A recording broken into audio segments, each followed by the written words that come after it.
The screws.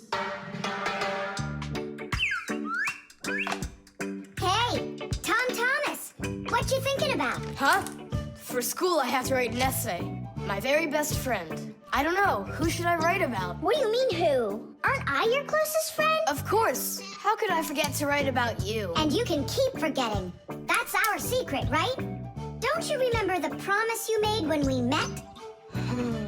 Sure, how could I forget?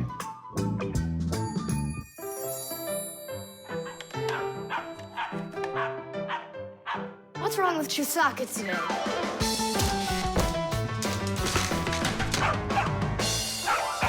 Chusaka, why are these screws bothering you so badly?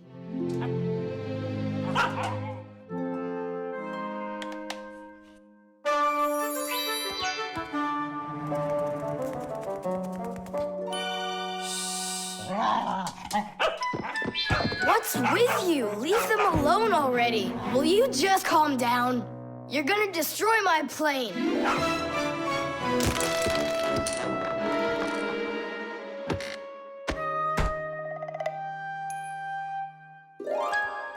Let's get out of here. Ow! What's going on? What's going on?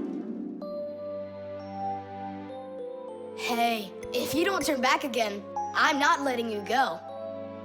Oh, please, don't be afraid. I'm not gonna hurt you too. I'll just ask you one question and let you go. Nolik, we can't. Don't worry about it. Quit your staring. Ask your question, boy. No way you can talk. Just tell me, who are you? Fixies. That's all. We answered. Now you let us out. Oh, wait, but what's it mean that you're Fixies? That's already question number 2. You promised to let us out, didn't you? I'm sorry. You can leave now. Simka, it's fine. I can see from his look that we can trust him. All right. We'll tell him. You gotta swear that you don't tell anyone else. I swear it. Fixies.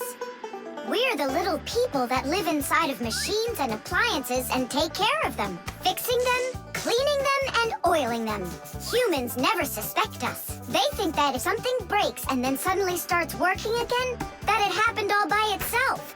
Well, nothing happens by itself. It happens because we, the Fixies, are living inside. Yes, without the Fixies, humans would have so many more problems with their machines. That's awesome. And so what are your names? That's already question number 3.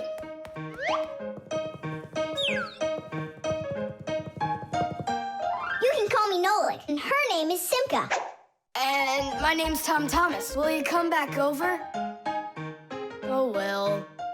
I was this close to becoming the first kid in the whole world who made friends with the Fixies. I thought you guys would never come back over. And we didn't plan on coming back. But then we thought it'd be really great to be the only Fixies in the whole world, who are friends with the only kid in the whole world, who is friends with the Fixies. Ah! And who has told no one about us. The Fixies do everything they can do to hide from humans. They are afraid that if humans discovered Fixies, they would hunt them down and capture them and start keeping them in cages, just like pets. And worse than that, they would take them into their laboratories and start examining them under microscopes, even conducting scientific experiments on them. Or suppose that humans thought we'd do all their work for them, and so they decided that they didn't have to take care of their appliances any longer. Well then, let me tell you this. If humans decided that they didn't have to clean or fix their own appliances, then not even the Fixies will be able to stop them from breaking no matter what they do. That's why the Fixies are very smart to hide from humans. Okay, then, I'll write about someone else.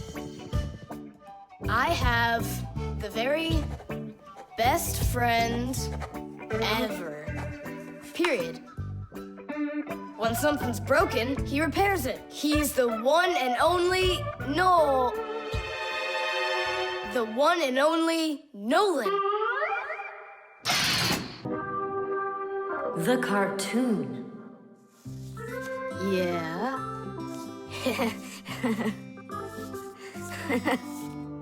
Like that. Yeah. Tom Thomas, aren't you done yet? Yeah, show us your surprise and quit drawing. But this is the surprise. So make yourselves comfortable. Quiet on the set and action. Great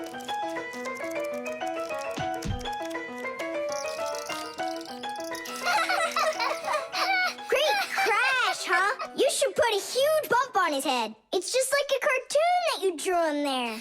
He did draw us a real cartoon there. Oh, right.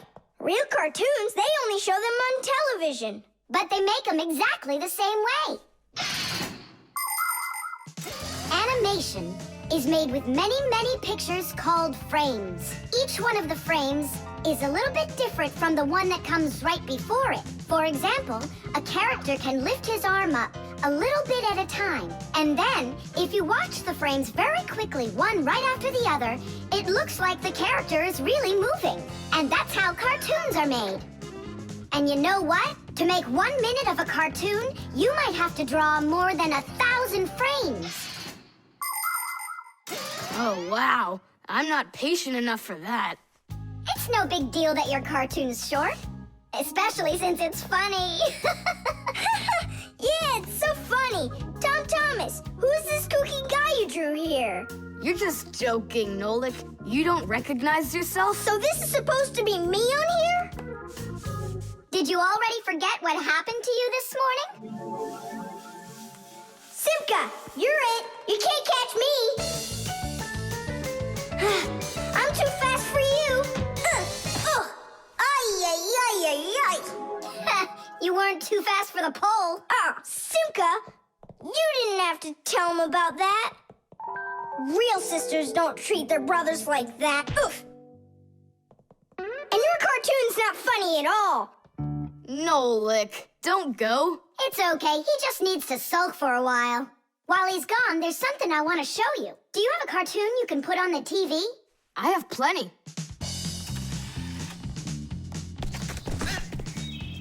What should I do? Let's watch it again. But now I want to show you the same cartoon a frame at a time. Here, take a look.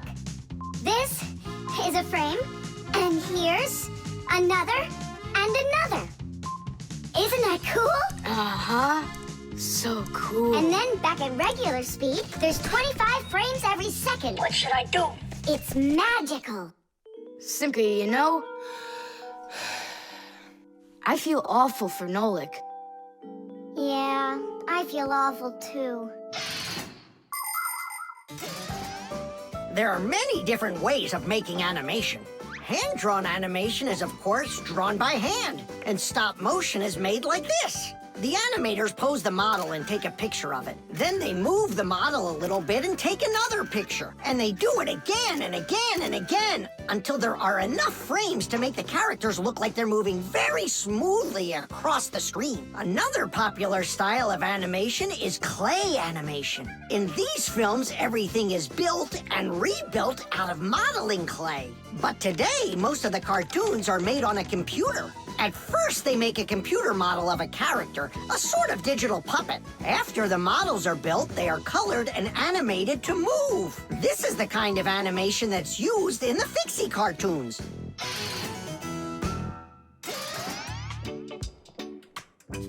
Tom Thomas, what are you doing? Are you drawing a new cartoon? Nah, I started fixing the old one, so Nolik will stop being angry. Good. Keep drawing, and I'll go and get him. Nolik! I'm not here! Nolik, forgive me. Please don't be so mad. There's a cartoon to watch. I've already seen your stupid cartoon. So what'd you do now? Put a huge bump on my head? Not a chance. I did it all over again. I'm sure you'll love it. You're sure of that? All right, go ahead. Show me your cartoon. Quiet on the set and action.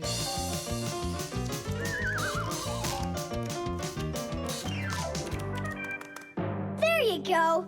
Now that cartoon I really liked. Good, 'cause I'm all out of paper. Well, I think the first cartoon was funnier. Whoa, but this one's much better, of course. Yeah. The robot. Did I already tell you what I'm hoping you'll get me for my birthday present? Yes, honey. Only 1,000 times or so. A Robotazoid R300 would just be the greatest. With Megavision, I want it. I really do. I do. Well, tomorrow you'll find out. But now it's time to sleep, Tom Thomas. Wow, that is one great present. And we got Tom Thomas absolutely zero for his birthday. We're just terrible friends. So, how does this robot work?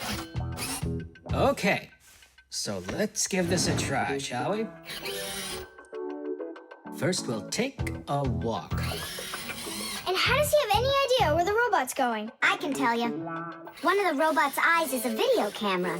The robot sends the picture to the screen on the controller so the player can see where the robot is going. Yeah! And that's just one thing they know how to do. A robot is a smart machine that can do very difficult or dangerous work for humans.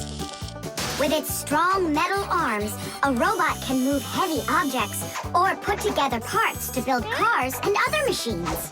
Robots are often sent into outer space or to the bottom of the ocean to help scientists. There are also robots that can understand what people are saying, and robots that can talk and even make jokes, just like people. I've got it. Now let's turn you around. What was that? Look. You know, He destroyed him! Nolik, stop! You were playing with that, right? you think Tom will notice? I know what you're doing all night. I'm off to bed. I'll get him to work. I'll stay up until I do. Simka, let's try and... No, we're gonna need some help.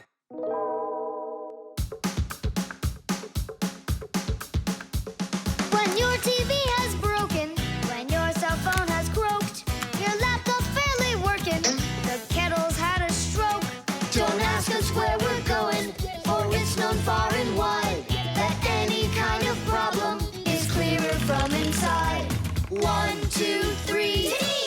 Inside will be to fix what's wrong, till it runs strong. In gadgets and devices, our work will never end. Appliances are fickle, they need a loyal friend. At morning, noon, and midnight of every single day, when there is an emergency, you know we're on our way. 1, 2, 3. Inside will be all day and night. We fix things right. 1, 2, 3. Inside will be all day and night. We fix things right. We live to keep on working, and work for us is fun. So we'll just keep on working, 'cause our work's never done. And deep inside of gadgets, if you look when it's dark, you might just see us race around like multicolored sparks. 1, 2, 3. Inside will be to fix what's wrong, till it runs strong. 1, 2, 3. Inside will be all day and night. We fix things right. 1, 2, 3. Inside will be to fix what's wrong, till it runs strong. 1, 2, 3. Inside will be all day and night. We fix things right. Wow, you got it! We need to hide. A Robotazoid R300, I can't believe it!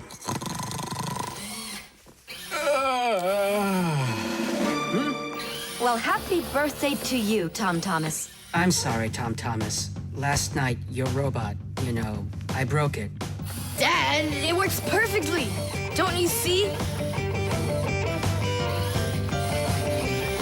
I'm so proud of you. You fixed it. I couldn't fix it at all. I tried everything. Oh, you want to tell me that the robot fixed itself? What a joker.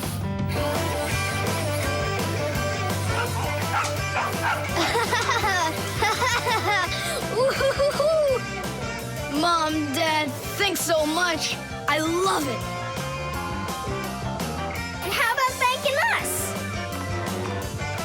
I should have known it was you who fixed the robot. Happy birthday! Happy birthday! Yay! The scale.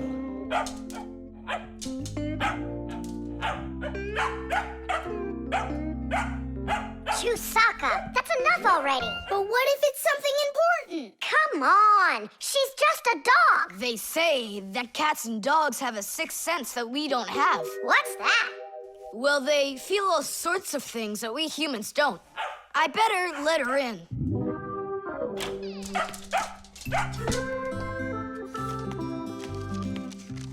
Mom and I will be home before dinner. Please remember to give Chusaka her food.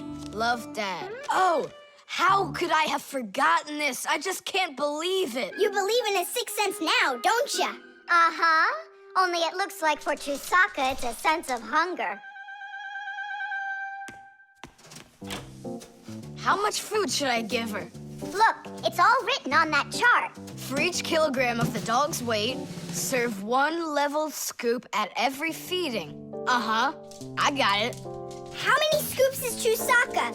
Oops, I mean, how many kilograms? I don't know. Then what should we do? You don't know? We'll weigh Chusaka, that's what we'll do. With what? With a scale. There's one standing in your dad's office. You're right, let's go.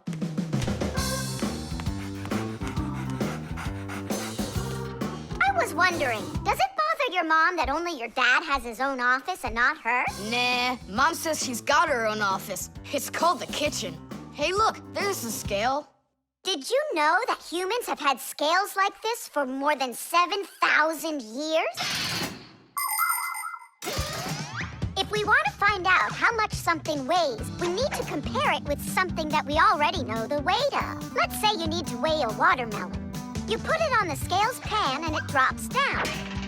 Now you keep adding weights to the other side until the two sides balance. Well, this one is too heavy, but this one is just right.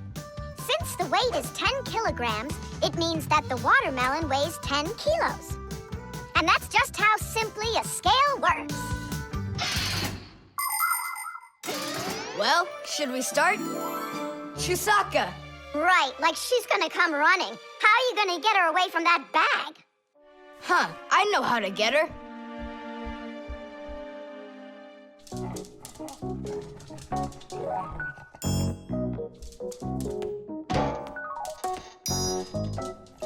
Here, hold this little piece of food while I weigh her. This may be literal, but it's way too heavy. Just hang on. Please, hurry up!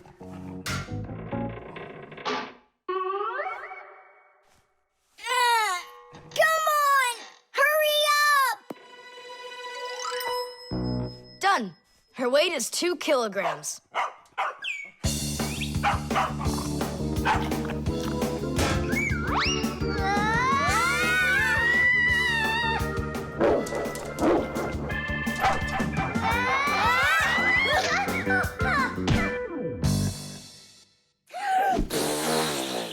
Okay, now we can feed Chusaka.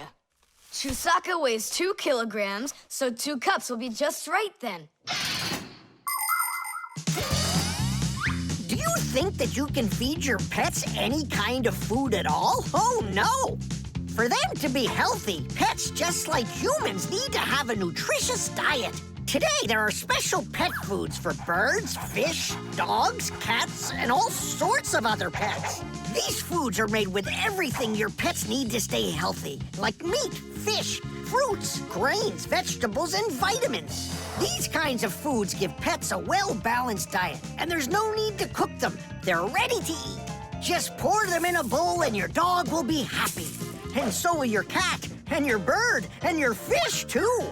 Just be careful not to mix them up, because what's good for a fish isn't good for a dog. Each animal needs its own special food.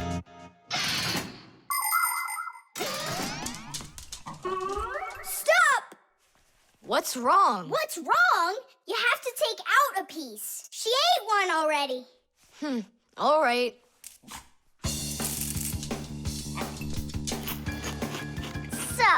That's 6 cents. You still think it's true, right?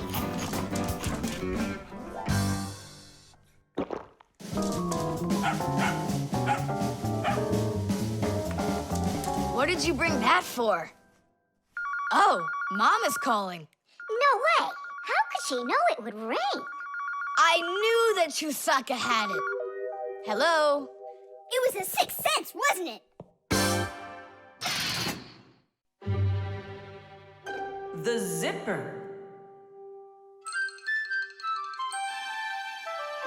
Hey, Nolik, look. Why did Tom Thomas go to sleep like that? Maybe it was some kind of homework for one of his classes. Uh-huh, gym class homework.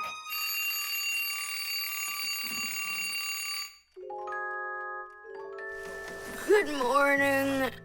Good morning. Hi there. You're looking good. My parents just bought it for me. Isn't it a cool jacket? And what, you slept in it all night? Yeah, once I tried it on, I didn't want to take it off, and I fell asleep in it. Yeah, life's never boring with you around. Oh, I think the zipper got stuck. And so what? You can leave your coat on no problem. You're about to go to school, right? And you think I could sit in my class like this? How could I have broken the zipper? Don't worry, you haven't broken it, not yet. Here is a simple zipper. It is made with 2 rows of small teeth that pass through a slider. The slider has 2 holes on the top and only 1 hole on the bottom.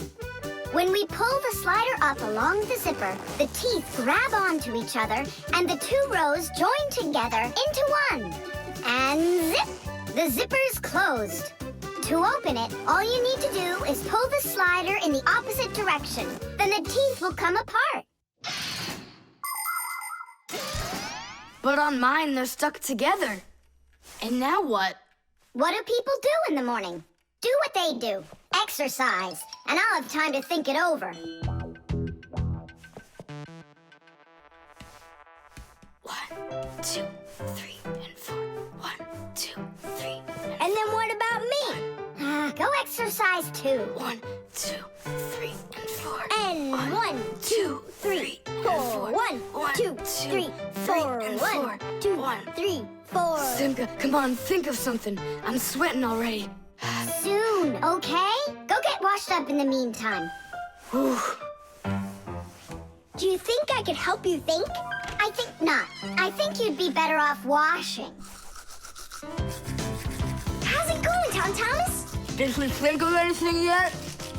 What? Did she think of anything yet? Ah, gotcha. Nope, she hasn't thought of anything so far. It's so hot. Just pretend you're a polar scientist. They always work in their parkas, and you know what? I'll be the penguin. Hey, where are you going?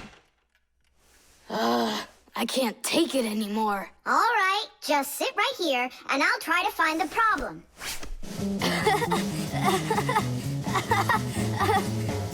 You see? That polar scientist game's funny, huh? That's not it. It's Simka. Oh, she's tickling so hard. Stop squirming. And you stop tickling me. Aha! So that's why it won't open all the way. It's only a piece of thread stuck in there. Pull the slider up.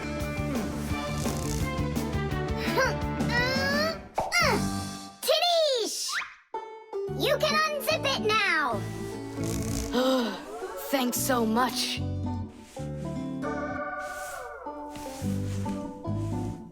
Here it is, a thread. That's what the whole problem was. You're kidding. So I've been sweating because of some piece of nothing? In technology, every little thing matters. I remember when scientists built one of the first computers around 60 years ago. It was a giant machine. It filled up several rooms and had more than 1 million parts. It was a technological wonder. But all of a sudden, this technological wonder went kaboom and broke, and no one understood why. The computer just stopped working, and that was that. The scientists were going crazy. They couldn't find a problem. Turns out that this huge computer broke because a little butterfly had flown inside the computer and got stuck in between some contacts. Yes, it's true. This huge machine went crazy because of a little butterfly. And that's how it goes. So you see, every little thing really does matter. Tom Thomas, breakfast is ready. What are you doing in your jacket? It's 'cause I was playing Polish scientist. Simka, what took you so long to figure it out? I just thought it would be funny to see Tom Thomas do his exercises and brush his teeth in his coat, that's all. That was your plan? Well, yeah. Can I joke around a bit? The solar battery. Let's see, 3 times 648. He won't get it himself. Nope. Well, I bet he will. Tom Thomas is so smart. Yeah, smart, but lazy. I'll bet you a flick in the head. Then get ready. Huh? Shh. We promise. We can't bother him during homework time. I really wish I didn't have to write this out. Why write everything on paper when you got a calculator? I knew he'd say that. Without a calculator, he can't get it. It seems like the batteries are dead. Did you see that? The calculator won't turn on, so he's gonna have to solve it by himself. What's the problem? Come on. Where are the batteries here? Simka, Nolik, just come out already. I can hear that you're here. Hi, Tom Thomas. Well, you can't figure out where the batteries need to go? I don't get what's so funny. Because there are no batteries inside of this thing. What do you mean, no? Then where does the calculator, get a... Where does it get electricity? Uh-huh. There's a solar battery in there. The sun turns it on? A long time ago, it was discovered by scientists that some materials produce electricity when light hits them. Sheets that are made out of these materials are called photoelectric cells. By connecting a few of these photoelectric cells together, you can build a solar battery. A solar battery in a calculator sits behind a small clear window. And when light hits the solar battery, it produces the electricity that powers the calculator. I don't see a little window anywhere on here. That's because you covered up the window with a sticker for some reason. The reason is that it looks great. Good job. It looks really great, but it can't work now. Well, farewell, sticker. I can't get it off. Then just leave it alone. Go ahead and solve the problems without the calculator. Then I'll be the one flicking you. Flicking who? Did you forget? We're the Fixies, and we have to fix everything. Ah, Simka, that's a sneaky plan. It's not sneaky at all. You better find something to tear off the sticker with. Okay, how about them?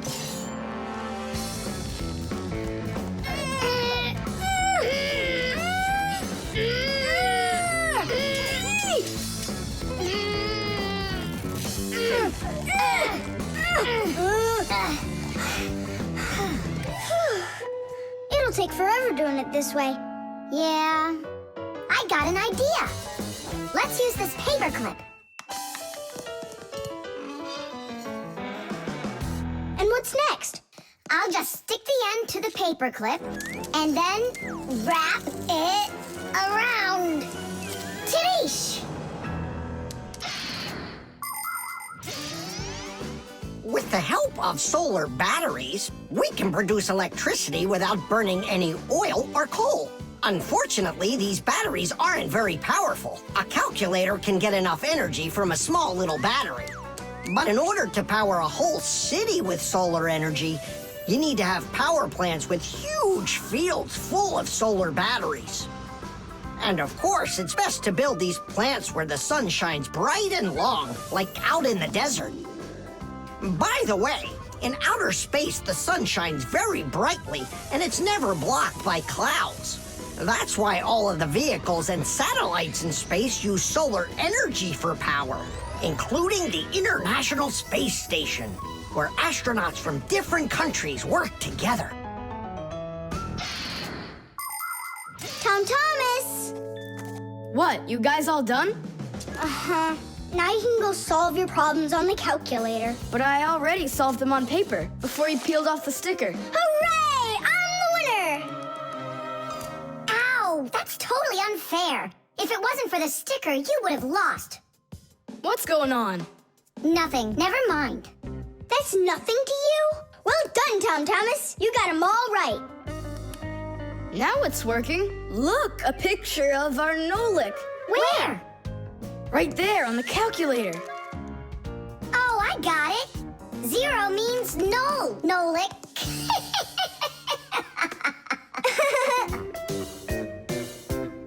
Good one. The cell phone.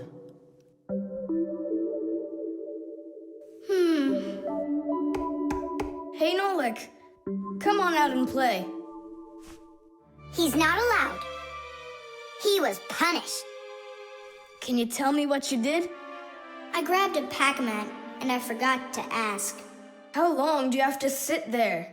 Until Marcia and Papoose come home from their boozness. What did you say? Business, a work trip. They're inside of your father's cell phone right now. They were busy doing repairs in there when he left the house for work. Do you know the reason why a mobile phone is also called a cell phone? Mobile phones are connected to other mobile phones with the help of special radio stations that are put on top of towers and building roofs. Each one of these stations sends signals to its own area below, and each area is called a cell. A mobile phone works anywhere it can find a nearby station that it can connect to. So as long as there is a station nearby, you can talk as much as you want. You can even move from one cell to another. And without you ever knowing it, your mobile phone will switch from one station to another one. So your conversation can keep on going, even if you're running after a bus or riding on it. Tom Thomas, hello. There you go, my dad came back home already. Hi, Dad, how are you? Can you believe it? It looks like I lost my phone. What do you mean you lost it? Where? I have no idea. So what? I'm gonna have to sit in here forever now? You? Our parents are missing. The phone stopped shaking a while now. We're probably already at home. Not home to me. How can we ever get home to our children? Where's my Marcia? Don't whine. We'll work something out. Don't worry, I got a phone. Let's give him a ring. They can't answer your call. But what if they answer us? Call them, Tom Thomas.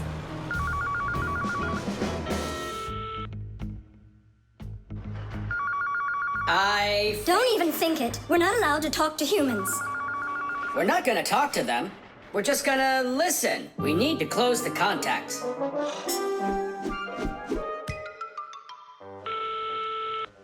It's no use. Oh, they answered the phone. Let me talk. Papoose, Marcia, it's me, Simka. Simka? Yeah, Marcia, where are you? In the telephone! The phone part is not what she's asking you. Oh, it smells a lot like gasoline in here. Ask your father, was he anywhere around gasoline? Dad! Dad, did you go anywhere today where it smells like gasoline? Gasoline? I had to go to the gas station. That's the place where your telephone disappeared. Are you sure? Yeah. Well, I've got Intuition. intuition. Intuition, huh? You know what? I'll go check. Tidish. Come and check out our Fixie ringtone. Telephone is, telephone is, telephone is, telephone is, telephone is, ring, ring, the telephone is, ring, ring, the telephone is, ring, ring, the telephone is ringing. Won't you answer, please? Ring, ring, the telephone is, ring, ring, the telephone is ringing.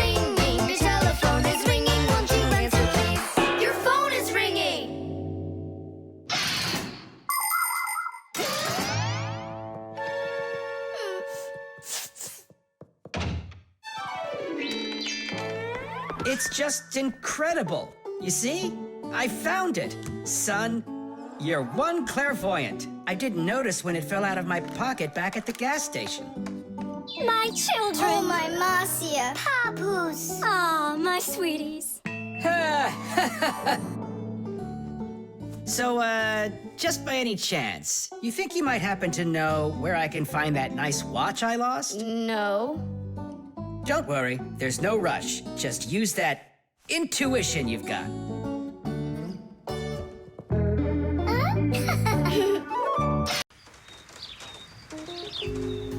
The thermos.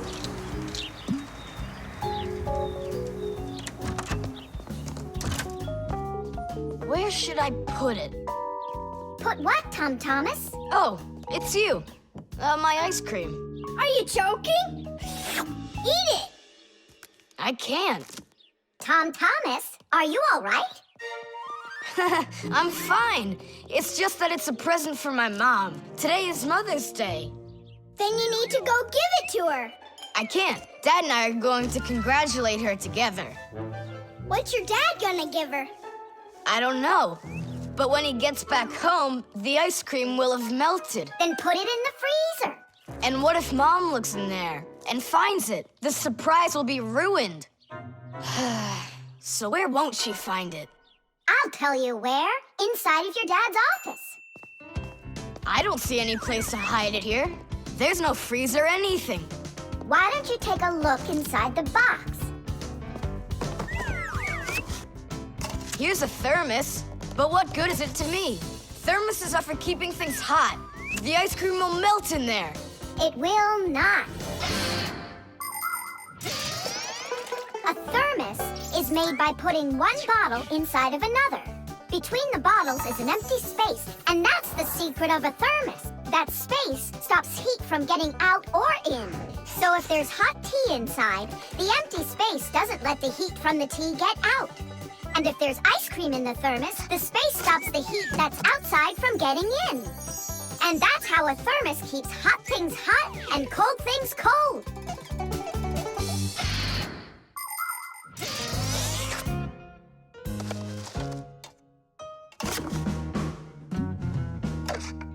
That's it. I'll go and play for a little while. He didn't even say thank you, did he, Nolik? Where are you? Nolik! I'm here! Where? In the thermos! What are you doing in there? I wanted to see that vacuum you talked about.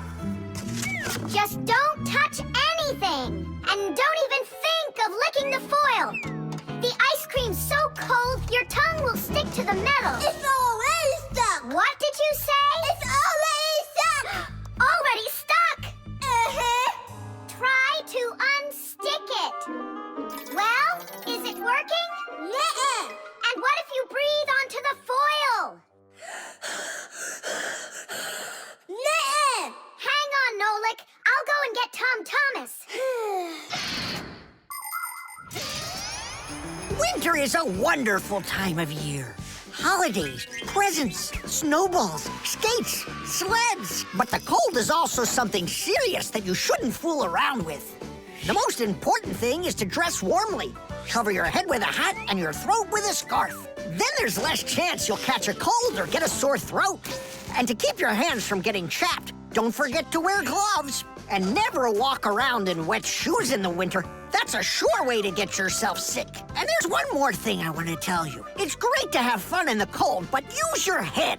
Don't eat snow or stick your tongue on metal fences, poles, or doorknobs. Your tongue can get stuck so strongly to the metal that it will be very hard to get off. I wish you all a glorious winter. Tom Thomas! Nolik's tongue got stuck. Where? In the thermos. Hurry! I'll explain everything later. Dad, you're already home? Mm-hmm.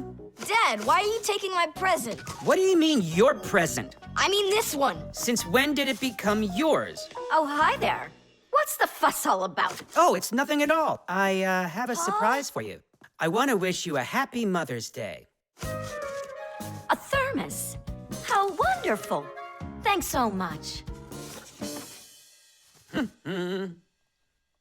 Is there something in here? I don't think so. Inside there's a present from me. Vanilla ice cream. My favorite. And how did that end up in there? Thank you so much, my sweeties.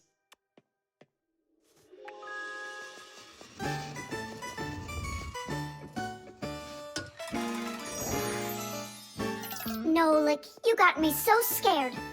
Thank goodness you thought of turning into a screw inside of there. Uh-huh. Does your tongue hurt? Uh-huh.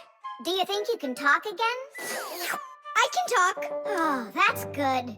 We better hurry. We still need to go and wish our mother a happy Mother's Day. And you should too. The toothbrush. Once I finish you, my top secret growth potion, I will create my own giant canine crew! And then I'll rule the... Whoa! Wow, this is super. You're better than a TV show. Oh yeah, it's fun, but it's gonna end badly. Tom Thomas, get ready for bed. I'm going, Dad. But first, my secret recipe. We start with a bit of carbonatorous. And now a little bit of bread and butterous. And finally, beard of foamerous. Chusaka.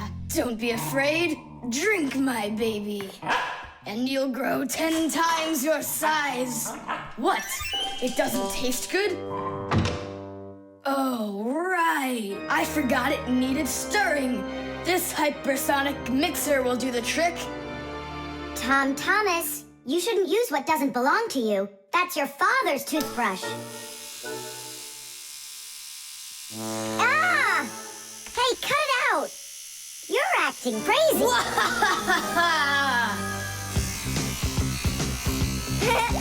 Bubbles! Hey, boom, boom, boom!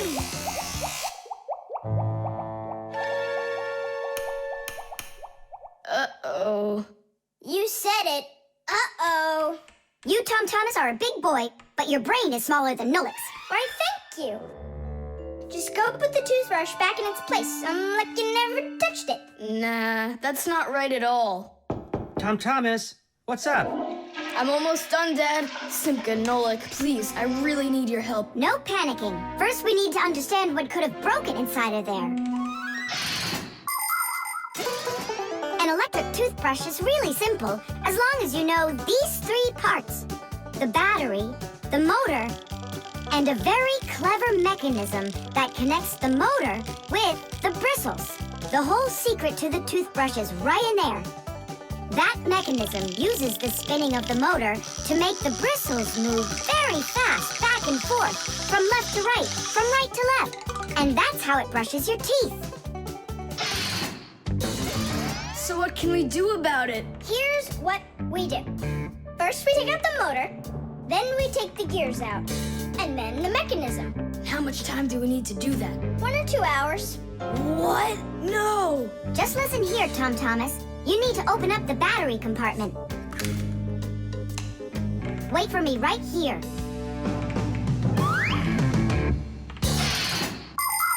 These are your teeth. Well, I mean, they're not your teeth, but you get what I'm saying. Nowadays, we use a toothbrush to clean our teeth, but it wasn't always that way. The ancient Egyptians used a chewed stick to scrape their teeth, while the ancient Greeks rubbed their teeth with a rag.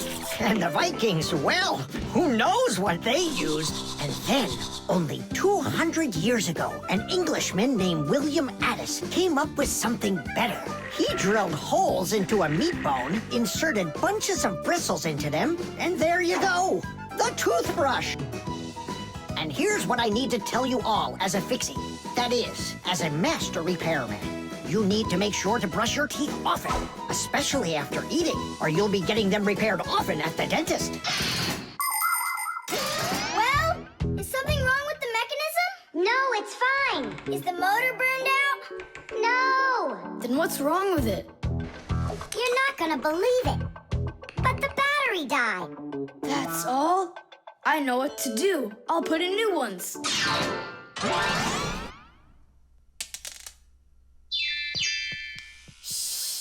Your dad turned the toothbrush on. Looks like everything's fine. It's working. Way to go. Excellent. Your dad'll never find out what kind of slop you mixed up with his brush. What slop? How dare you, Nolik? How dare you refer to my mighty potion like this? Tom Thomas, somehow soap got all over my toothbrush. Can you explain that? Ay, ay, ay. Well, you got caught. What do you say now?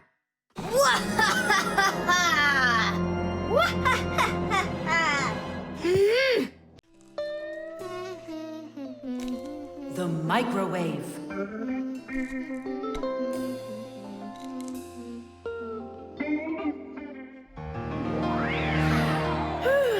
Okay, children, for today's lesson, we're going to learn about the microwave oven. It's a very special appliance that people use to heat all sorts of different foods up. Oh, wow. Is there any chance that we could get heated up here? You'll find out about that too, if you'll pay attention, of course. Whoa! Got it? Now listen carefully. I'm listening. Of course, young Fixies go to school just like human kids, but their parents teach them a lot of important lessons, too. Fixie parents take their kids on tours of all sorts of different devices and teach them what Fixies can do to keep them working properly. They like to show them how the computers or televisions or gaming systems work, or any one of the many appliances they take care of inside of the kitchen, like the stove. Every once in a while, a new device appears in the house, something that the Fixies have never dealt with before. To learn how this new thing works, the Fixies gather together and read the instructions that the humans keep printing up, but almost never seem to take the time to read for themselves. And so now it's time to look at the magnetron. That's what emits the microwaves. Oh, and so the food absorbs the microwaves, and that's what heats it up. That's right. And now, look carefully to your left. Hooray! Freedom! Oh, Tom Thomas. What do you say? Want to watch cartoons? I can't. I need to do my homework. Then just do it quickly. For some reason, whenever I start doing homework, I always get hungry for some food. Then just eat faster. No. The faster I eat, the sooner I'll have to start doing my homework. It already got cold. I need to go warm it up. 1 minute should be enough. These aren't just ordinary wires. These are for...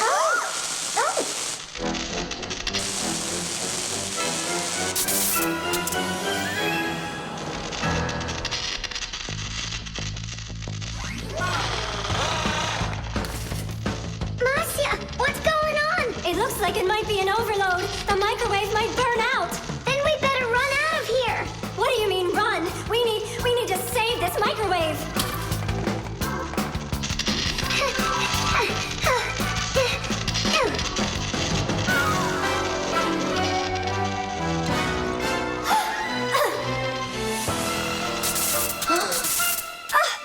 Simka and Marcia are inside. Simka, I need your help.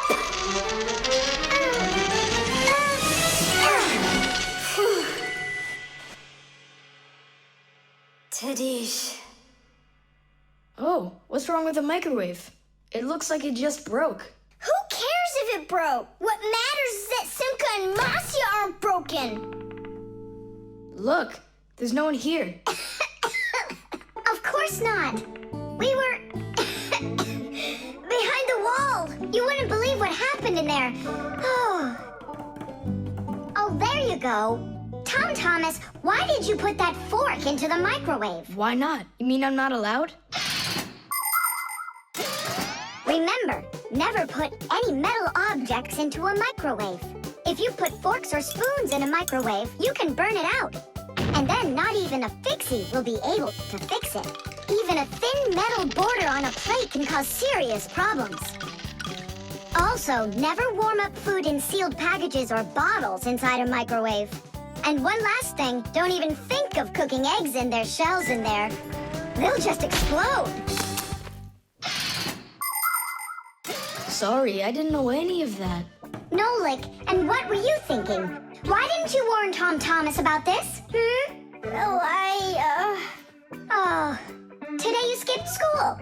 And now you don't know it either. Nolik, where are you going? I'm talking to you. Where else? I gotta go study all about microwaves. And I'll go do my homework now. But first you'll sit down and eat for a while, right? No, I'm not gonna eat food. First I'll go and play some games for an hour or so.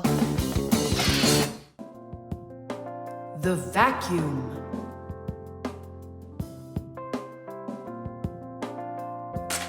What's the point of cleaning up toys? You're just gonna go take them out again later. You said it.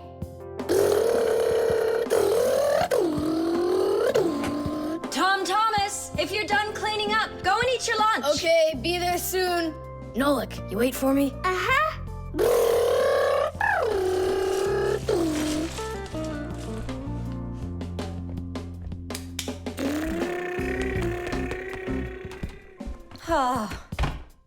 He calls this cleaning up.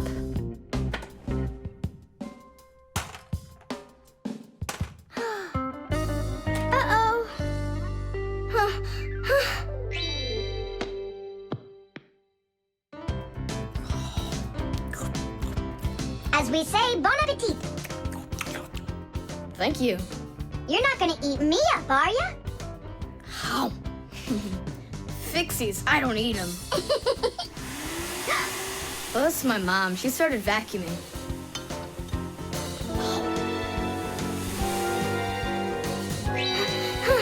Please help! Help me! Help! Help! Please! It really is weird. How's it possible a vacuum cleaner can take all that dust in, and none of it gets back out? Oh, come on. It's simple. They taught us about it way back in 3rd grade of Fixie school.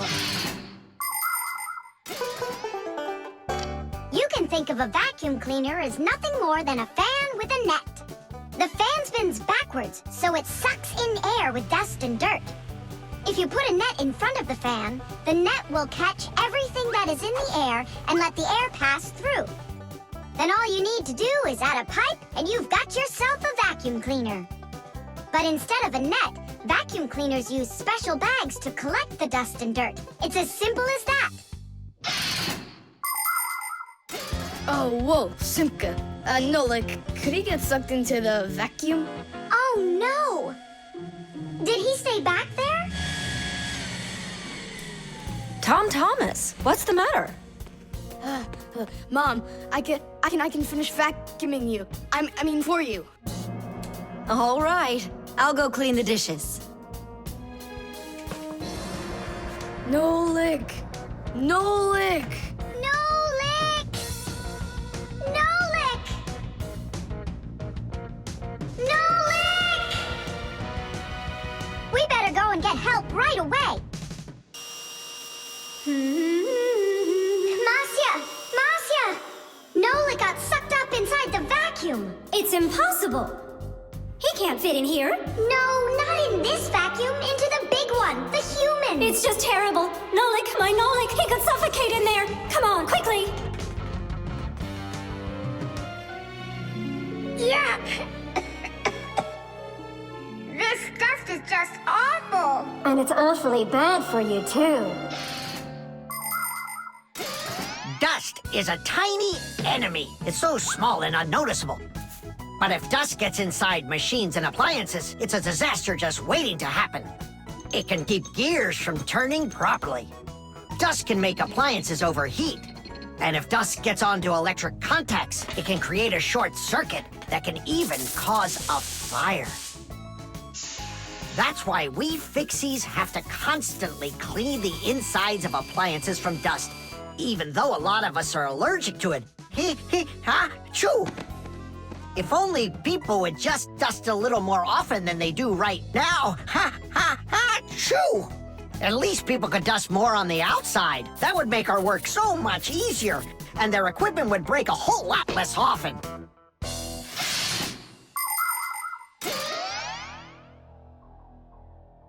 Well, did you find him? No! It's all my fault. My mom asked me to clean up my toys, and I didn't just do it like she asked. Now it sucked him in because of me.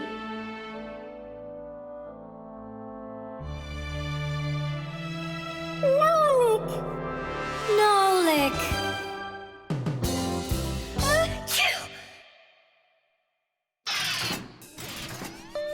So what do you say, Tom Thomas? What? I already apologized, and I already promised to clean up my toys. And why are you sneezing? To keep you company, so you'd feel a little better. The short circuit. Are you sure we're allowed to play in your dad's office? We're not gonna play in here. We came here on a tour. I think this place is like a real museum. Just take a look at that. I have no idea what it is. And this thing is a complete mystery. Keep it down, this is a museum, you know? What a great museum guide you are. You know absolutely nothing. How can you say you don't know? I know. I'd like to run a test here, on the capacitor. On this one? Don't touch! Why can't I?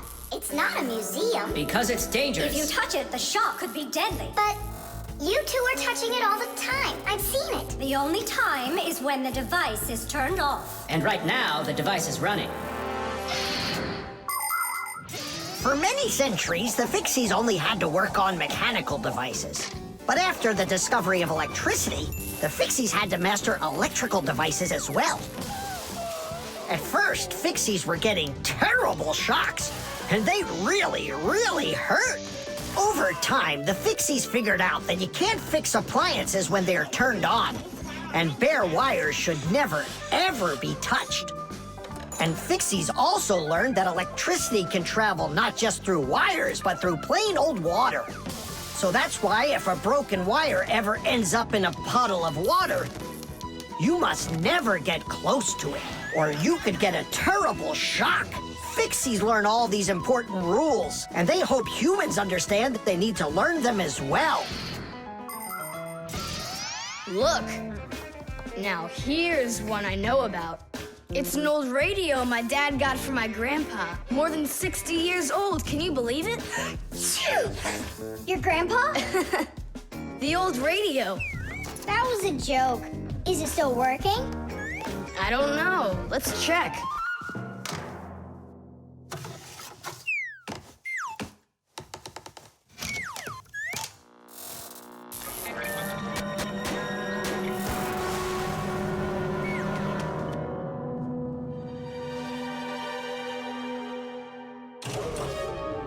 What was that?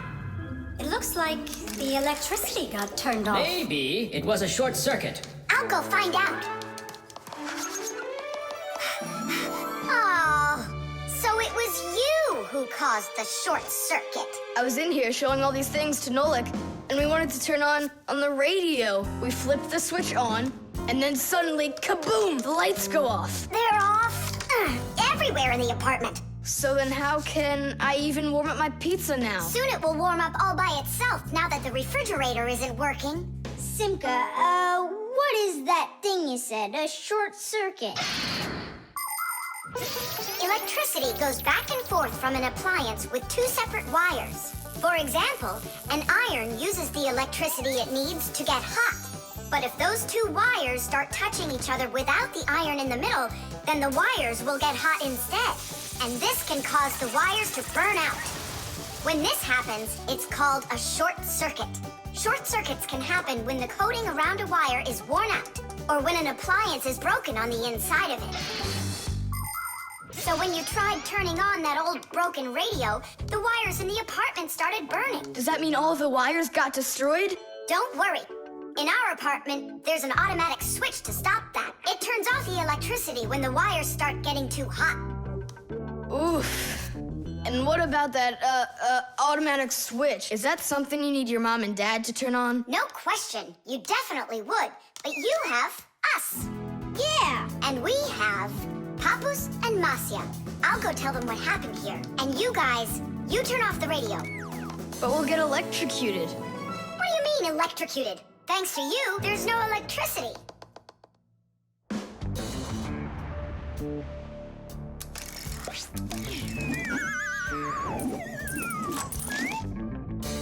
Are you ready?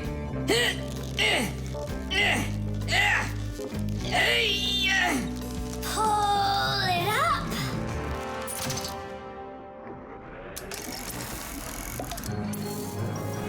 Hooray! Tidish!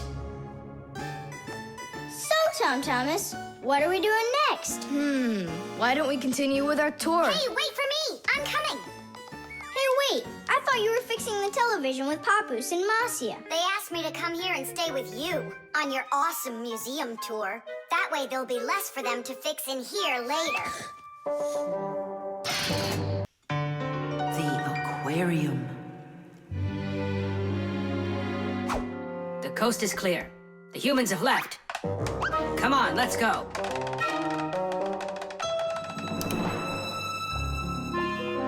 Masya, why are the fish looking so tired? 'Cause they're not getting enough air in there. The water in the aquarium is dirty and it needs air, but the filter isn't working. The filter? Yes, that device over there. These fish need our help, and if we don't do something right now, they could die. Right. First, I'll fix that light, while you and Masya go over there and see what is wrong with the filter. But I want to go and look at the filter too. You're too small for this. Oh, whoa. And you're a giant. I mean, you're like 6 feet tall, huh? That's enough arguing. Nolik, let's go.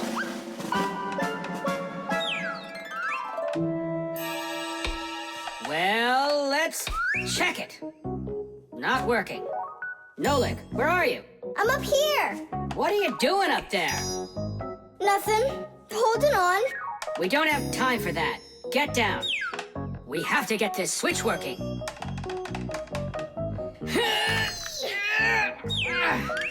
Masya, what's the matter with the filter? Well, probably something's caught inside and it's stopping the motor from turning. A filter is used to keep the aquarium water clean. A motor in the filter turns the paddles and pumps water through a fine net or a sponge. The dirt in the water gets trapped in there, and the cleaned water is put back into the aquarium. Many filters not only clean the water, but also add air to it, so there will be more oxygen in the water. You see, even though fish live their lives in water, they need oxygen just like all of us.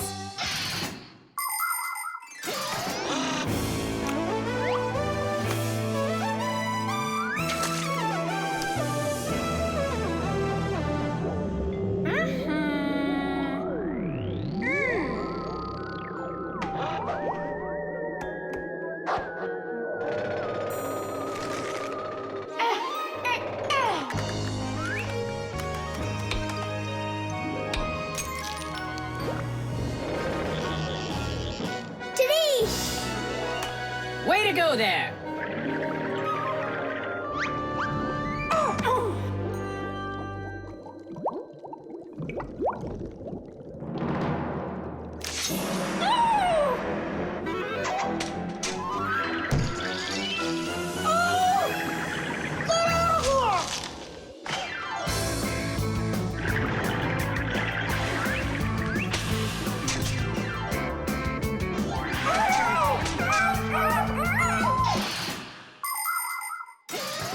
There are lots of ways for people to breathe underwater. As an experiment, try putting an empty glass upside down in water, and you'll see that some of the air stays in there.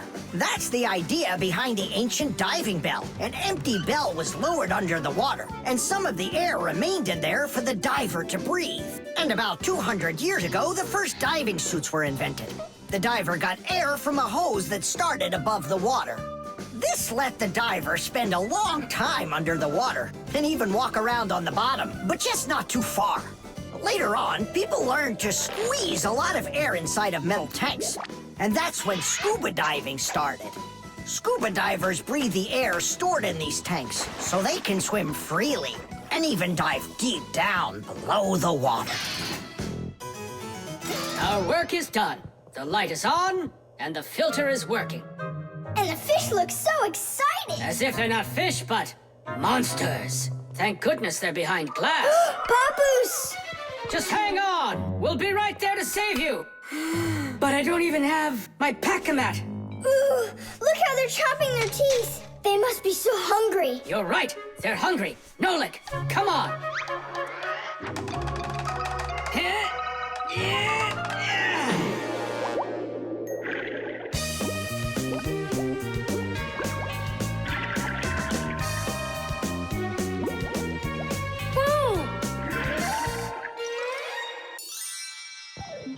I can't believe those fish. They're so ungrateful. We went ahead and fixed their filter, and all they wanted to do was gobble us up. And I'm the one who saved you from them. I was the one watching what was going on.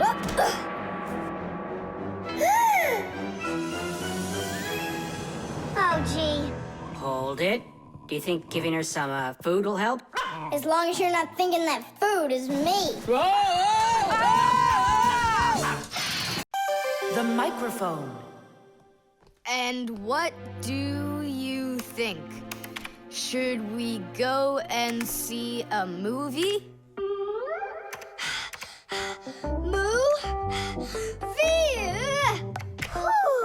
Hey, you didn't type everything that I said. You should listen more carefully. And you should try using less words.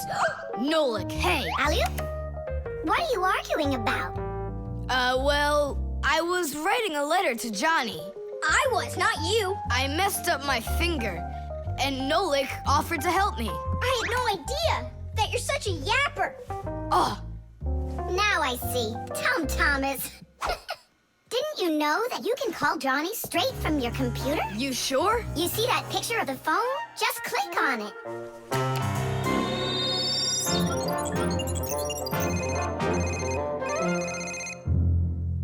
Hi.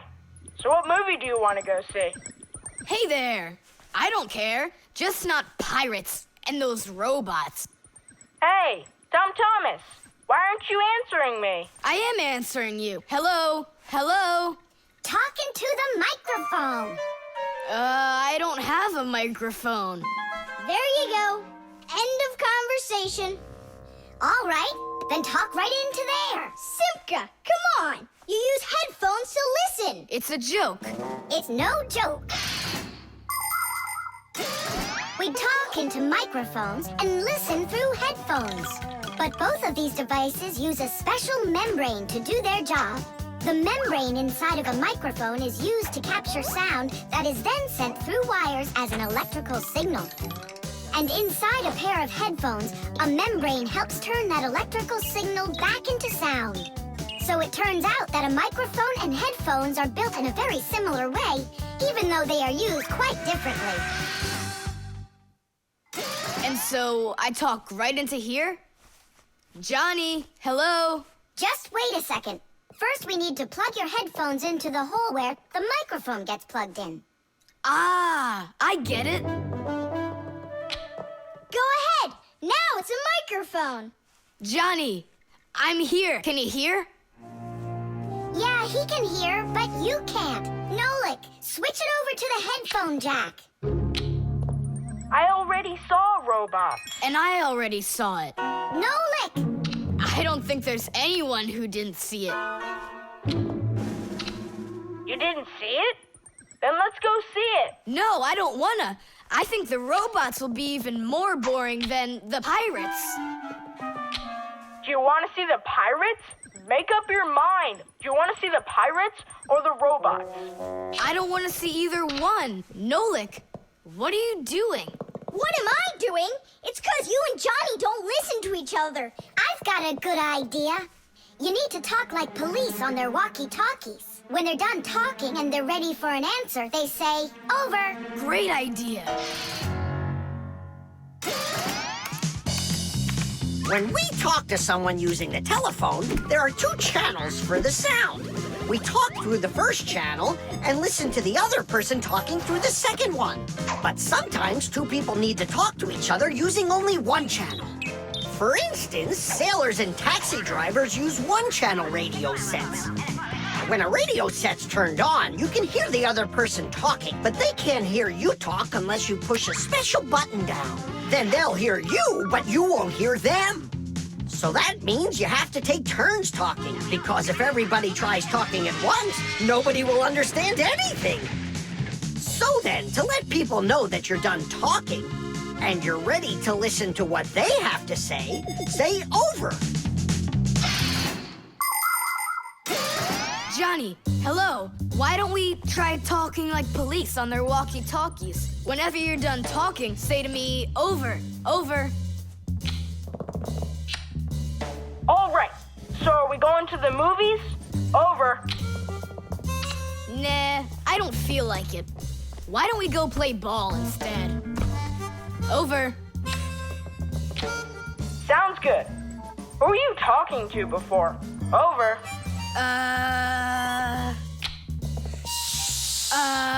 I can't tell you that. It's classified. And we policemen, we follow the rules. Wow, that worked out great. You 2 are the best. Over. Oops. We try our best. Over. We do. Especially me. I'm completely over.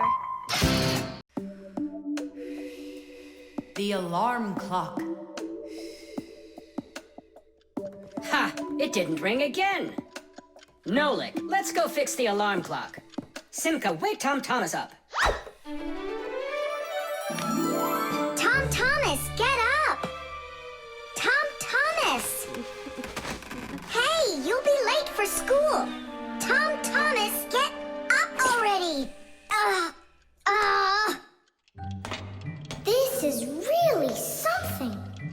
And where's the battery in here? No, this is an old mechanical alarm clock. It doesn't work with a battery. It uses a spring. How's that work? People wind up the spring tightly, and then as it slowly unwinds, it turns the gears, which turn the hands of the clock. Achoo! Oh! What? The alarm clock broke. Let's hurry and get you washed up. Tom Thomas, are you just getting up? Dad, the alarm clock didn't go off. It's broken. Here's the problem. It won't turn, because the feather's stuck in the gears. Nolik, help me.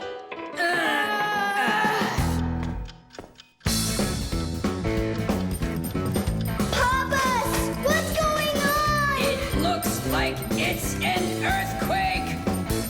Huh, it really is broken. About time to throw out this old piece of junk. Tom Thomas, I'm off to work. Don't be late for school. I won't. Where are we?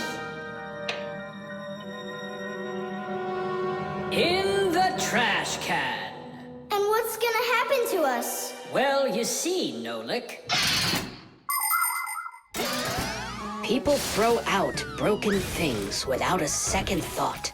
Even appliances that can still be fixed end up in the trash all the time. And the trash is taken to a horrible, deadly place called the dump. If a Fixie happens to be inside a broken appliance, he will come face to face with great danger. Once, my uncle got thrown into the dump buried inside an old TV. He barely managed to jump out of the bulldozer's path, and it was a miracle he didn't end up in the incinerator. After that, he just roamed around the huge dump, trying to fix anything. He became totally crazed. Good thing the Fixie rescue squad managed to find him and bring him back home.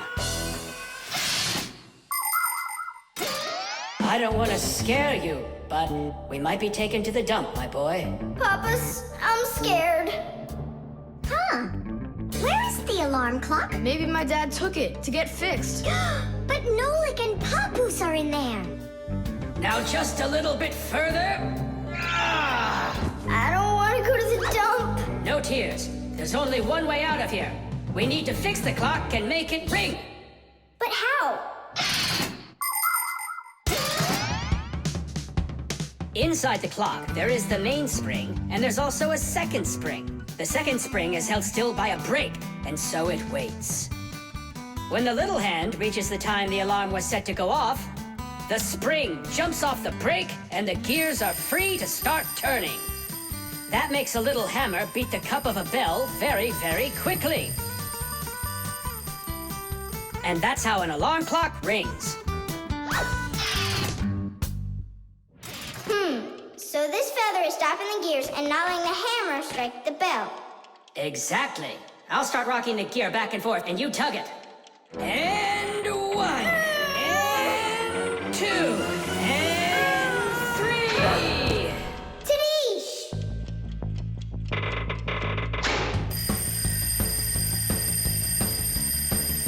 Simka, I think I can hear my alarm ringing. Run to the sound! Quickly!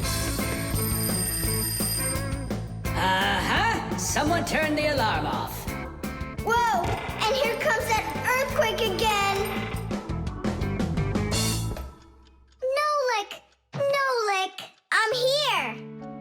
Nolik! We fixed the alarm clock. So what was wrong with it?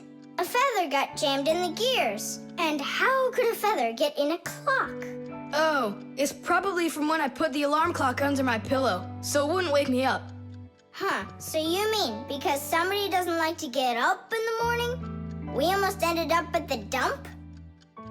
By the way, if that somebody doesn't hurry off to his school soon, he'll be late. Oh, you're right, huh? The stapler. Tom Thomas gets the ball. He makes an incredible move. He's wide open.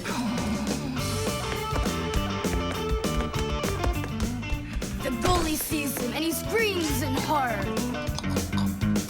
He shoots and score! Yay! Tom Thomas, stop kicking that ball. Your school concert starts in 30 minutes, and I don't want to iron your pants again. All right, Mom.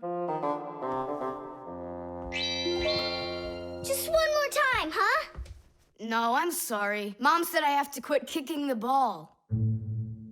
But Mom said nothing about dribbling the ball. Go, you can do it! You can do it! Yeah!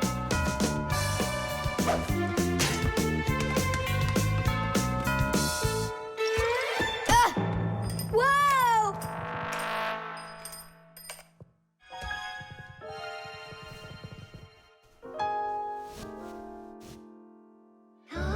Tom Thomas! Your pants! This can't be! These are my special concert pants. Ugh. Yeah, how will you go now? Well, your mom does have enough time to sew them. I'm scared to even tell her about it. She said that I had to stop playing. Hey, I've got it! Here! You think we should fix the rip in his pants with a stapler? Yeah, isn't it a good idea? I gotta try it out. You do. Like this? Stop! Why? What's wrong? My nose itches. That's all. Let's go. You're right, Nolik. It works. That is super! Yeah, the stapler's really great. Do you guys know how it works? Just keep stapling and I'll tell you. The staples for a stapler are lightly glued together. That way you can load many staples at once instead of one at a time. And a spring pushes the staples to the front. When you push down on the arm, a metal tooth pushes the front staple down through a thin space. And the staple punches holes in the paper. Next, the pointy ends of the staple push down onto a plate. And that makes the staple bend behind the paper. And there you go. The papers are fastened. So you could say that we're sewing, but using a stapler instead of a needle. Yeah, and it works even faster. Huh? What's going on? Could it have run out of staples?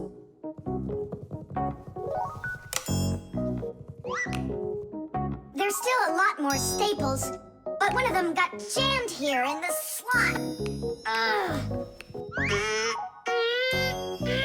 Tom Thomas, we're leaving in 5 minutes. Okay, Mom. So, did you get it? No.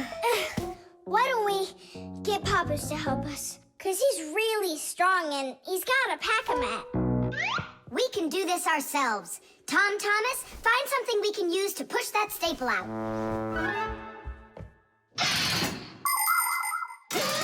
The stapler is not a very new invention. It's been said that the French king, King Louis XV, had a stapler made out of gold and precious gems. Unfortunately, it could only hold one staple at a time. Modern staplers are much more convenient, and people have come up with so many kinds for paper, for plywood, and even for skin.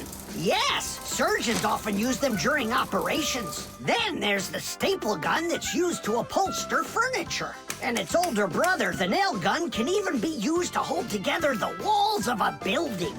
And here's an invention almost as important as a stapler. It's the staple remover. With its help, it's possible to remove the staples put in by a stapler. How about the screwdriver? That'll work. Look, the screwdriver fits perfectly into the slot. Ah, that's great. Now push that staple through, only keep your fingers out of the way, or you won't finish sewing. Tadish! It's still not Tadish. You haven't fixed your pants yet. That's it, they're done. Now we can say, Tadish! Tom Thomas, are you ready? Of course. My idea with the stapler was smart, wasn't it? And Tom Thomas's mother won't notice a thing. Will too. Just wait till she washes them. The thermometer. I can't believe the new thermometer isn't working. Tom Thomas, stay in bed. And I'll try and look for that old mercury thermometer. Hey, did you get sick? That's one way of saying it. I don't know how I'm gonna pass that math test today. You're not ready, so you don't want to go to school. Well, yeah. So if you pull a sickie, then you can trick your mom. No, that's not true. I'm just pretending a little bit. You think so? Well, you won't trick the thermometer. Simka, what's a mercury thermometer? Mercury is a type of liquid metal that's silver in color. There's no mercury inside of new thermometers. Now they're electronic. Old thermometers were made with a glass tube with markings and a bit of mercury inside them. When the end of the tube warms up, the mercury inside of it expands and creeps up the tube. And that's how those old thermometers measure temperature. The longer the column of mercury, the higher the person's temperature is. That means I need to warm up the end of the thermometer. Thomas, you're a genius! But how will you warm it up? Finally, I found it. Well, let's see. Mom, can I eat something? Hang in there, sweetie. I'll make you something.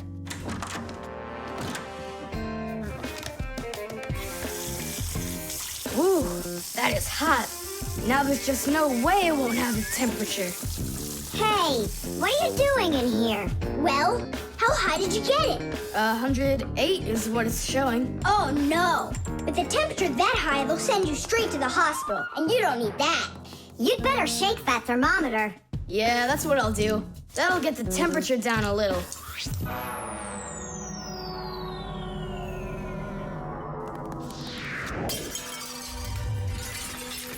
Ah! Well, so much for that. Cheaters never prosper. Thomas, did you see this? Nolik, don't touch the mercury. It's poisonous. Stop it right now. And you, Thomas, you don't touch that mercury either. It's dangerous. Then how can we throw it out? Call your mom and she can help you. I can't. How could I call her? Then she'd find out that I wanted to trick her. Maybe it's better to tell the truth. I can't. I can't do it.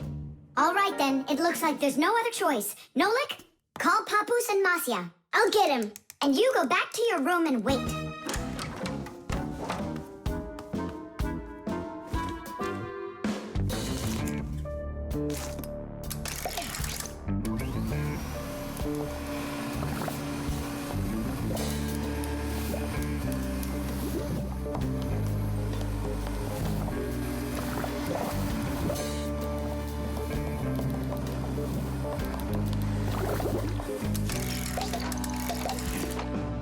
Looks like this whole job is done. Not yet. We still need to neutralize this mercury. In everybody's home, there's all sorts of chemicals around. They are used for cleaning dishes, clothes, the bathroom, and dealing with pests. And all of these substances can be very harmful to human health. But some people don't seem to understand this. They might use a dangerous spray or a poisonous liquid and then forget to wash their hands afterward. And then they go and eat or rub their eyes with their hands. That can cause serious damage to their vision or stomachs.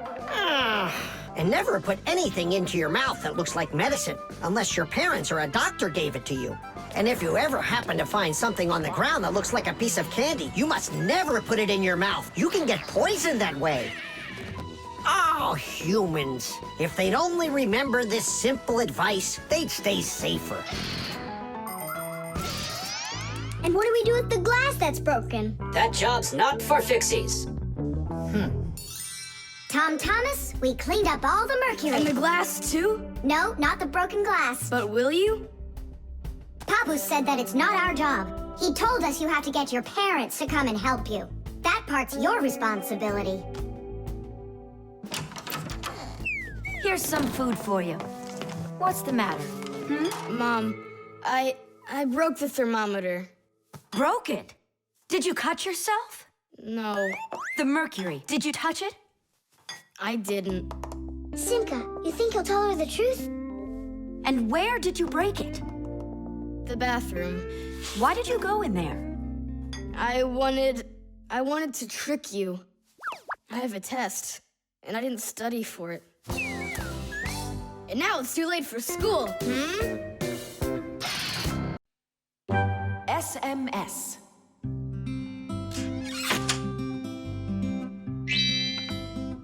Hey! All clear. Oh, take a look. A mobile phone. You think they bought Tom Thomas a new one? Oh, wow. Nolik, stop. Awesome. Turn around. Oh! Tom Thomas, help us, please. We're trying to save your telephone. That's not mine. Oh, Katya left it behind. Katya! Katya!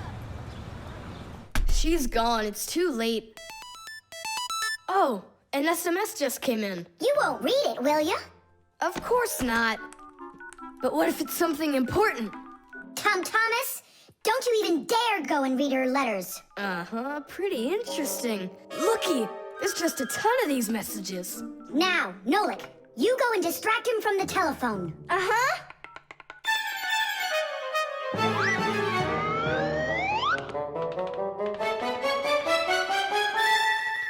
Chisaka, hey! It's me, your buddy Nolik.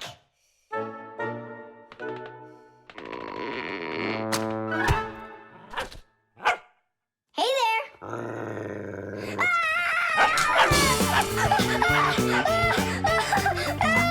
Chisaka, cut it out.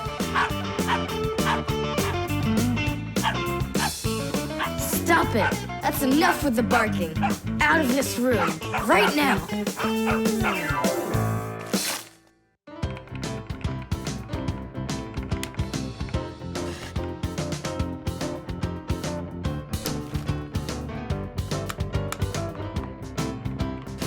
Done. Well, power's off now. Huh. What's up?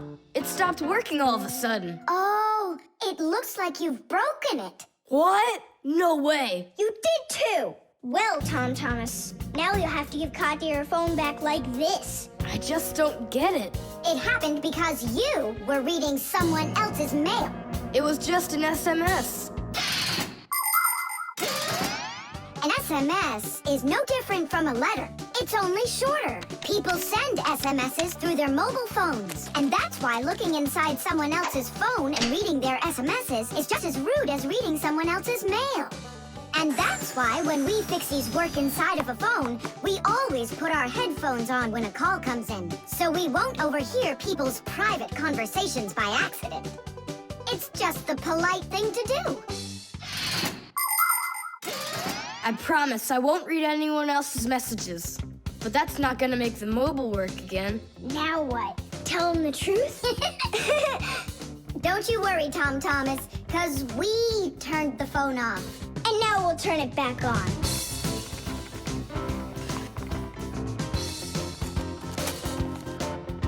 See that? The contact's barely attached. We just need to write a note to the Fixies who work over at Katya's. I'm sure they'll fix it. There are Fixies living in every home, and the work they have to do can seem endless. The TV starts acting up, then the doorbell breaks, the washing machine stops running, and then the phone won't ring. And besides all of that, there is cleaning and there's oiling. Like the appliances in the kitchen or kids' toys and all those other things. Modern houses are literally stuffed with all sorts of devices. And that is why the Fixies keep working day in and day out. Unfortunately, this can make Fixies get carried away by their jobs. And they can forget about their Fixie relatives and close friends that live in the neighboring houses and apartments. And that's not right. Just like humans, Fixies have to remember to go and visit each other more often and write each other letters, or at least send their regards. That's all. It's working again.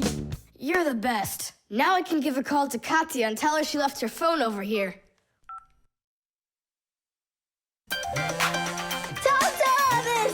Is that you calling? Yeah? And to who? Katya? And her phone is where?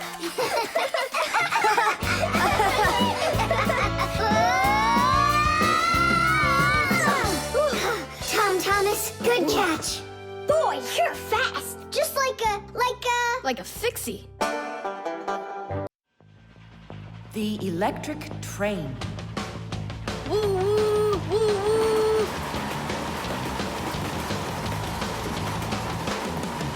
Zoom! Zoom! And suddenly, the Earth is attacked by an alien spaceship. Pew pew pew! If help arrives here on time, we'll be saved. Move faster, faster. Come on, get off the train. Move it, move it. Tom Thomas, we came here to play. Oh, finally you're here. I need some aliens for this game. What kind of aliens are you talking about? Just plain old aliens. You know the ones. They come destroy the Earth and just about everything. We don't want to destroy anything at all. Why can't we be, the train engineers, huh? Train engineers? You don't know anything about driving a train. Oh, we know plenty about trains.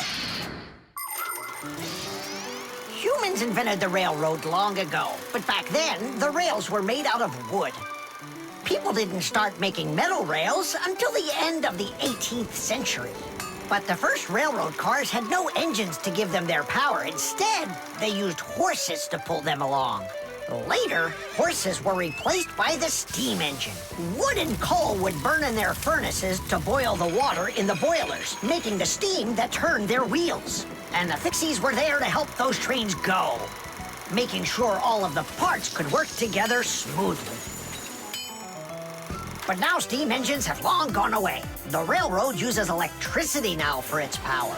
These electric trains race along the railway at almost the speed of an airplane. So you might know trains, but you'll still be the aliens. This railroad is mine. So you're gonna play the way I want. The train is unloaded and leaving the station. Woo! You can play choo-choo by yourself. And I will. Pew, pew, pew, pew, pew.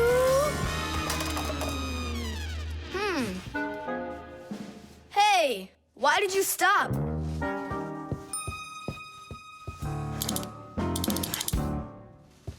This doesn't help either. It's not going at all.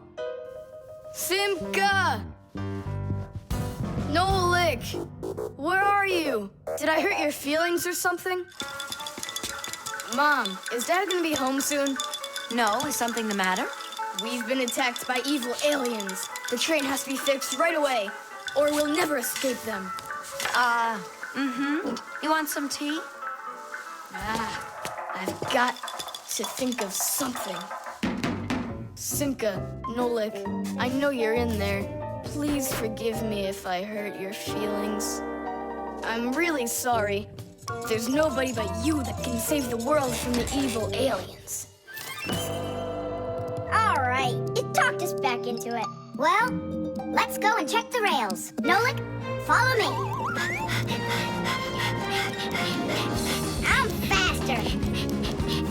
Whoa! Well, so much for being faster. But it looks like I found the brake. Tom Thomas, the rails are broken.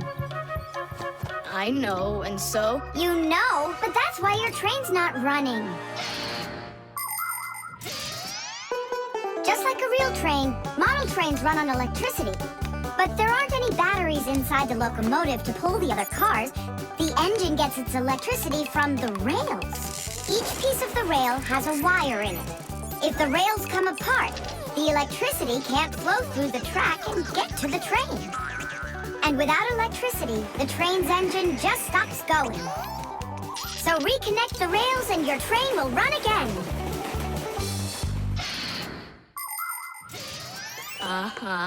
Put them together. Yes! Hooray! The train's running! Way to go! So will you play with me now? And which way are we playing this time? Whatever you want, I'm with you.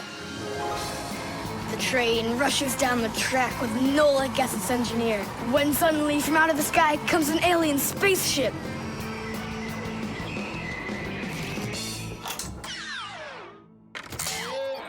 Greetings to you, O people of planet Earth. I come from far away, from another galaxy. Have you come to destroy everything? No, I've come to fix it all. Oh!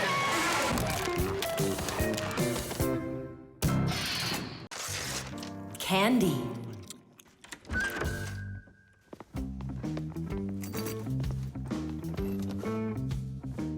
Nice black eye.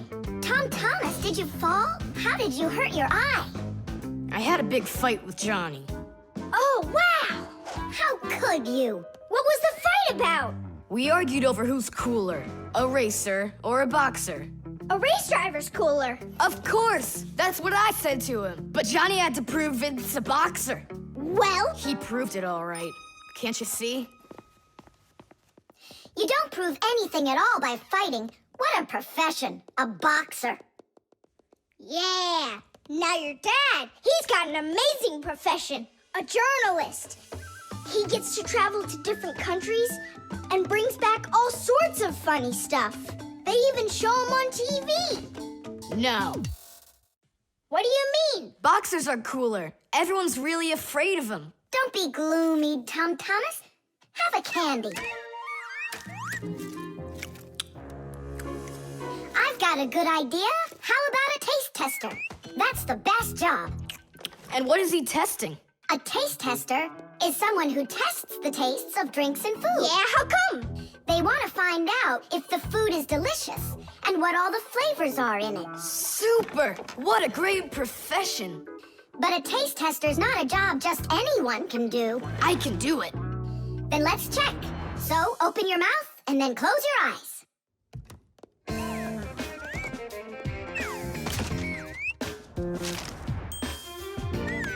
Try to figure out what the flavor is inside of this piece of candy.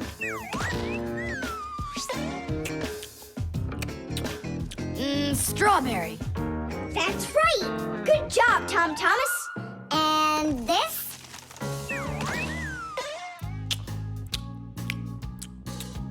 That tastes like orange. You missed that one. It was lime. Yeah, Tom Thomas. If you want to be a food taster, you're gonna need to do some serious practicing. Let's do it. Raspberry? You got it! Simka, how do they get the candy to be hard on the outside and filled with liquid on the inside? Don't get distracted. You're training. Yeah! Hard candy is made like this. First, a sweet syrup is cooked until it is thick and stretchy. Then the mixture is pulled into long, hollow tubes that are like noodles. As the tubes cool down, they start getting harder. And it's right then that the tubes are filled with the soft, fruity center and then cut into pieces. It all has to be done quickly before the tubes have a chance to get totally hard. And that's how candy is made that is hard on the outside and soft on the inside.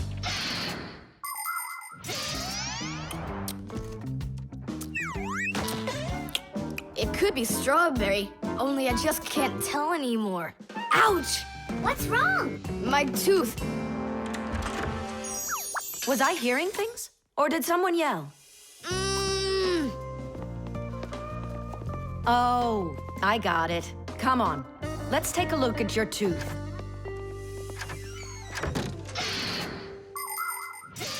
A taste tester has to be the most delicious profession in the world.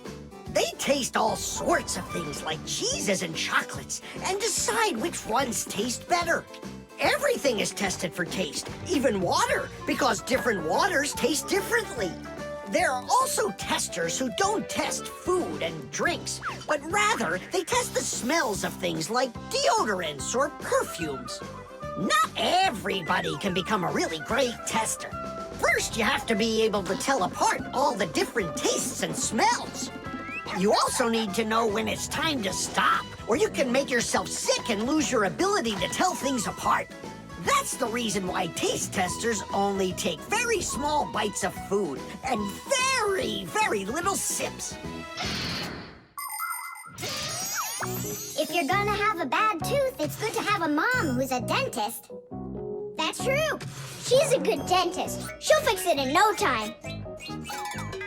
She'll pull that tooth right out.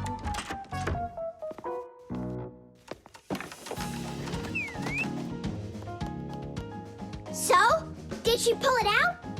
Nah, she just gave me some medicine to gargle. Your tooth, does it hurt? Yeah, it hurts a little. Hey, now I definitely know who's cooler than a boxer. Who? Who else? A dentist. Even boxers are afraid of going to the dentist. Paper. Hey, Tom Thomas! You're watering plants? Not only, I'm writing an essay for school. I don't get it. I have to write an essay that's called How I Take Care of Nature. Only I have to write what's true, so I'm writing what's true. Watering my plants. Oh! Chusaka. Chusaka, come here, girl. Stop. Don't be scared. Why did you pick her up? I want to pet her a little so I can write about how well I take care of animals. Tom Thomas, I want to take care of nature too. That sounds good. And what should we be doing? We could try saving air by not breathing as often. Awesome idea! Way to go! Saving air! Let's go for it. And ready?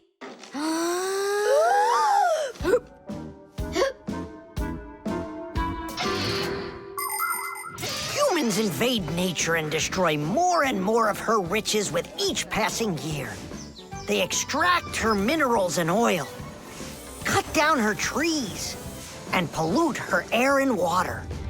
They do all of this to produce food and all sorts of other things. It's a shame that people don't really need all these things that they produce. They often buy something and then just toss it away when it's still almost new. And then there's all the food that humans buy and just throw away. So if you want to help nature, try not to buy anything that you really don't need. And take good care of the things that you do buy. And you can be sure that we Fixies will do everything we can to make your things last as long as possible.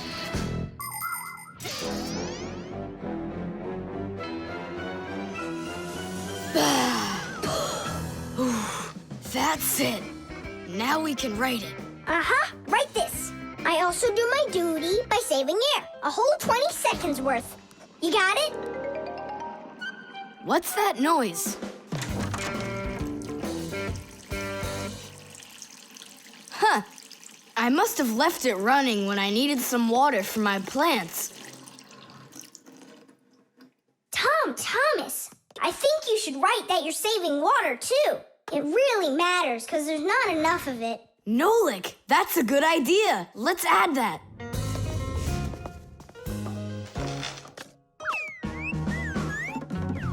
Hi there. What are you guys up to? We're writing about how Tom Thomas protects nature. It's a homework assignment for school. Uh-huh. I've already written how I'm watering the plants, I'm good to living creatures, how I'm saving air and water, and how I'm conserving carrots, too. I never want to eat them, especially in soup. Not eating your vegetables? No way. Doesn't count. You sure that? Mm-hmm.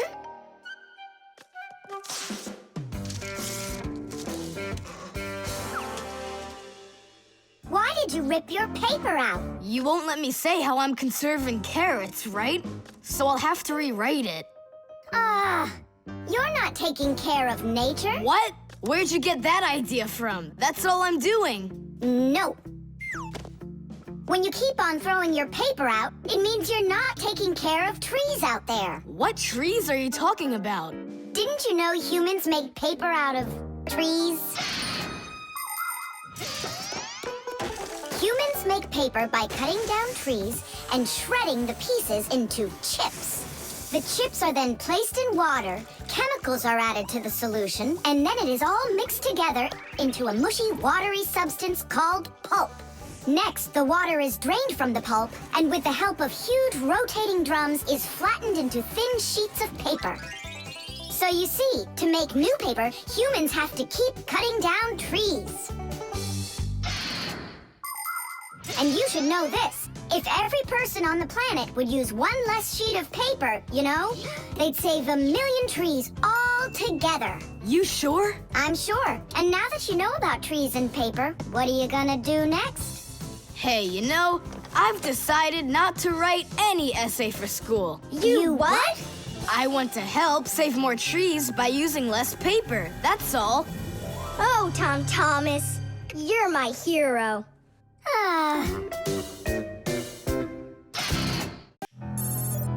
The lie detector.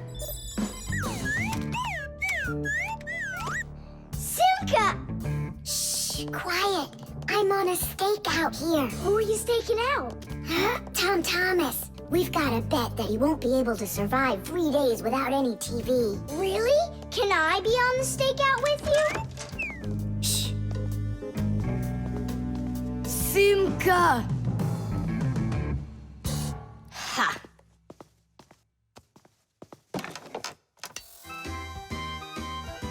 Aha! I gotcha. What? Who? You lost the bet, Tom Thomas. Just tell me you didn't. I didn't. Why didn't you? It's because I'm not Tom Thomas. What? I'm Tom's brother. That's totally not true. We know Tom Thomas doesn't have a brother. I meant his first cousin. Then how come you two look so much alike? It's 'cause our mothers are twins. So what should we call you? Who, me? John Johnson. And who are you, by the way? As if you don't know who we are. This room is beautiful. Sure is bigger than mine. I don't believe you. You're telling a lie. And what is your proof? Maybe he's not lying. There's a way to check it. How? Yeah, how? With a lie detector. You'll see. A lie detector is a device that is used to help figure out if someone is telling the truth or if they are lying. You see, when someone is lying, they always get a little bit nervous. Even though we might not see it, we know that a liar's heart beats a little faster, his breathing changes, and he sweats. A lie detector can pick up on all of these little things. And that's how a lie detector can be used to help find the truth. But you don't have a lie detector. But we know how a lie detector works, don't we? Or are you scared, Tom Thomas?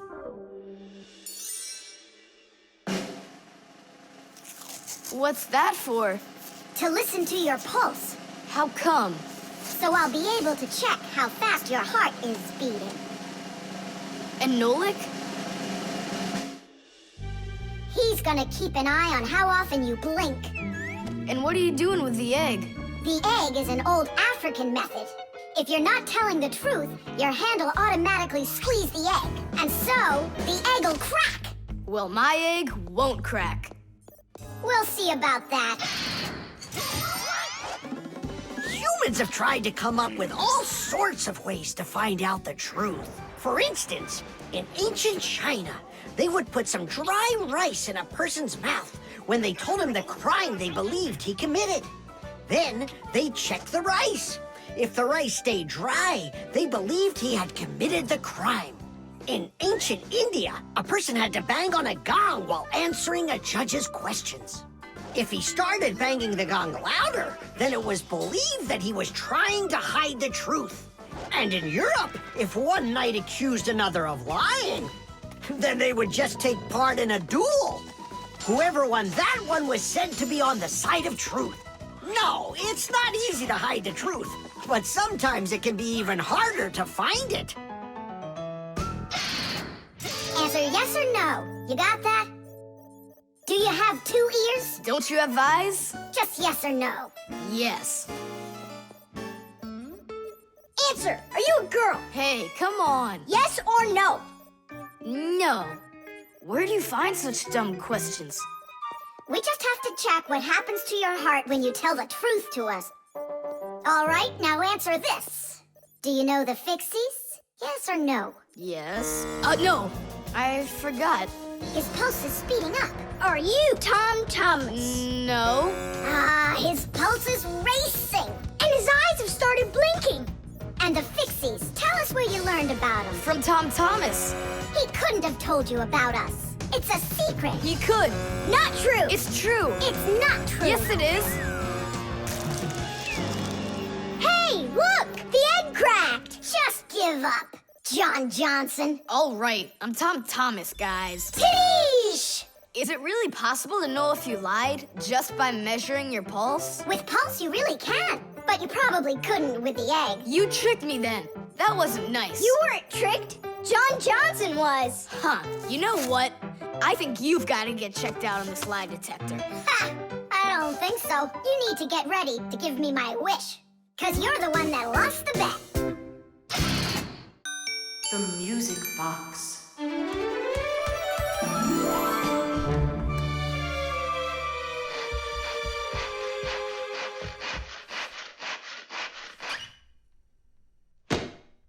And when the Pied Piper began to play his magical flute, the rats came out of their holes and followed him. And they never would be seen in Hamlin ever again. Whew. And then what, huh? I can't read anymore. My legs got tired. Whew. Simka, Nolik, something's rustling in there. In where? In Dad's office, it's on his desk. It's inside the wooden container. So maybe there's a mouse inside it. Tom Thomas, sit right here while Nolik and I go and check. And if there's a mouse in there for real, then how are we gonna get it out? Those rodents are really so big. And why was I reading that book to you, huh? Just grab a flute, give it a toot, and the mice will scoot. And where are the flutes gonna come from? We'll make them. Toot, toot, toot, toot, toot. You got it? Sure I did. Wait a second. Let's get a little closer.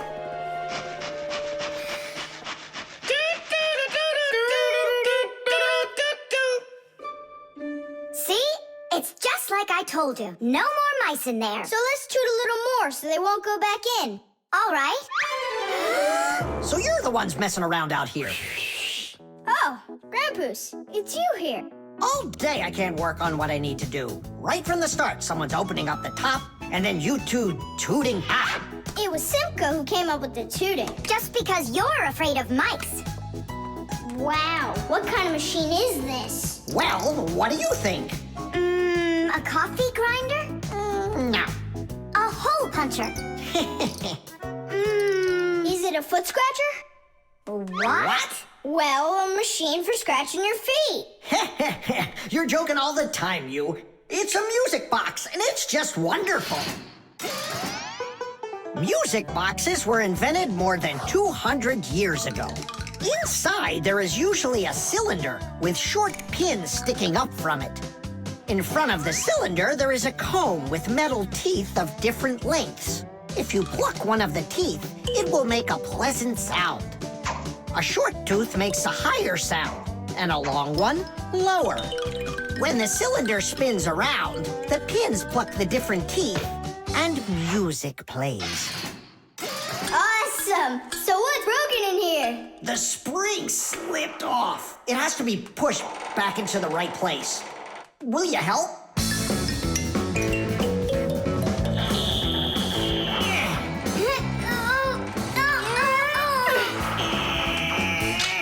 There we go, that's better.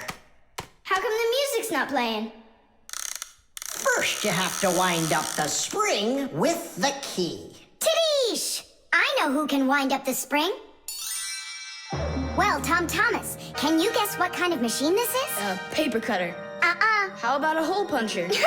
You're such a joker. Now don't go and tell me it's a foot scratcher. Then I don't know. Then wind it up with the key and you'll find out.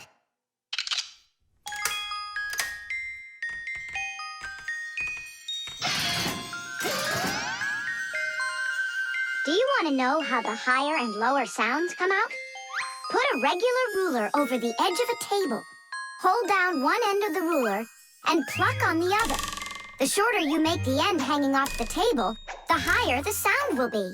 The teeth inside of a music box work the same way. And bells work the same way too.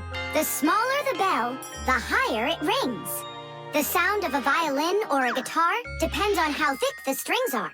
Fat strings make a lower sound, and thin strings, a higher one. How tight the string is also makes a difference. Take a piece of string or a rubber band. Tie one end to a doorknob and pull on the other end. With your free hand, pluck the string. The tighter the string gets stretched out, the higher the sound. If you want, you can even play a tune. I think I got it now. It's an old player for music. That's close, but not it. A music box is what they call it. I just said that. So, what was it in there, Just a broken spring. It's not the thing I'm dying to know. Who was moving around there? All I'll say is we, Tom Thomas. Won't let that secret out. Shh. The lever.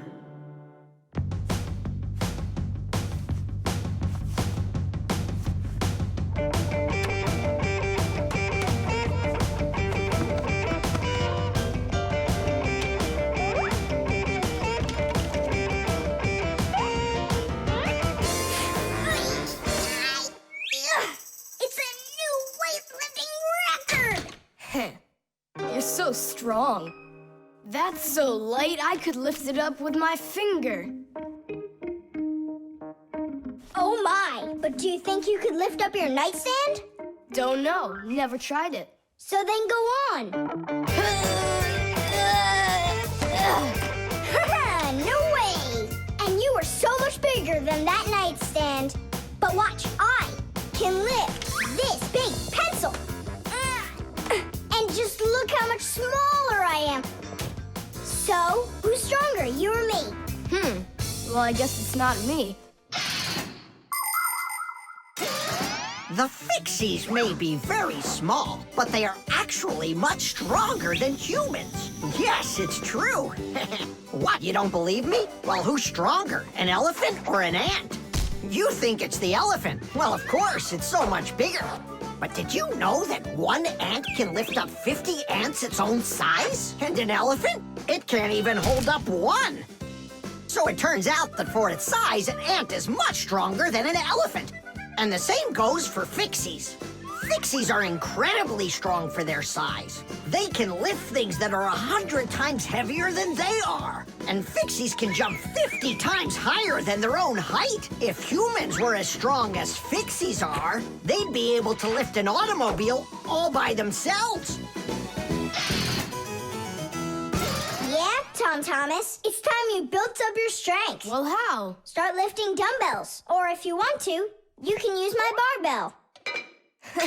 No thanks. I'll use the dumbbells my dad has. They're in his office, I think. Oh, there's one. And where's the other one? Aha, there you are. I'll get you out of there. Come on. I'm helping you here. It's stuck. All right. Move aside. I'll get it right out. What is this, glued to the floor or something? Hey, what's all the racket? Hi there, Simka. We can't get the dumbbell out from under there. Well, of course you can't. The sofa's pressing down on it. So that's what it is. And I was worried that I lost all my strength. Well, that means we have to lift up this sofa. We can't do that. It's too heavy for us. We can do it. Tom Thomas, get me your hockey stick from your room. We can't move a sofa with a hockey stick. Don't worry, you'll see. Here, I brought it. What is it for? We're gonna use it as a lever. A lever? Well, yeah. A lever works the same way that a seesaw does, with a board resting on top of a piece called the fulcrum. But with a lever, one side is longer than the other, and that's the secret to its power. With a lever's help, it's possible to lift any weight. All you need to do is get the short arm of the lever under the load and push down on the long arm. And the longer the arm, the more weight you can lift. And that's how a lever makes people stronger. Well, can we find a fulcrum in here?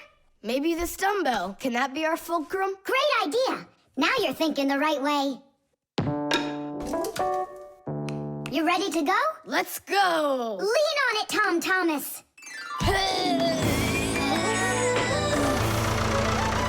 Yay! It's working! Tadeish! I'm so strong, did you see? Now watch how I lift Dad's heavy weights for you. Look, I can do it. It's just like I told you. You'd be better off training with my weights. Didn't you just see me lift up the sofa? You didn't lift the sofa, the lever did. Did you ever hear the saying, knowledge is power? I've heard it. Although, some physical power won't hurt you either. So pick up your lever and go out and play some hockey. You know how built those hockey players are.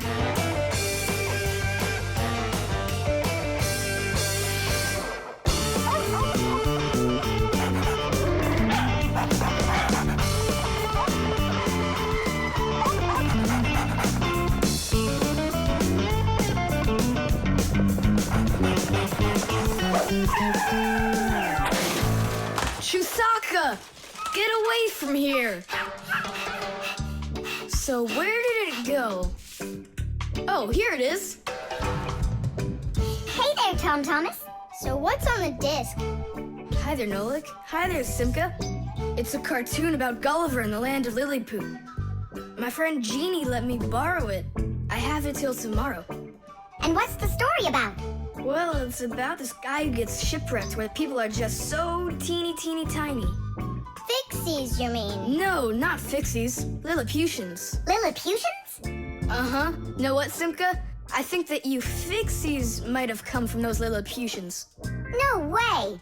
Our grandpa told us a completely different story of the Fixies. When something is very well made, then the saying goes that it was made with just a little bit of soul. In old times, craftsmen made things to last, and in each appliance, they would leave just a little piece of their soul. Those little pieces of their soul would turn into tiny craftsmen called Fixies, who would then make the appliance their home and take care of it every day. And that's how the very first Fixies came about. But as the years have passed, fewer things are being made by hand, and more things are getting made by machines in factories. That means there are less and less new Fixies coming from human souls. Luckily, Fixies can fall in love with each other and have their own family, raising their children and teaching them well, so they'll grow up to become skillful and honest master Fixie repairmen. So you're mistaken. We're not Lilliputians at all. We're Fixies. Yeah, Fixies. Listen, Tom Thomas, why don't you show us the movie? Yeah, I want to learn about Lilliputians too. Really, I do. Sure, I'll show you.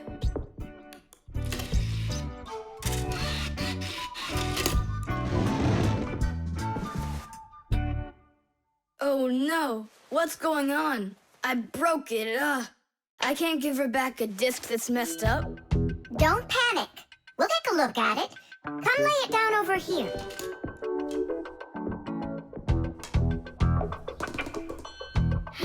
Tom Thomas, why is this disc all covered in jelly? Because I was touching it with my fingers. I mean, what else? It's obvious you don't know how a disc works at all. And you know how it works? Yeah, I know. Yeah?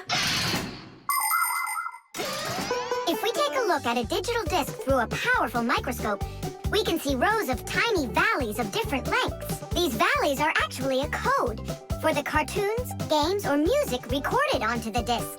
Inside a disc player, a laser beam reads the code and helps turn it back into pictures and sounds. But if you scratch the disc or smudge the disc with dirty fingers, the laser can't read it and the disc won't play. That's why you need to keep discs clean and stored in cases. So that's why you should only hold discs along the edges. And when you're done watching them, you have to put them back inside their boxes. And what about this one? Do we have to get rid of it?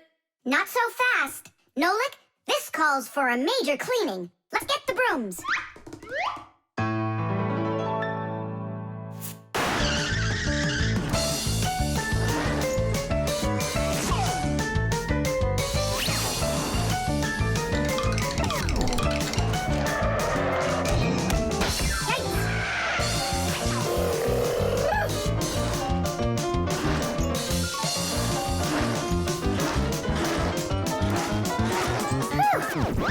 Okay, Tom Thomas, check the disc.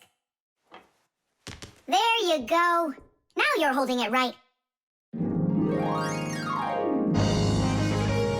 Hooray! The disc works fine. Hooray! Now we can watch the movie about the Lilliputians.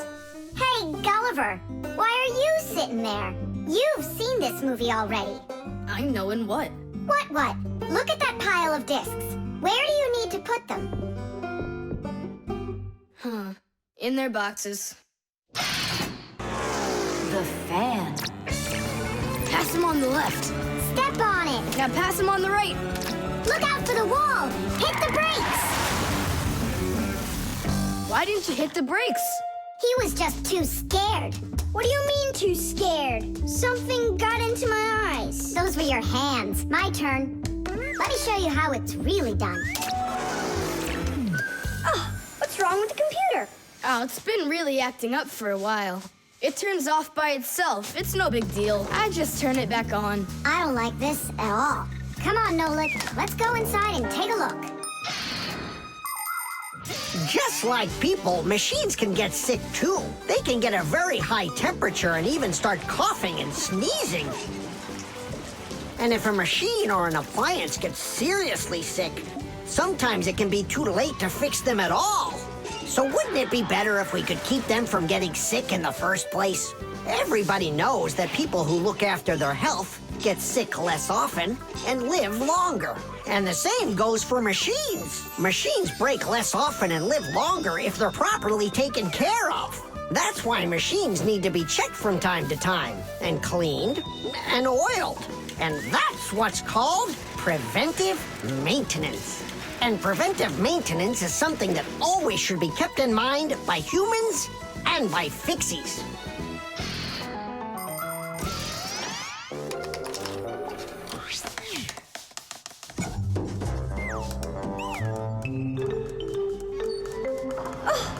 What is that? What is what? Can you hear that? What are all those sounds? It's probably just, a Fixie eater that woke up. What? What do you mean, Fixie eater? Didn't you know that inside of some appliances there live horrible monsters? They love to attack Fixies and eat them up. And the smaller the Fixies are, the more the Fixie eater likes to eat them. Ha ha! And how come you never told me anything about Fixie eaters before? I didn't want you to get scared. All right, scaredy cat. Let's keep going.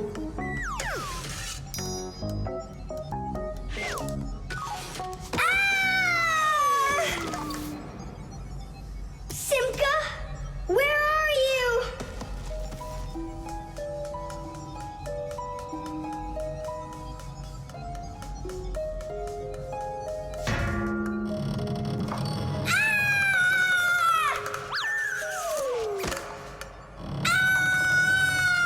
Oh no, don't eat me, Fixie eater! Oh, Simka! Come over here! The sound was coming from here. Take a look. It's not a Fixie eater at all. It's just a fan. Not just, Nolik. It needs our help. See how sick that fan is? Let's go and get it working right now. A computer can only run when all of its parts are working. And even though a fan looks like nothing more than a simple little engine with a propeller, the computer couldn't work without it. It has the very important job of keeping all of those other parts cool when they start heating up.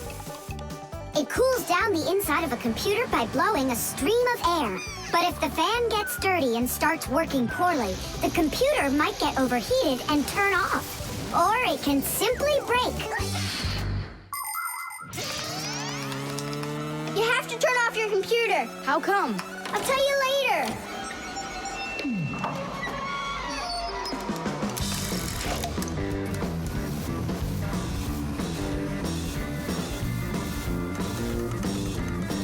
That part's done.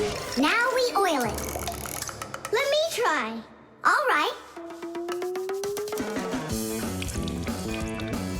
It's oiled up. Just like your nose. Tom Thomas! Turn it on!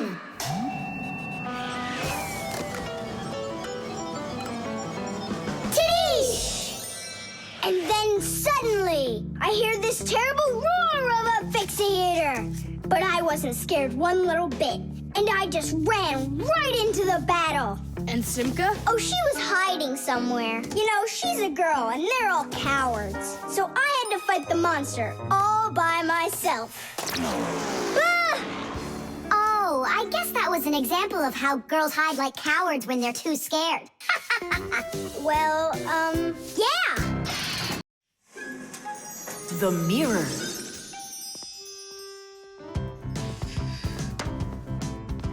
Hi there, Tom Thomas. Why has this mirror been standing here in the hallway for a whole week already? My dad can't seem to find any time to hang it on the wall. Are you sure it won't fall? It hasn't fallen so far.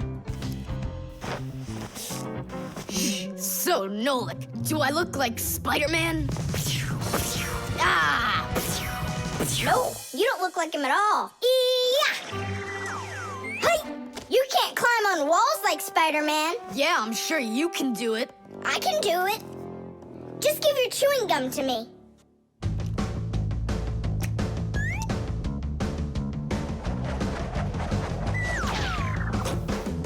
See that? Like in the movie. Oh, like that's really hard. Just keep watching.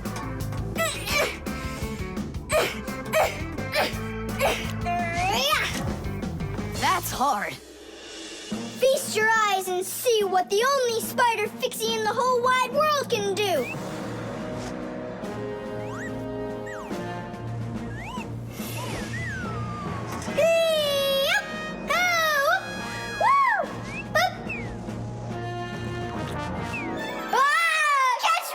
I gotcha! The mirror! Whoa!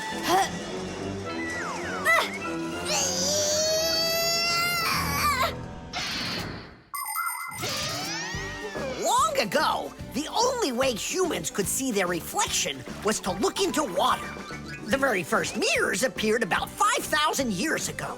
They were made out of silver or bronze. Legend has it that the Greek scientist Archimedes once burned down an entire enemy fleet with the help of mirrors like these. But humans only became able to see their reflections well after they started making mirrors out of glass. And we still use glass mirrors today. But of course, mirrors are not only used for looking at our reflections, they are also used in telescopes to collect the light of distant stars. And humans also use mirrors inside of automobile headlights so they will shine even brighter. Just look at all the things mirrors can do for you. Whew. Looks like it didn't break. Help me lift it so we can lean it back up on the wall. Tom Thomas! I've gotten a reflection in the mirror. That's impossible, because only vampires can't see their reflections. Or ghosts. But I'm not in there. So then, I guess you've become a ghost. No,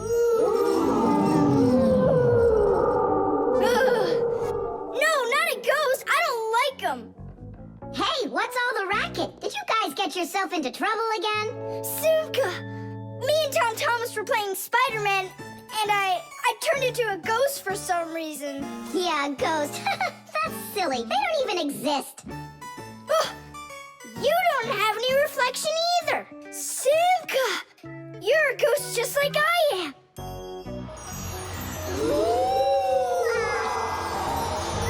That's just goofy. Look! Just look! Here I am! Well, hi there. But why couldn't I see myself over here? It's probably because the mirror is scratched on the back. Tom Thomas, do you think you can rotate the mirror? It's just like I said. Some of the special coating got scraped off of the back. A mirror is not just a piece of plain glass. Plain glass lets light pass through it, but a mirror reflects light. To turn a piece of glass into a mirror, people spray a special shiny coating on one of its sides that reflects everything. And then to protect the shiny coating, an extra layer of paint is put on top of it. But even with that protection, you still have to handle mirrors carefully, because mirrors can easily scratch or even break. And do you think that this one is possible to fix? Yeah, we can do it. It's a good thing you have a pack-a-mat with you. I thought we might need it after you started screaming over here. Don't tell me you've got paint in there for a mirror. A pack-a-mat's got everything you'll ever need.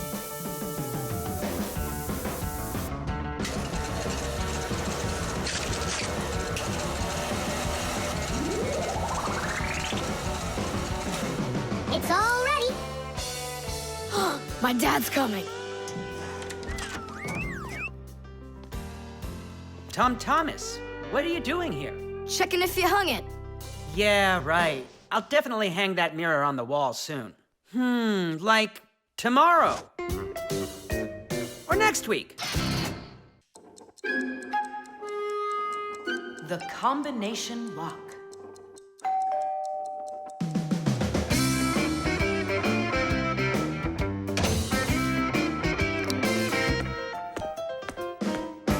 He's home.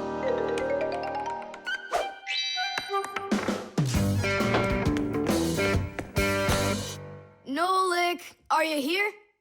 Stop your hiding. I'll still find you. Nolik, is that you? Hey, come on, that's not fair. You saw. Let me go again. I don't want to. You want me to play hide and seek when I got a brand new game to play with? Where is it? I don't see it anywhere in the room. I took it to school with me. For what reason? to show it off.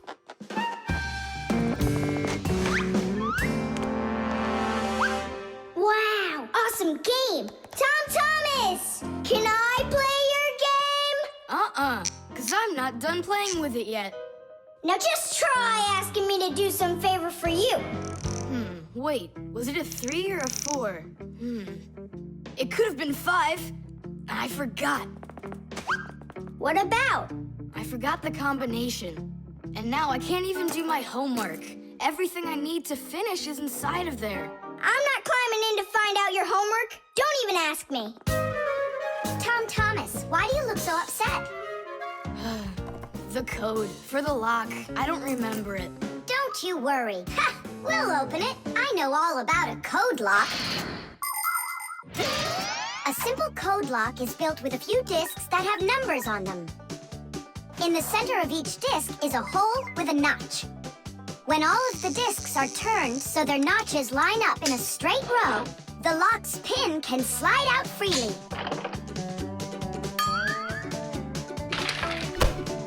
And to get the notches to line up, just turn the discs to the lock's code and the lock will open. It's that simple. It looks like we gotta take a look inside the lock. Ah, I see. Nolik, where are you? There's work to do. I won't do it. I'm not gonna help such a greedy boy. Nolik, won't you help me out here? And I won't be so greedy anymore. All right, you broke me down.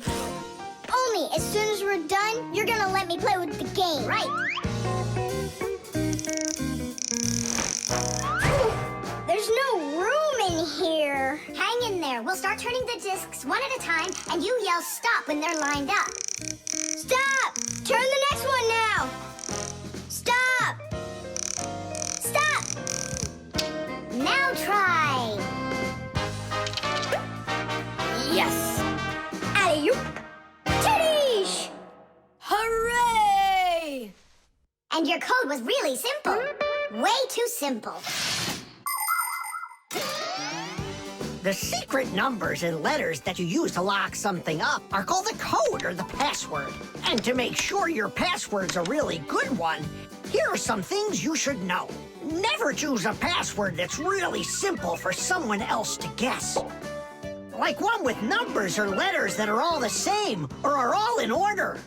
It's also a bad idea to make a password out of your birth date or name. It's better to think of a password that's a bit more complicated. And don't forget your password once you come up with it. Write down your password on a piece of paper and keep it in a safe place, but don't show it to anybody else. And then, if you happen to forget your code or password, you'll be able to remember it with the help of that piece of paper.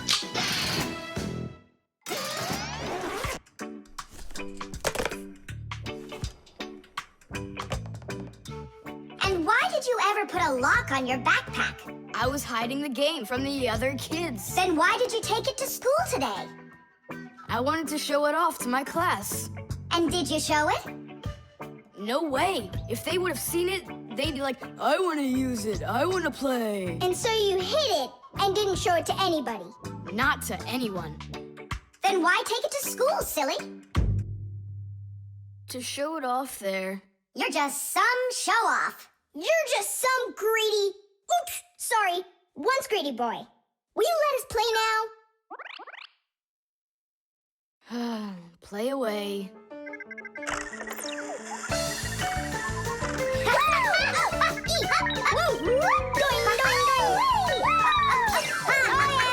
We're not bothering you, are we? Can you jump a little easier? You're shaking the whole desk. The tin can. Well, what else goes? A flashlight. It's good to have when you're camping.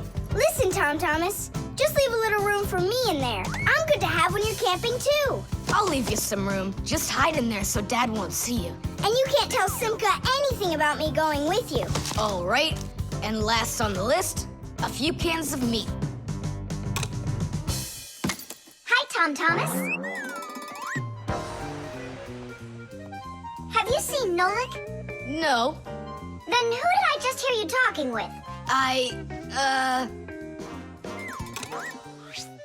I was just reading the label. Huh. Where did Nolik run off to?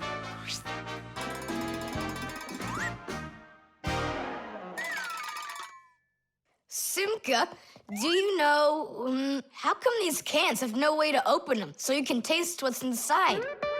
What do you mean? Don't you know what makes canned food special? It comes in a can.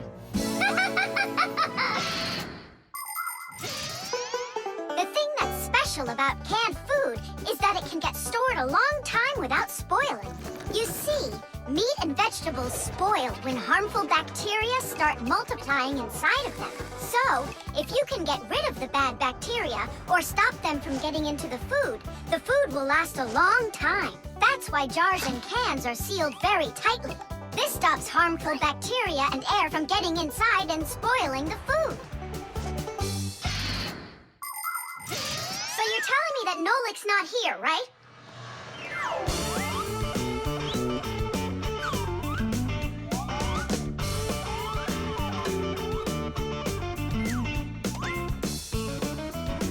Huh.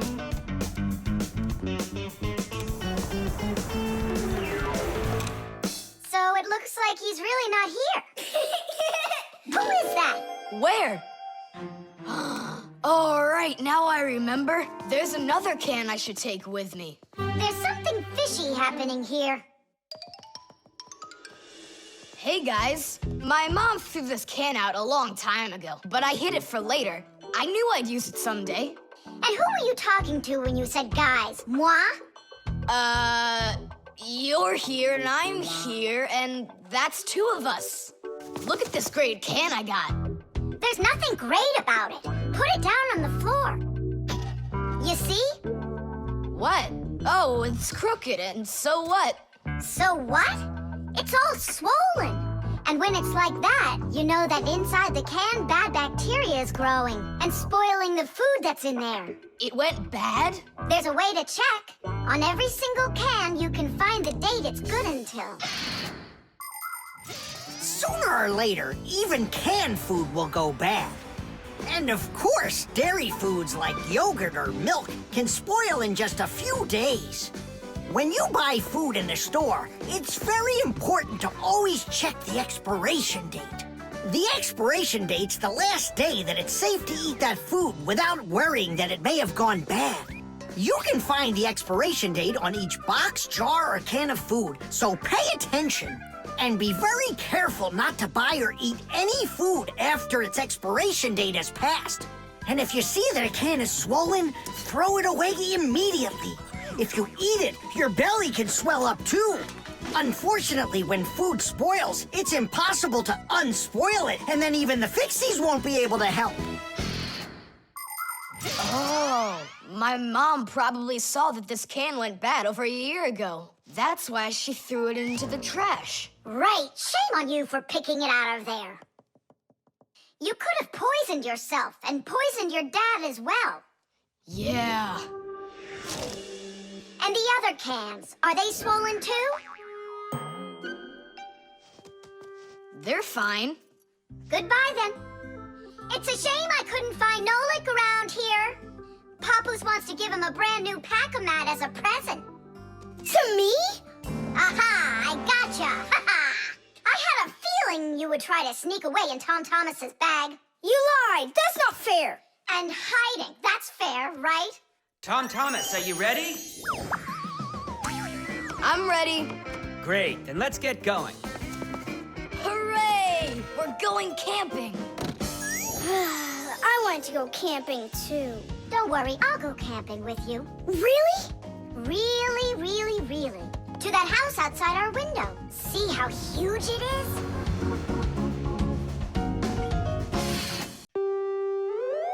The alarm.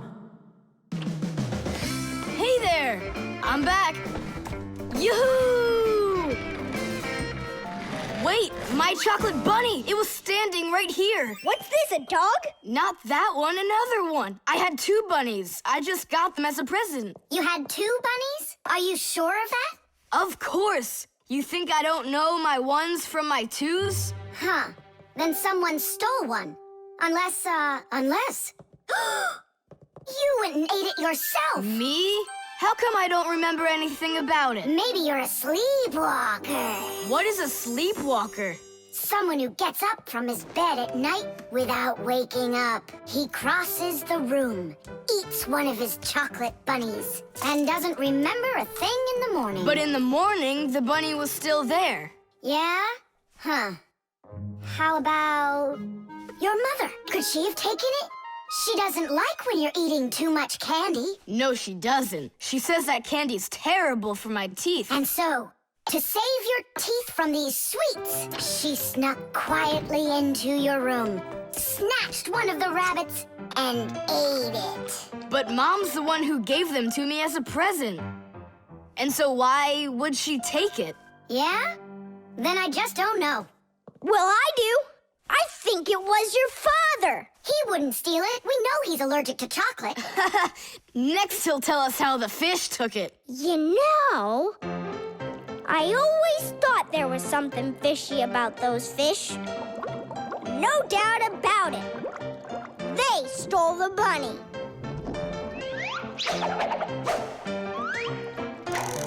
Uh-huh. And then they hid it in their aquarium. Oh, Nolik, that's funny. You know what, Tom Thomas? You need to protect that other chocolate hair. Exactly. It has to be eaten right away. Now, before it disappears. Just wait a little. You don't have to eat it. Let's think of something else. Of course, we need a security alarm. Need what? The alarm was invented to keep houses, cars, and other valuable things safe and secure. The simplest alarm is a siren or light bulb that is connected by wires to a door or window. When someone tries to open the door that has an alarm on it, the alarm goes off, making the siren howl and the light flash. Alarms can also be set up to call the police if they go off. Super!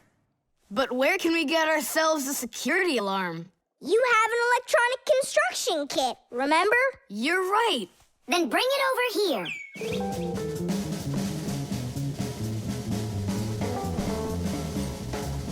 Nolik, help me!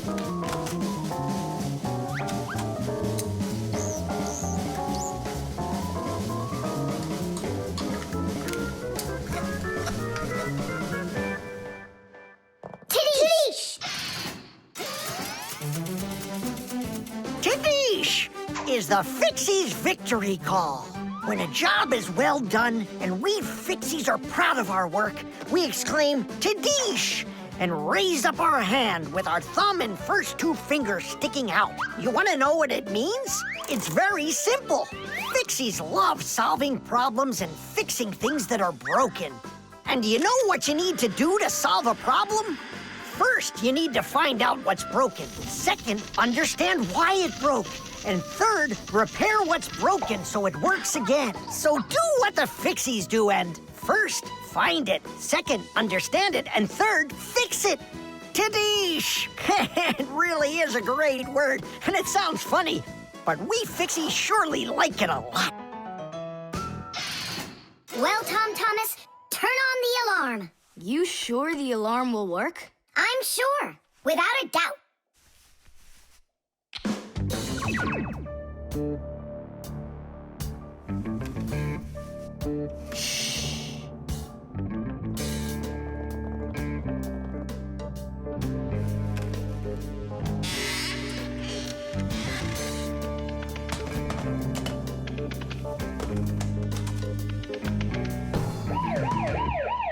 You're under arrest. Freeze!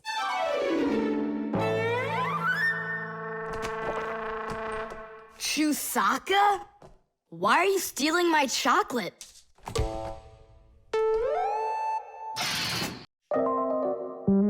The hairdryer. Nolik, are you here? Yep, I'm here. I got a cool trick to show you. What? Oh! trip long to learn it? No, that's not the trick. It's a trick with helium. Oh, what is helium? Well, helium's a very light gas they fill balloons with so they float in the air. That's not magic at all, you silly. Who's never watched a flying balloon? The trick's not about the balloon flying. I need to get its gas. Ugh. How can I get it down from there? Get a hairdryer. That's the way to do it. Yeah, what for? So I can show you a trick. All right. Mom, can I use a hairdryer for a minute? A hairdryer is a great, simple invention. Inside a hairdryer is a fan that sucks in the air from behind it and pushes it out the front to blow your hair around and make it dry. To heat up the air, there's an electric coil inside of there. When the coil heats up, it warms up the passing air. And the hot air helps your hair dry faster. Of course, you don't have to turn on the heat setting, but then you better like that cold wind.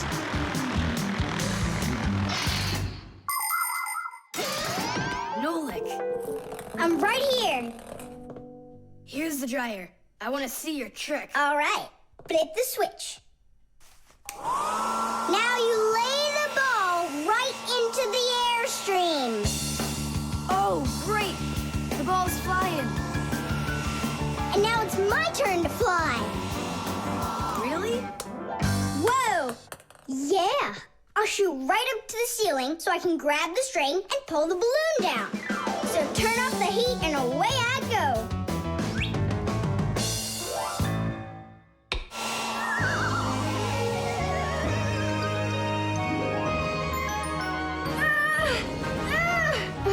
Switch it on to high. Got it. Give it to me. I can't get it down. It's probably because you're little and weigh like nothing. And what? Do I have to wait till I'm heavier and older to get down? I don't know. Then you'd better get my sister. She'll tell us what to do. Simka, come on out.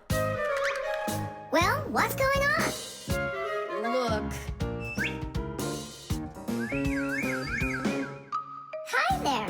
How'd you end up on the ceiling? I was just showing off that funny hairdryer trick.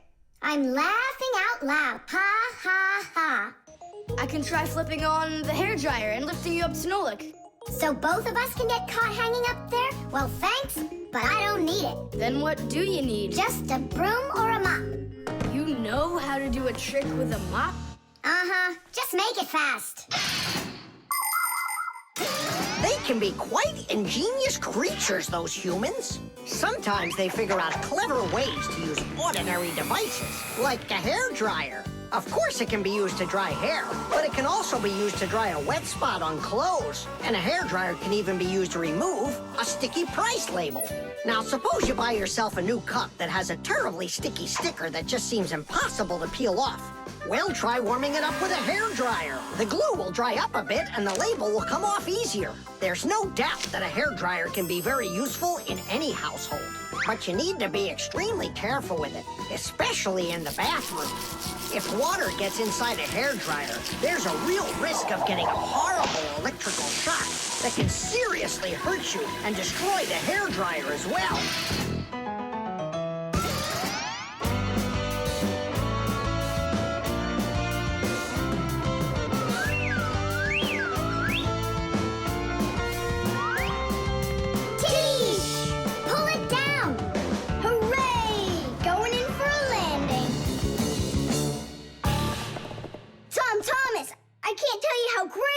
To fly inside a stream of air. Good for you. Now I'll sound like a Fixie. Really?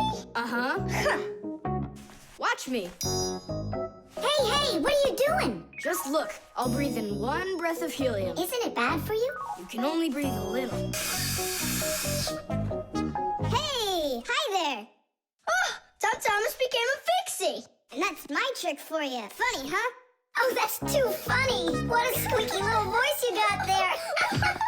See, I'm already not a Fixie. The helium stops working after just a couple seconds.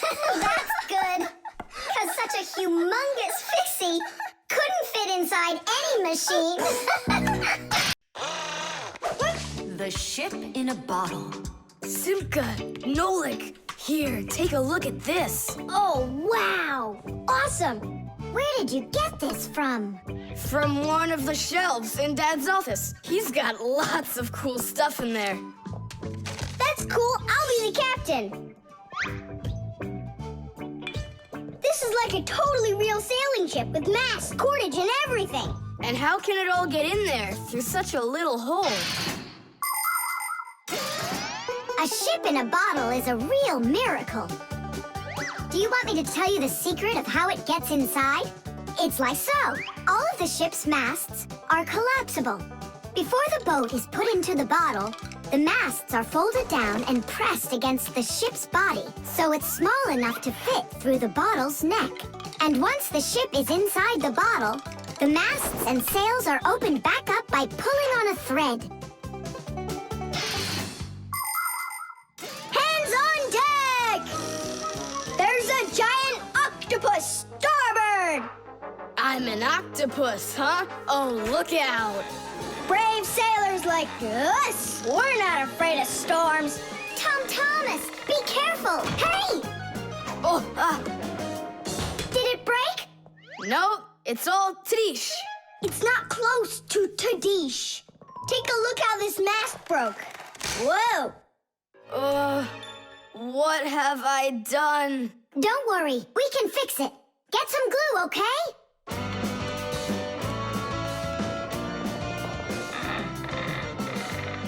Here's some super glue I found. This is the kind that'll keep things stuck forever. Nolik, come and help! Achoo! Phew! This stuff is so stinky. Danish! Ooh, that's better, thank you, guys. We sailors, never let a friend down. Nolik, you gotta get out! You'll get sick from that stinky air. I can't get loose. I got stuck. Hello there, Tom Thomas. What are you doing with the ship from my collection in here? I just wanted to give it some air. Tom Thomas, you know that taking things out of my office is just not allowed. Hey, look, what an interesting cabin boy. I never noticed him before. I'll take it, Dad, and put it back on the shelf, okay? Who just sneezed? I did. Achoo! Well, all right then. Do your homework and please don't set foot in my office again. Simka, where are you going? To save Nolik. I'll come with you. You're not allowed inside that office. Your father said no. Sweetheart, your soup's getting cold. I'm coming. Nolik, where are ya? Simka, why is everything turning? Because you inhaled the fumes from that stinky glue. Ah, phew. Everybody knows how strong the smell of paints, cleaning fluids, and glues can be. But the nasty smell is not where the real danger lies. Breathing in the fumes from paint or glue can give you a terrible headache. Or even worse, it can make you faint. That's why when the Fixies need to paint or glue something, they're supposed to put on a safety mask called a respirator. And humans need to remember to wear masks just like Fixies when they're working with fumes. And never forget that the fumes from glue and paint can be flammable. It only takes one spark and kaboom! There can be an explosion. So always remember to have plenty of clean air moving through any room where you are gluing or painting anything. Simka, hurry up. Hang in there, Nolik. I'll get you out of there.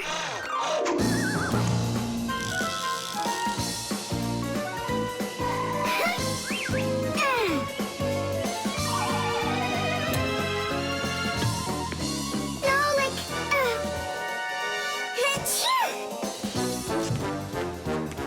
Oh no, is he okay? Nolik! Nolik! Oh, you're alive. Turning starboard. Turning port. Piasters! Piasters! Oh, whatever. He's gonna be fine. Nolik, do you know who I am? A giant octopus? The string lights. We're almost all done. Yeah. Now Santa Claus is gonna come over. He'll say, 1, 2, 3, lights light up the tree. Then we'll get our presents. The real Santa Claus? Yeah, for sure. The real Santa Claus will come to you? You'll see for yourself. He comes to me every year. Okay, so let's practice. 1, 2, 3, Lights light up the tree! Huh? Oh, the string light's burned out. And we don't have another one. Tom Thomas, Santa Claus is almost here. Is the tree ready? No, not quite yet. Oh no. What are we gonna do? I'll be right back. Tom Thomas, what do you think? Will Santa Claus give you any presents if there aren't any lights on the tree? No way, it's not right without the light. It just wouldn't be magical. Papus, Marcia, Santa Claus is about to come to Tom Thomas, but the string lights on the tree, they all burned out. They all burned out? Really? The bulbs in a string light are connected together like a chain with a piece of wire between each bulb.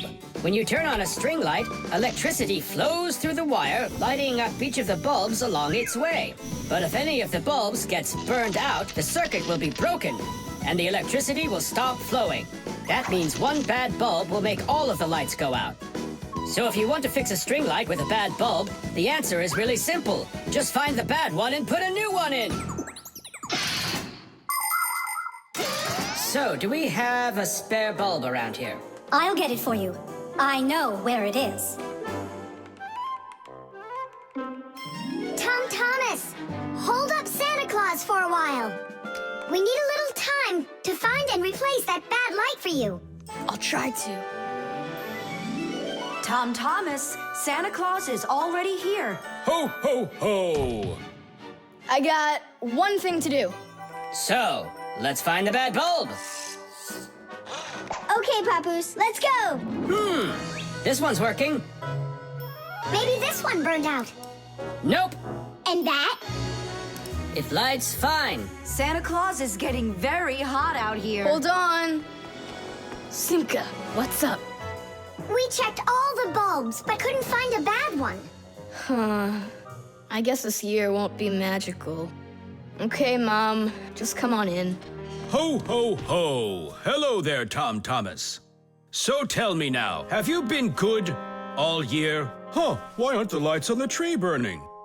So then let's say it together. 1, 2, 3. Ow! Papoose, I found one more bulb!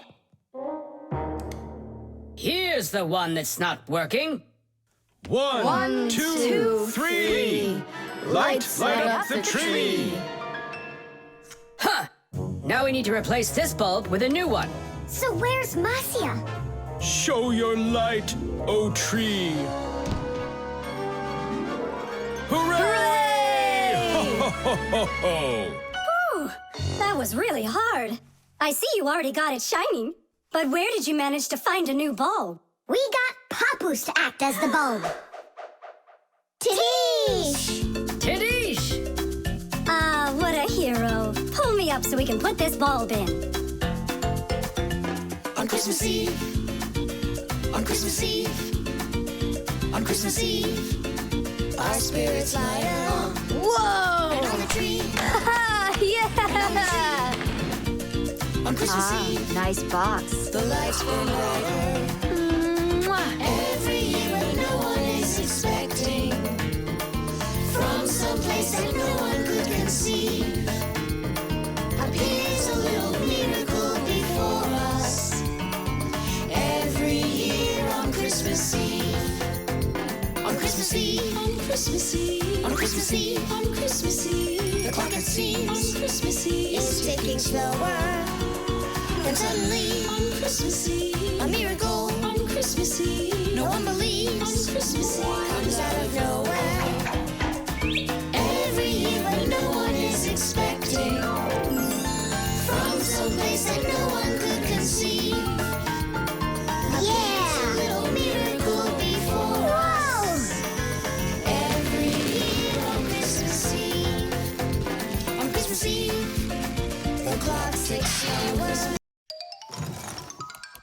The pen.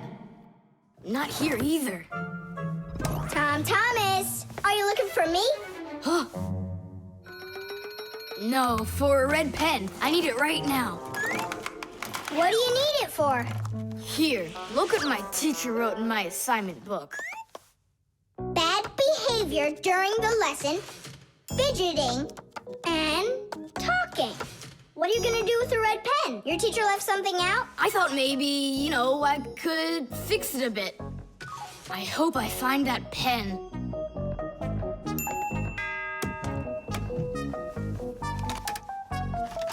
Oh, what? Oh, what? Oh. Oh, wow. Good catch. So, what do you want to fix on it? I'll just add a couple of no's, and then it will say that I had no bad behavior during the lesson, no fidgeting, and no talking. See, no problem. Cool. And then add this at the end. Tom Thomas is a perfect student. Nah, then they would guess I did it. What, is it clogged up? A little scribble will do it. That's not a pen. It's more like a penknife. Oh, look, the ball's missing. What ball? It's a pen. It's a pen, but it's a ballpoint pen. Old-fashioned pens work by dipping the pen into a jar of ink. But with a ballpoint pen, the ink is stored inside of a tube that has a metal tip on the end with a small steel ball. Well, small for humans, that is, but of course, for Fixies, it's quite large. When you drag the pen across the paper, the ball spins around and gets ink on it from inside the tube. Then it turns over and the ink rolls out onto the paper. So without the ball, a ballpoint pen won't write at all. So what am I going to do? That's my only red pen.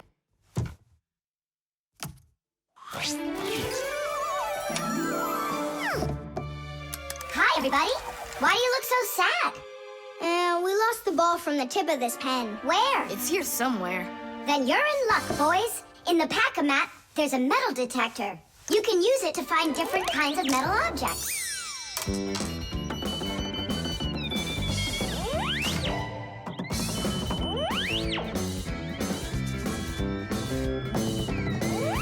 Nah, that's not it. I can see that myself. It's not on the table, Nolik. Until not that long ago, humans used pens that had to be dipped over and over again into an inkwell. This was quite inconvenient, and so to make writing easier, the fountain pen was invented. A fountain pen could be filled up with ink, so it could write for a much longer time. But fountain pens would often leak, leaving blots of ink on the paper. This problem was solved with the invention of the ballpoint pen. Ballpoint pens are simple, handy, and reliable, except that you can't write with them on a wall or upside down for a long time. That's because the ball uses up the ink on it, and the ink can't flow up to the tip.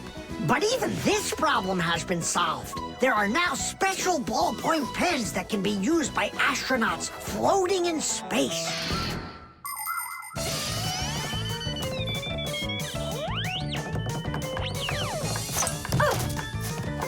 Is this the one? You're right. That's it. Don't you just see how awesome my metal detector is? Is that what you're calling me now?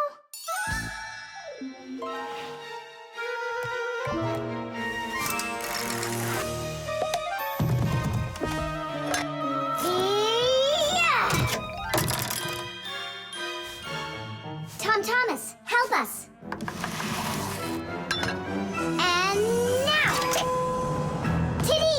Cool. By the way, what do you need the red pen for? Well, Tom Thomas and I needed to fix something in his assignment book. What?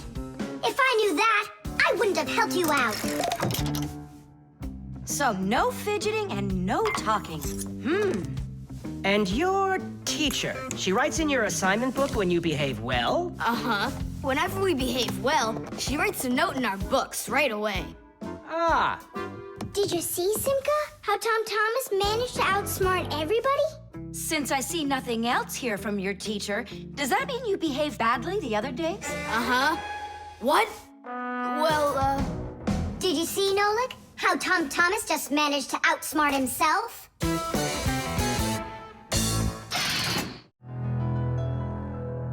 The magnet.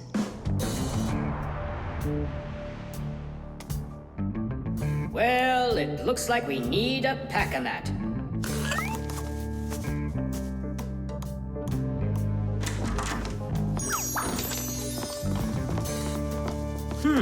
Where did this screw come from?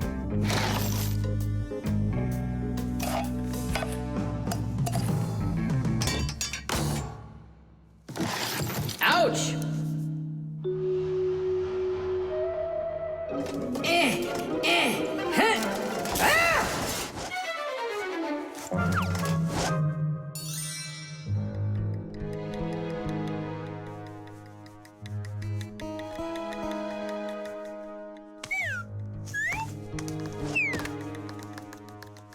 Papoose isn't in there either.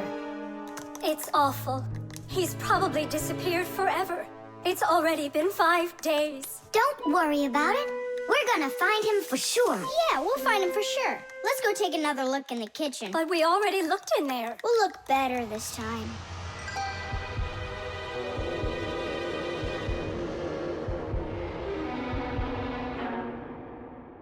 Let's go take a look in there. We looked so many times already. Simka, Nolik, what do you keep searching for in here? It's not a what, it's a who.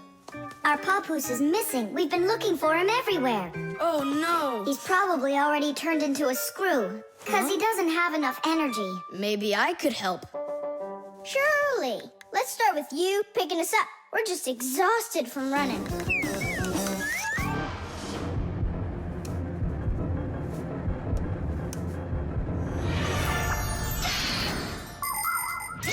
In a dangerous situation, a Fixie can choose to turn into a screw.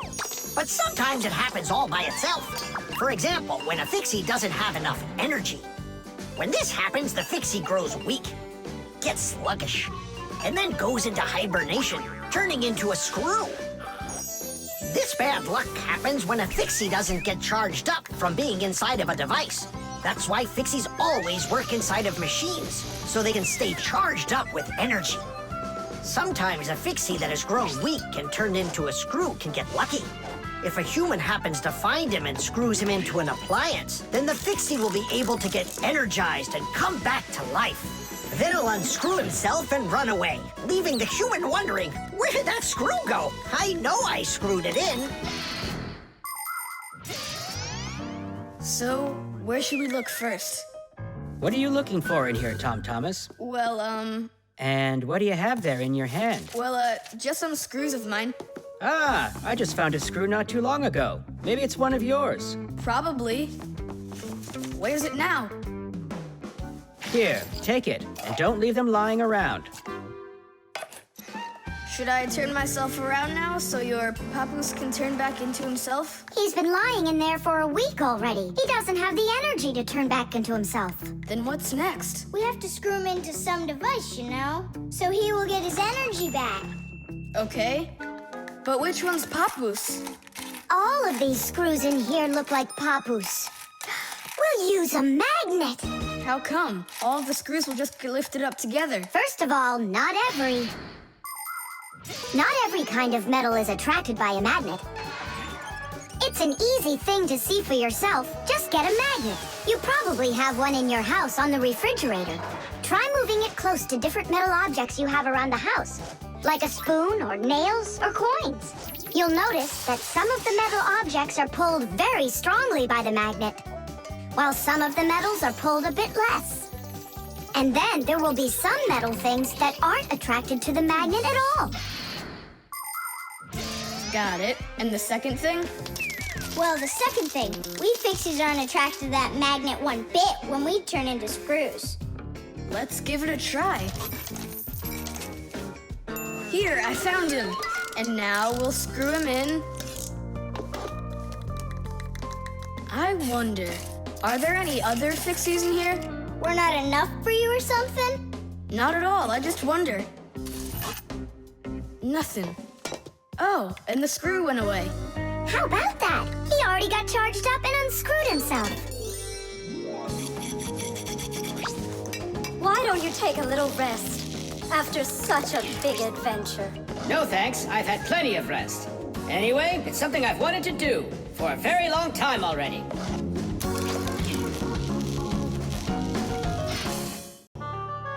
The magnifying glass. Case number 1. Let's begin. Well, well. I see evidence of the criminal. The criminal's fingerprints, to be exact. He won't get away with it.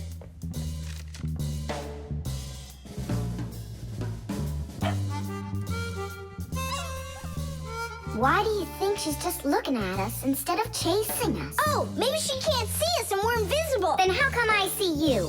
Simka, Nolik, be careful. Don't destroy the tracks. What kind of tracks? Whose tracks are they? Shh. I have to solve a crime. A crime? What kind? Someone stole a wing from this plane, but I'm on the trail. Take a look at that fingerprint. I'm looking. Well, and so? Each fingerprint is unique, so if you can find fingerprints, that means you have a good chance to find out who left them. Class! It's been known for quite a long time that all humans have their own unique fingerprints. It's true. No two people have the exact same fingerprints, and this fact helps the police catch criminals. It starts by finding fingerprints at the scene of the crime. Then the police compare those fingerprints with the fingerprints of someone who may have committed the crime. If they match, they found the criminal. This method is called dactyloscopy. Besides catching criminals, fingerprints can also be used to replace ordinary keys. When you press your finger against a special electronic lock, the lock recognizes your fingerprint, and then it's "please come on in." By the way, unlike humans, we Fixies don't leave fingerprints anywhere, and that's why even the police can't find us. Now we'll put a dog on the scent of the criminal. Chusaka, sniff. Pick up the trail. Now go find. Hey, what's wrong? Chusaka's broken. We've got to fix her then. How? She's not a vacuum cleaner. She's a real live dog. Fixies know how to fix it all. Not true. Almost all. The first thing we have to do is a thorough inspection. Let's see now. Her eyes are looking quite healthy. Good. Tails in one piece. Ears are clean. Yeah. Tongue, rosy pink. Tom Thomas, stand her up on all 4 feet. No, paws, I mean. Uh-huh. Chusaka, go on, you're fine. Now I understand. Here's what's out of order. It's her right paw. But I can't see what's wrong. I wonder if something's broken on the inside. Wait. Maybe something really small is stuck in her paw there. Tom Thomas, we need your lens. Here. In order to examine a small object, you need a lens. A magnifying lens is a special piece of glass that is thicker in the middle than on the sides. It bends the light that passes through it. And that is why, if you put this kind of lens between your eyes and something small, it looks like the thing got bigger. If you put 2 lenses in a frame, you get a pair of glasses. And if you add a handle to the lens, you get a magnifying glass.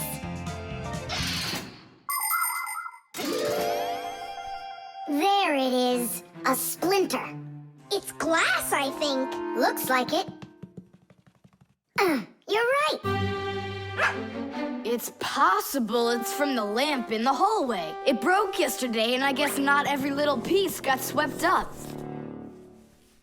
Chusaka, hey there! You're all better now. Looks like we fixed her. Tadish! She's all repaired and working. Maybe we shouldn't have cured her. Ungrateful dog. Simka, Nolik, here it is. The wing that was lost. Yeah, that's great, only you still have to figure out who hid it underneath the bed there. Yeah, you still need to match the fingerprints.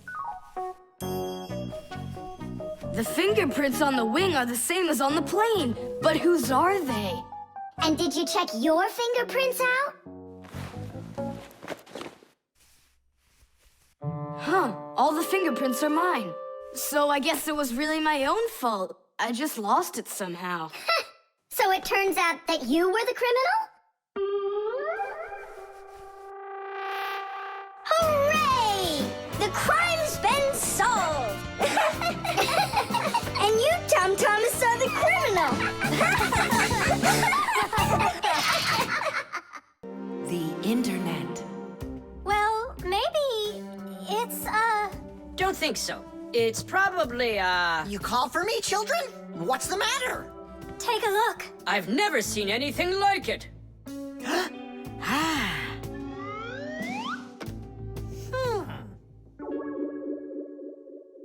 What in the world could it be? Hit! Maybe it's a bathroom scale? Or a clock with a digital display. Wait a sec. Are there instructions around here for this thing? I couldn't find them anywhere. That's a problem. Well, then let's try to figure it out. What are you trying to figure out up there? What a huge hockey puck! It's big enough for a monster! And the name is so silly, T-Robot. Why don't they just call it the Trollbot? Or I got it, the Trollboat. Please, stop the racket. So what could this thing do, huh? I have no idea. We could try finding it on the internet. Where? Just run along, you two. We don't need any internets. We can handle this. Go on, go. Don't interrupt us. Sure, whatever you say. Come, Nolik. We'll find it out by ourselves. Yeah! How? So, you remember what it was called? A trollboat. Nah, a trollbot. You're right. Hop to it.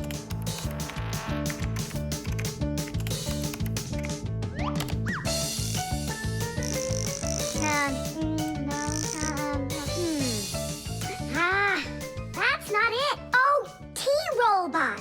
You're right. There it is. A robotic vacuum cleaner. You mean it vacuums by itself? It's a robot, so yeah. Class. There's just so much cool stuff in this computer. Nolik, this information is not on this computer. It's on the internet. From your computer, you can send a letter to another computer. You can also download a song or a photo from another computer. That's all possible because most of the computers in the world are connected to one another as part of a huge web. And this World Wide Web is what we call the Internet. Thanks to the Internet, we can take a peek at just about anywhere in the world and find information we need about anything.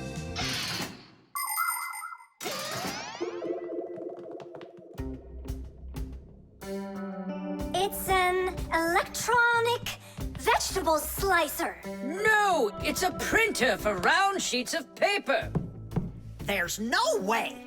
Grandpoos, we found out what they do with it. You're back again? You mustn't interrupt the adults. Just wait a second. Nolik, turn it on. Turn what on? Don't you turn on anything. Ready, set, jump!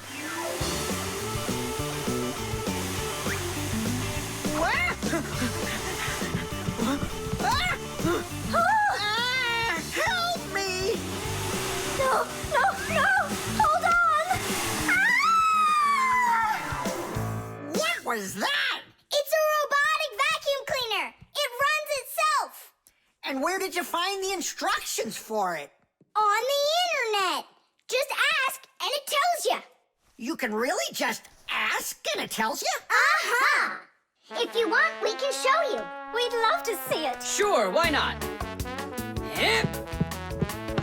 Whoa! On the internet. Hey, hey, hey! Wait for me! What's an elephant weigh? What's an elephant weigh? What's an elephant weigh? The answer's easy to get. It says it weighs 5 tons. It says it weighs 5 tons. It says it weighs 5 tons here on the internet. It says it weighs 5 tons. It says it weighs 5 tons. It says it weighs 5 tons here on the internet. You send a letter to me. I send a letter to you. You send a letter to me. It's just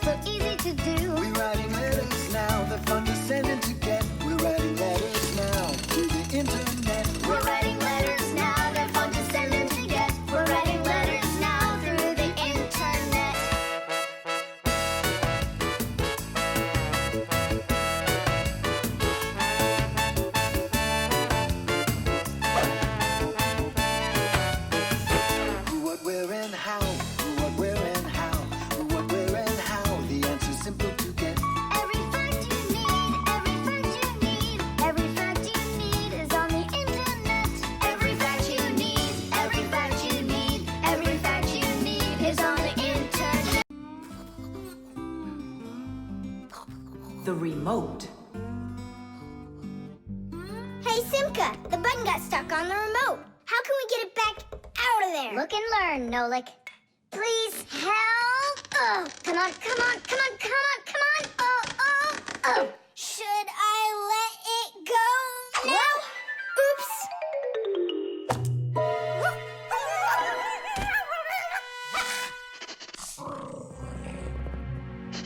Nolik, hide somewhere.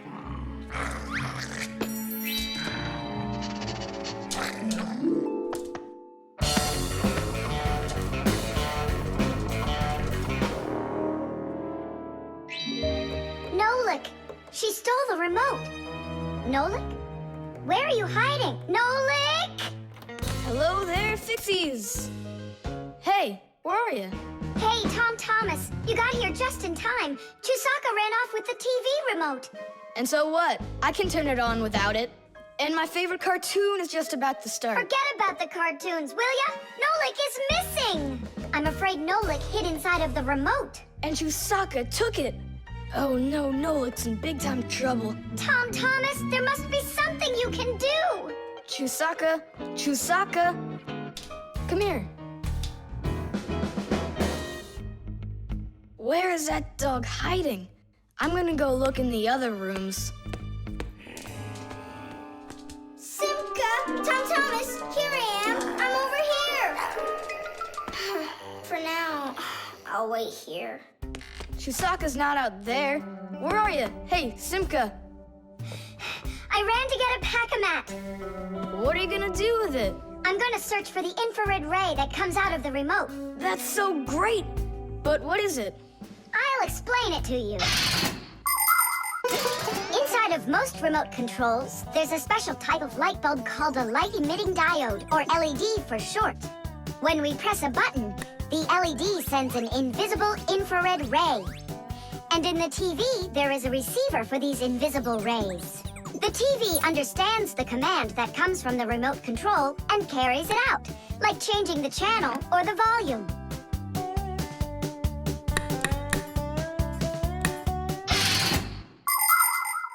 If the rays are invisible, then how is it possible to see them? In the pack-a-mat, I've got these special goggles that can help me. And now what? Yell to Nolik. Get him to close the contact on any one of the buttons. Nolik! You gotta push one of the buttons down on the remote. A button? But how am I gonna do that? Wait, 1 second. Chusaka Chusaks with a brain full of rocks. Meow. Meow. Oh, Mama Mia. Now she'll eat me together with the remote. Nothing for you here. But here's something. There he is. He's over there. Chusaka, come here. Do you want a hot dog? So you want to play tough? All right then.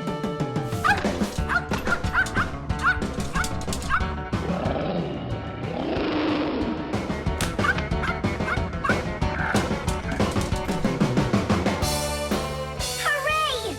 You're in one piece. How did you find me? By looking out for the remote's rays. It's just a shame it's impossible for me to see him. What are you saying? You can! If you want to see infrared rays, all you have to do is look through a digital camera. Try it for yourself. Turn on the camera on a mobile telephone. Now go ahead and press any button on the remote control and point the camera toward the front of it. You'll see a bright dot on the screen of the camera. That's the light-emitting diode working. It's letting off a special light that can't be seen by the naked eye. It's also possible to point the remote control at a mirror. And then through the camera, you can see how the light-emitting diode turns itself on. So what that means is that invisible rays bounce off of a mirror in the same way that regular light does. So you can control the TV by bouncing the light from a remote control off of a mirror. You don't believe me? Then go ahead and try it yourself. By the way, if your toys weren't all stuffed under the bed, we would have found the remote without the goggles. Don't worry about it. When the cartoons are over, I'll put them away.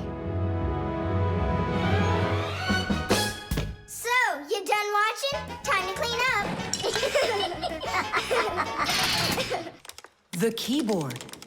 5, 4, 3, 2, 1. Ready or not, here we come. And where is he hiding this time? Tom Thomas! Yoo-hoo! Tom Thomas, you didn't forget about your grandma's birthday, did you? No! Oops, I did. We found you this time. Hey, that's not fair. It was my mom that found me, not you. Then go and hide again. Not now. I have to draw a birthday card for... my grandmother. So, we need one clean sheet of paper. When's your grandma's birthday? Tomorrow. But your card won't get there on time. Oh, then what can I do? Come on and use your noggin. Pick up the phone and give her a ring. Your grandmother will be really happy to hear your voice. No, we've got a tradition. We send each other birthday cards. And what's the internet for? Why don't you send off an electronic card to her? Simka, that's genius. Oh, this one's cool. Now go ahead and type your message.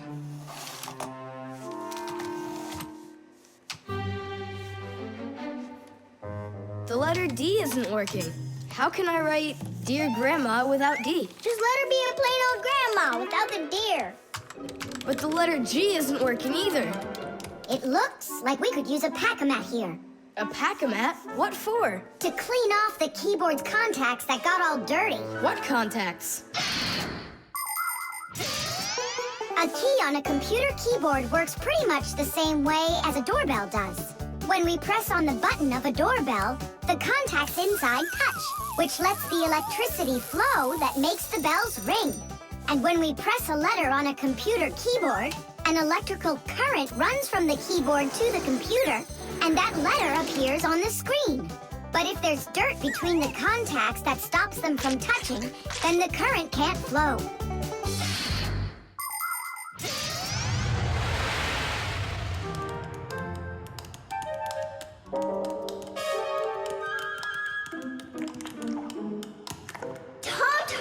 What did you drop in here that is so sticky? It's probably the soda I was drinking. And so, you shared it with the keyboard? Here's the reason why it's not working. Where did so many crumbs come from? They fell off my sandwich.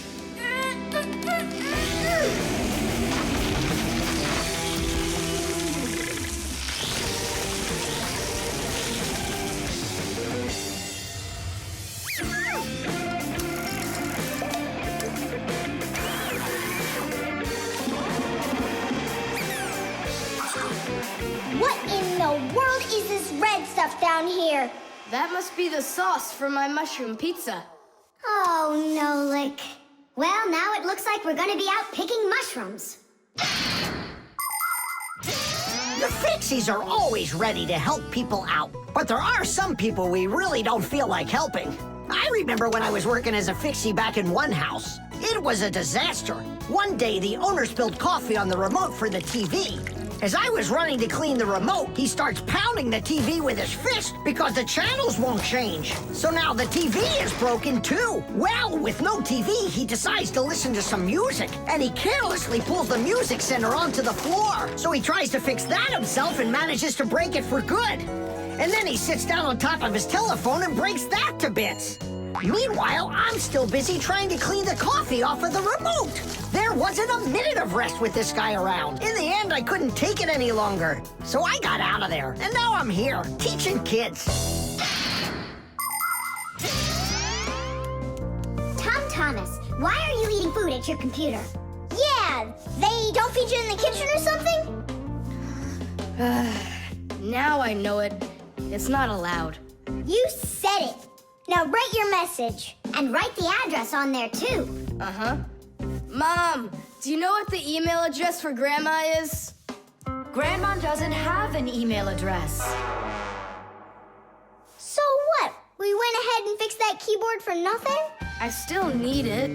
Am I Grandma? I'll give her a ring on the phone. You said you had a tradition of writing each other cards. And what? Grandma will be happy to hear my voice. That's some original idea, huh?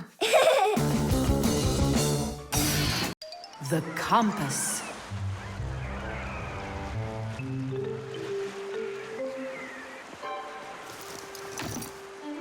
Pipe all hands on the deck. Aye, aye, mateys. Shiver me timbers. Simka and Nolik, what you doing here? We're not Simka and Nolik. We're courageous pirates. Yeah, pirates. And today we leave home for the sea. Are you with us? Yes, I am. Hooray! You mean no? No hooray? Oh, yeah.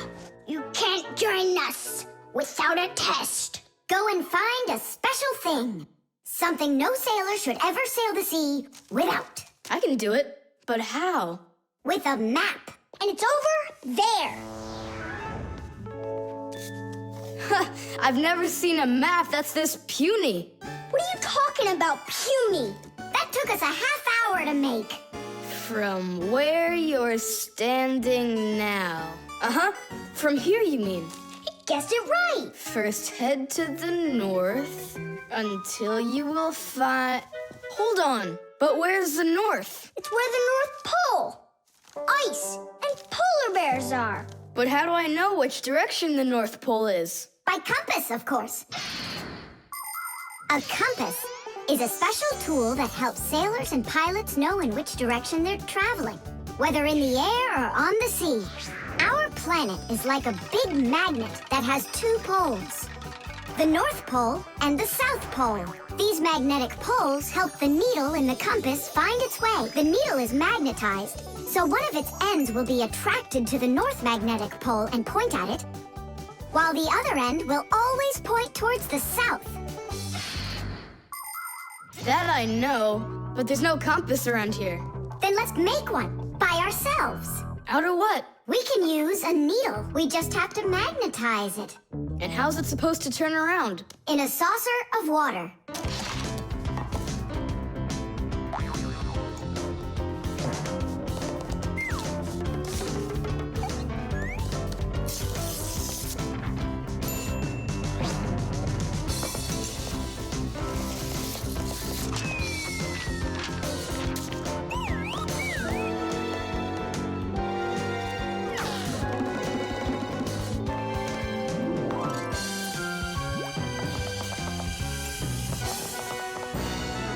Well, there you go.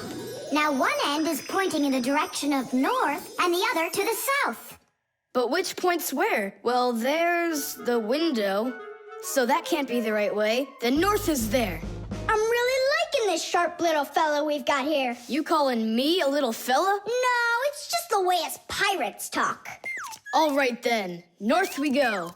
First, head to the north until you see a sleeping monster. Mateys ahoy! Monster on the horizon! Let him do it himself. Now turn to the left and go 300 paces more. 300? Exactly. I counted on myself. Uh-huh. Okay, then that means I'll go 1, 2, 3. Now straight ahead until you get right up to the giant tree. You call that a tree? Wow, amazing! I can't believe my eyes. It's a real ship compass. It's also called a marine compass. The first compass was invented more than 1,000 years ago in ancient China. With its help, the Chinese were able to travel across the desert. And about 200 years later, the compass appeared in Europe. Whether the Europeans came up with the idea for the compass themselves or took it from the Chinese isn't clear. But one thing's for sure, we Fixies remember how those early compasses were built. The first compasses were made with a magnetized needle on top of a floater inside a bowl of water. Later, the needle was put on top of a pin that let it spin freely, and it started to look like the ones we use today. Since the needle of a compass always points to the north, a sailor can easily figure out which direction he needs to turn his ship. If he wants to go north, he follows the needle north. If he wants to go south, he goes in the opposite direction. Your dad brought it home with him late last night from his work. You were asleep. Hold on. I want to check something. What's up?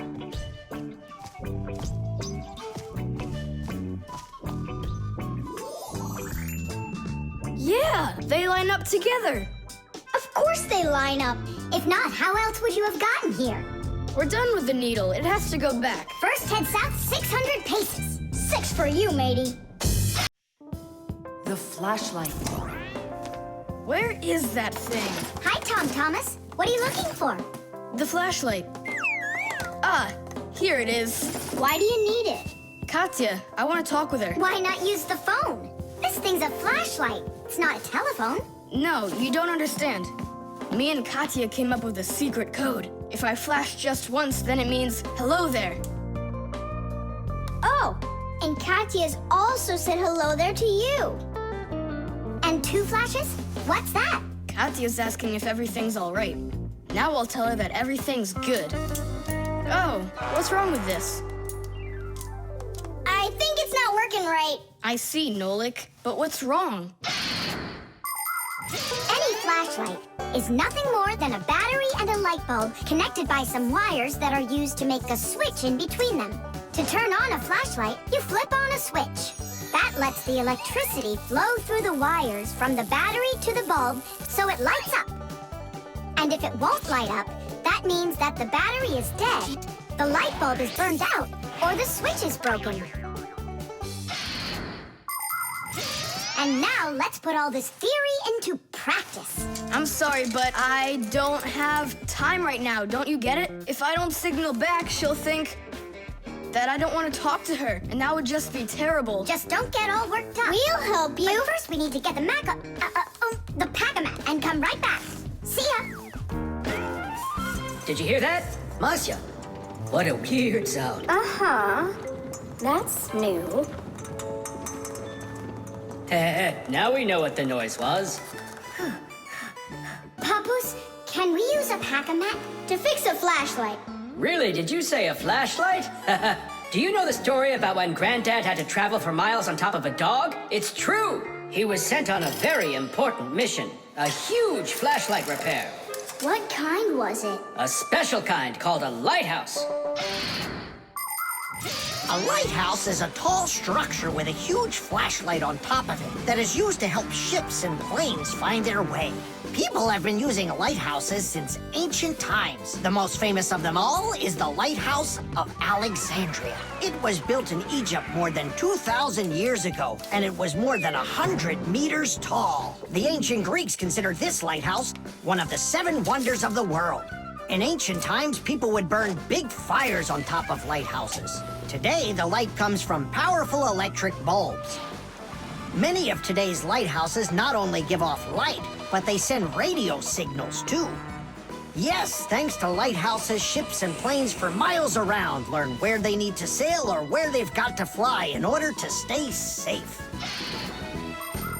And thanks to that heroic deed of your grandfather, that big old lighthouse started working. Since then, not a single ship has ever gone astray. Simka! And what if we don't just fix the flashlight, but we do something heroic? Like Grandpa's did. Uh-huh. All right. What do you say? Let's jump on the back of this dog and get moving.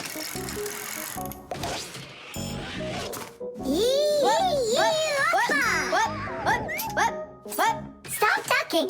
Grab hold of my hand.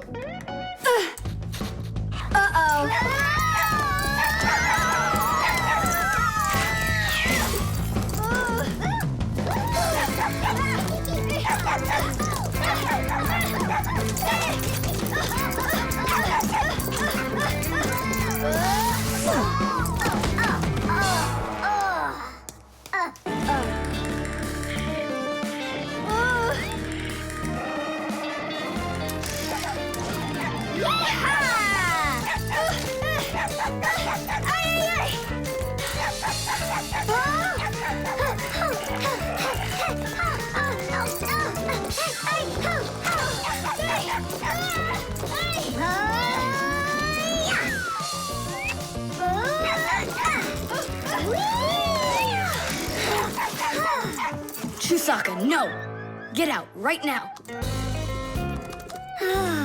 Tish! That was really some heroic deed. Now it's time to go get that lighthouse fixed. Tom Thomas, hand the lighthouse over. What kind of lighthouse? The one that's your flashlight. I have no use for it. What do you mean, no use for it? But then how are you gonna tell Katya what she needs to know? I already told her. Watch this.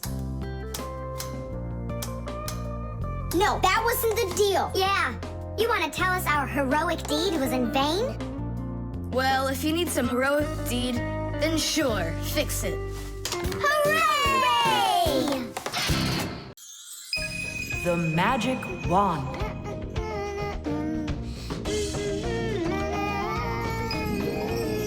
Oh, Tom Thomas, how did you get here? It was a piece of cake. I just got this cool magic wand as a gift, see? Wow! There's no such thing as a magic wand. I don't believe you. You just wait. Any wish is the wand's command. Check it out. Today I want my school to be closed. Golden wish, Tadish! Tom Thomas, your teacher from school just gave me a call. She said your school has totally disappeared. How odd. So I'm not going to school? Well, how? Instead of school, we'll go to the park. Hooray! Real magic. Oh, it's so great. No, there's no magic. They're only illusions. I don't know what illusions are. It's when what we think we're seeing is not what is actually happening. Have you ever seen a magician pull a rabbit out of an empty hat? Do you think it's magic? No, it is only an illusion. In reality, the rabbit's hidden inside the table that the magician puts his hat on. The lid of the hat is made with a secret hatch. And when the magician puts his arm inside the hat, he grabs the rabbit from the table below and ta-da! How every magic trick works may be a secret, but every illusion does have an explanation. I'm telling you, this wand's totally magical. Right now, I can make a rabbit appear out of this trash can for you. Golden wish, Tadish! Oh, that wasn't the idea. Looks like a dog to me. Wait, one more time. Golden wish, Tadish! Golden wish, Tadish! Tom Thomas, will you cut it out? One Chusaka was already enough for us, and now there's 3.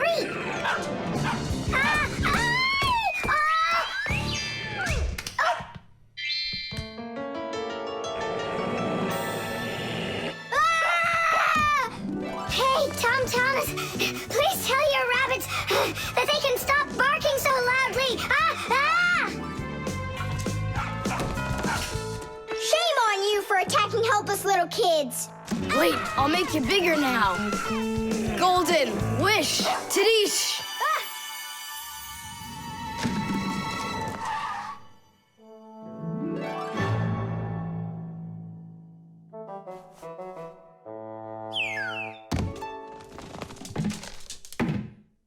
What? You scared? So you're only brave enough to chase little kids around?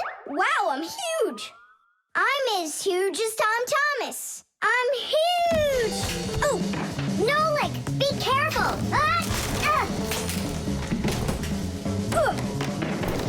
How can you live being this tall? It's so inconvenient. And I thought it was tough when you were so tiny. Tom Thomas, are you ready? Hey, why do we have 3 dogs all of a sudden?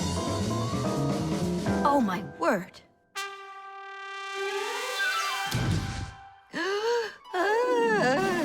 No! Why are you screaming? I was dreaming that someone had given me a magic wand. And then I had to make it big, see? And my mom saw you. That's awful. That would have made me scream. I wish I had a magic wand of my very own. We Fixies aren't ones to believe in magic, but we do believe in what humans can do, because humans often work wonders. For ages, flying in the sky seemed to be an impossible dream. But today, anyone can take off to the sky in an airplane. It used to be that humans thought that only magic could take them to the moon. But now astronauts have already walked on its surface. In fairy tales, people were able to see and talk to each other through a magic mirror. But today we have the internet and telephones we can use. Refrigerators, televisions, automobiles, computers. There are so many things that humans have created. Wondrous things that they used to only be able to dream about. Like a miracle from a fairy tale. A magic wand? Why do you need it? First, I'd skip school today. Tom Thomas, are you ready? I told you, we're going to the park. And what about school? I'll skip it? Good joke. Could this be a dream too? No, it's just that today is Sunday, and that's the magic of it. The balloon. No way! You'll miss for sure. No problem.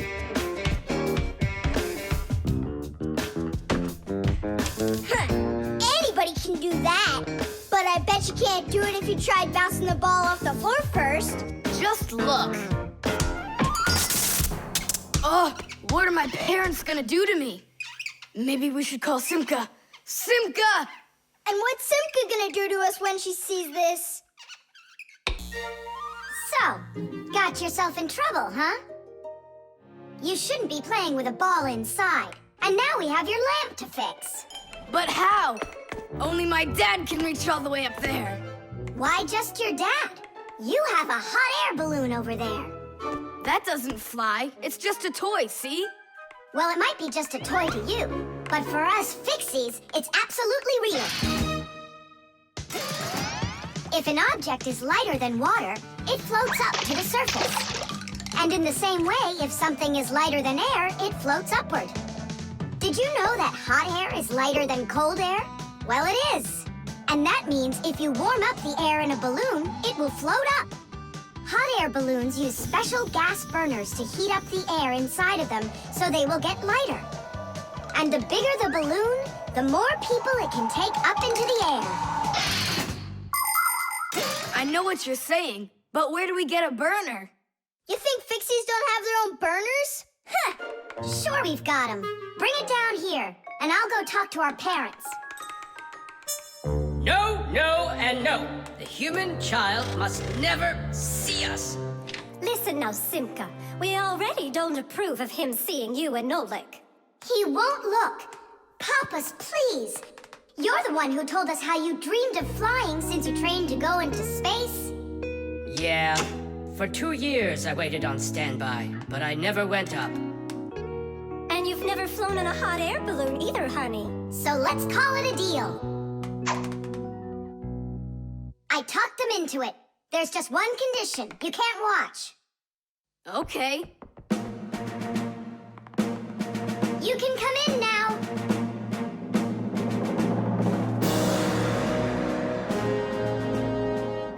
Now prepare the burner. Coming right up. Permission for takeoff? Permission is granted. And off we go! Hooray! It's flying! Don't you peek. Turn around. Oh, it was an accident.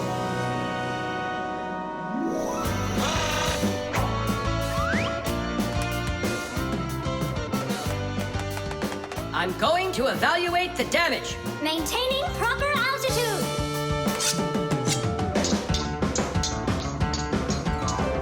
So, they've reached the spot. Air balloons are really awesome. I wonder, who figured out how to do that? It was the Montgolfiers. The hot air balloon was invented in the 18th century by the Montgolfier brothers from France. In those days, there were no gas burners, so they heated the air inside the balloon by burning straw. At first, there were no passengers on their balloon. Not counting the Fixies, of course. I mean, how else could a balloon get up in the air without them? Unfortunately, the names of the first Fixies who took that flight were not recorded in the annals of history. Following the Fixies' flight, the next passengers were animals. A ram, a rooster, and a duck. And it was not until those three safely landed after flying a full 4 kilometers that humans dared to fly in hot air balloons themselves.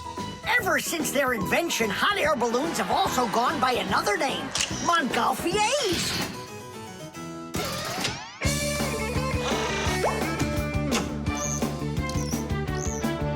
Hooray!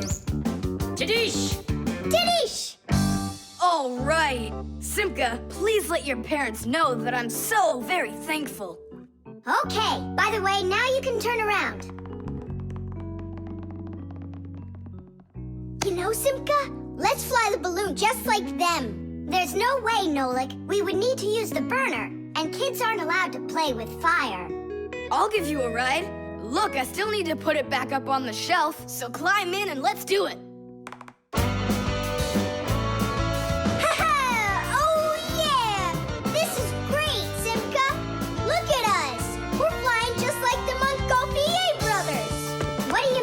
Brothers. Okay then, like brother and sister, Montgolfier. The nightlight. They're very close. I can feel them. Help me! Help me! Help me! That's all. You've had enough monsters. It's not good to watch these kinds of movies before bed. Mom, really, I'm not scared. Let me watch the end, would you? I told you, that's all. Well, good night, honey.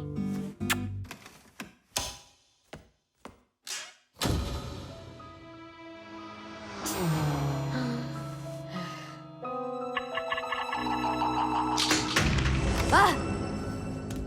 Who's there? They're very close. I feel them.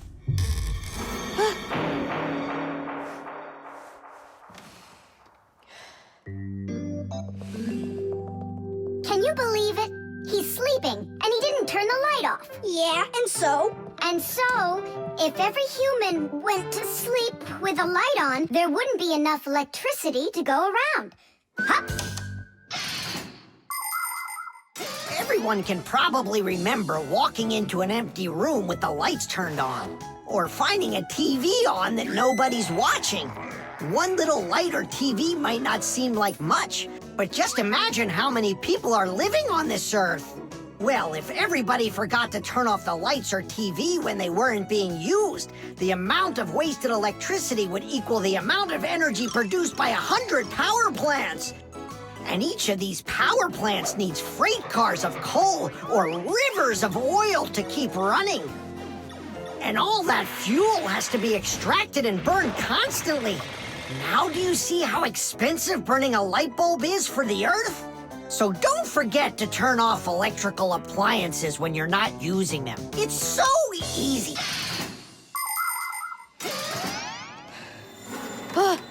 Who turned off the light?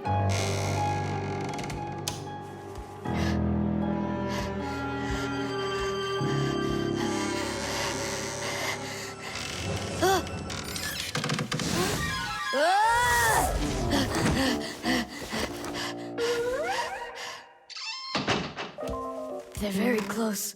I feel them. I feel them. I feel them.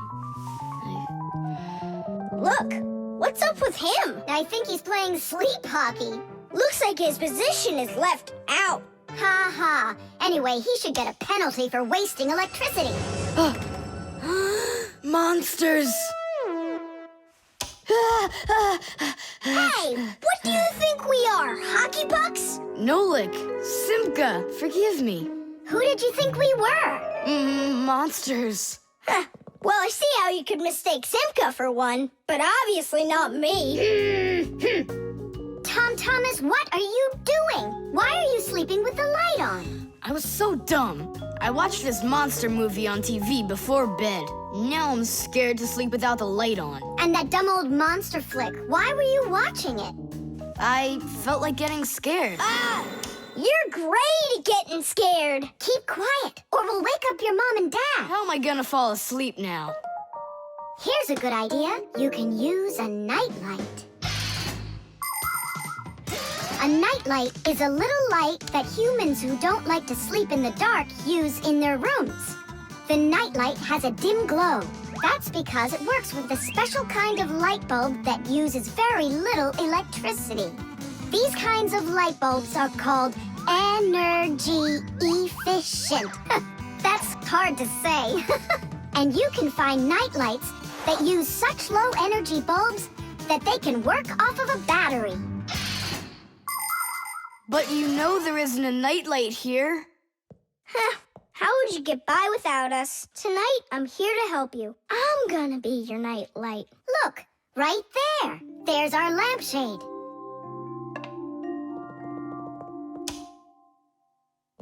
Thanks so much. You really are a friend indeed, Nolik. It was easy. Just go to sleep. Nolik. Do you know any good stories? I know one about a big meat grinder. Nah, no way. You'd better tell me a story about a nice, kind Fixie. Ah, I know a good one. And here's how it goes. Grandpoos was working inside of a very big clock. Actually, the clock wasn't that big. And I'm not sure if it was Grandpoos, but it was a clock, I think. The mixer. Marcia, why are we going to the dishwasher again? We have a busy day ahead of us, and we all need to be charged up with energy. I don't like charging myself up in the dishwasher. Then how about the microwave, Nolik? Or the kettle? No thanks. I don't like it when we go inside anything at all in that kitchen. There's not one interesting thing in there. And where's it interesting, huh? In the computer. Marcia, will you let me get charged up in the computer? The energy there is sweeter. Our diet has to be nutritious, Nolik, not just delicious. People don't eat just candy, do they? Humans get energy from food, while the Fixies get their energy from appliances. Humans eat all sorts of foods, and so do Fixies. They need the energy that comes from different devices. Getting charged up in a car makes a Fixie faster. In a computer, smarter. And in a clock, more accurate. To get a balanced energy diet, Fixies mustn't stay inside of one place all the time like a television. It's healthier for us to move from one device to another.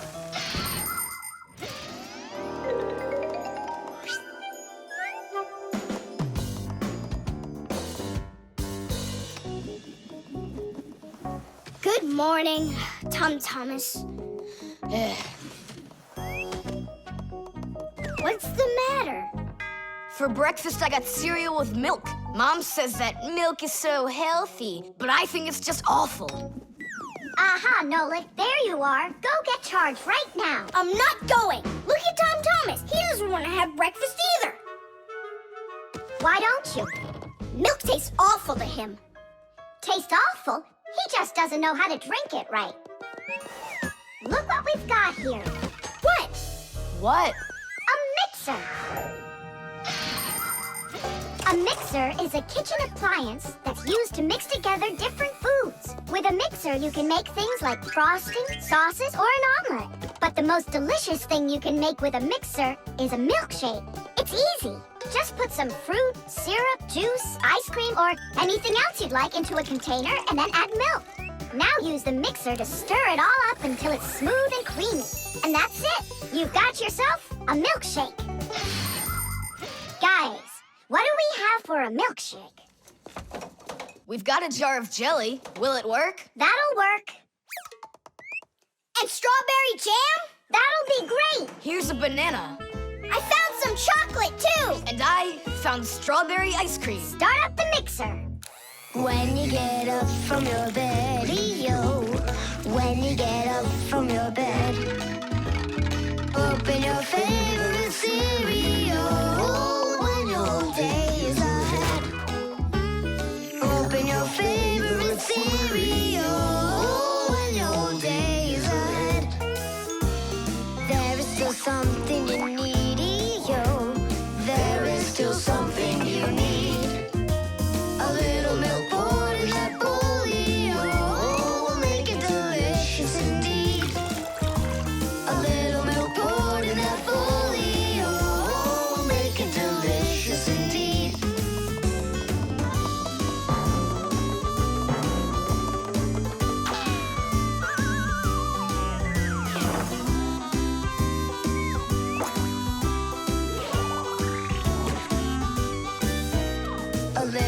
milk's all that you need indeed. A little milk's all that you need. A little milk's all that you need indeed. A little milk's all that you need. A little milk's all that you need indeed. A little milk's all that you need. Wow, this mixer's cool, isn't it? You think we can make one more shake? Just one. They were good. Sure, if you want to. Oh, where did all the milk go? Way to go. Looks like you drank all of it. And I remember when you said how milk is awful. I didn't know how to drink it right.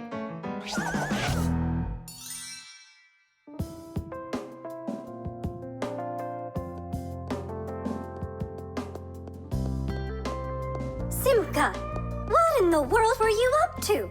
And what happened to Nolik? Shh. Just come, I'll show you.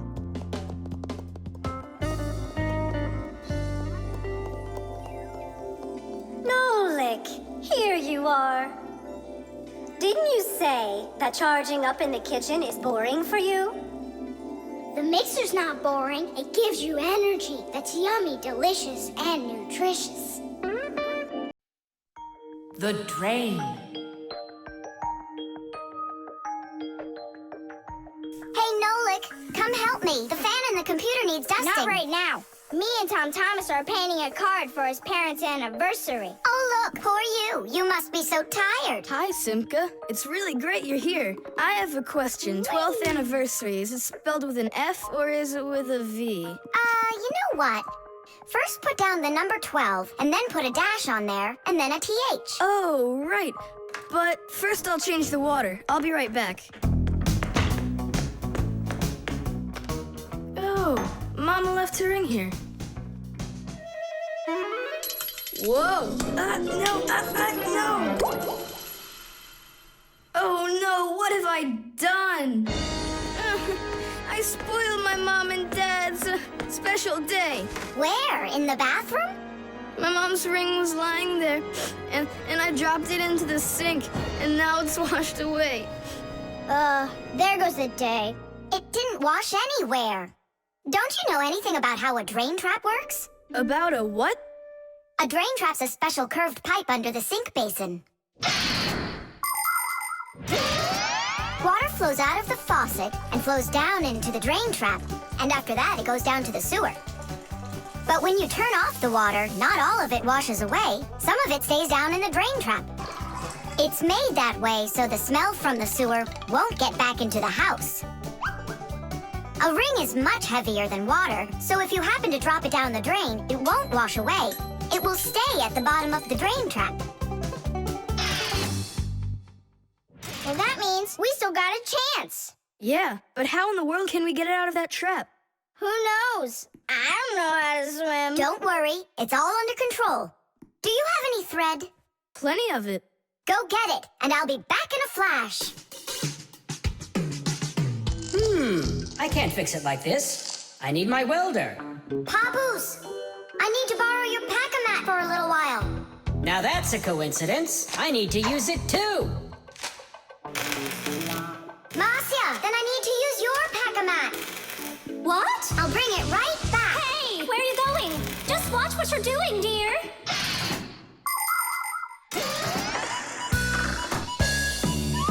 Just like the name says, Fixies live to help machines and appliances.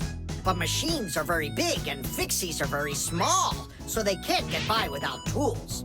Long ago, Fixies worked with just about anything they could find. Little feathers, threads, pins, but now they have backpacks called pack-a-mats. Inside a pack-a-mat are all sorts of tools. Just push the button and the pack-a-mat spins around quickly, shooting out a hook or a magnet or even a parachute. Every adult Fixie has their own pack-a-mat. But before children can get them, they have to go to school and study hard and then pass an exam before they have the rights of a full-fledged Fixie. And it's only after all of that that young Fixies get their own pack-a-mats. And what? You're going down there with just that on? Not just like this. Yeah, like that. Huh? She was just saying, when I tug on the thread, you need to pull me up. I got it. He just said, I got it. She said she doesn't need me to repeat what you say.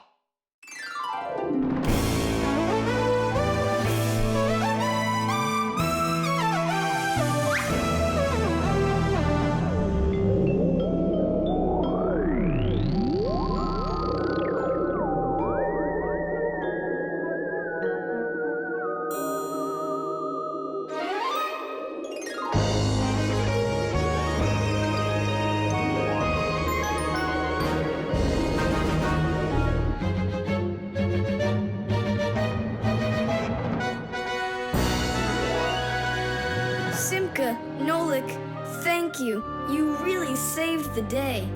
That's what Fixies are for. I said that's what Fixies are for. Tom Thomas, who are you talking with in there? Oh, your mom came back. No one. Hey, can you turn back into Fixies? I gotta ask you a question. I forgot. Should I write 12th anniversary with an F, or do I write with a V? Just write the number. You're right. The electric kettle. That's 4. Come on, Tom Thomas, just one more. Come on now, Tom Thomas. I know you can do it. 5. That doesn't count. That doesn't count. No, your chin was below the bar. Whew, that's all. I can't do anymore. You weakling. You're the weakling. I'm not. I just haven't eaten in a while, and that's why I lost my strength. You're a slave to food, Tom. And you see, that's the difference between us Fixies and you humans. Many people wrongly assume that the only way Fixies could live is by stealing food off of humans' tables. Or worse yet, by stealing it from their refrigerators. That's just a lie. It's not true at all. Fixies don't eat any kind of human food. So then where in the world do the Fixies get their energy, you're wondering? It's very simple. A Fixie's entire life is connected with devices. Fixies not only live inside of devices, but they take care of them and help them live longer. And in return for their help, these devices share part of their energy with the Fixies. So there you go. The Fixies help devices, and devices help the Fixies. Yes, we Fixies and machines have a symbiotic relationship. So we don't eat leftovers like cockroaches, because we're Fixies. 1, 2, 3, whoa! How's it possible that a big boy like you doesn't know how to make any food for himself? I'm able to cook, but I'm not allowed to turn on the stove. What can you make without it? Oh, yes. We have instant oatmeal. Look. Do you like oatmeal? You're joking. Only my folks say oats are healthy and make you stronger. Great. Well, then how do you cook it? It's not hard. All you gotta do is add hot water, and I'm allowed to turn on the kettle. Stop and check if there's water in there. If there's none, you can burn out the kettle. It's got enough. Then you can turn it on. Hey, tell me, how does the kettle turn off? I mean, how does it know when the water's hot enough?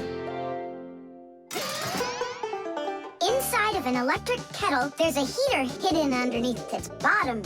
When you turn on the kettle, the heater warms up the water until it boils. And the boiling water gives off steam that heats up a special metal plate at the top of the kettle. The heat causes the metal plate to bend, and that turns off the switch. So you could say that an electric kettle feels when the water's boiling.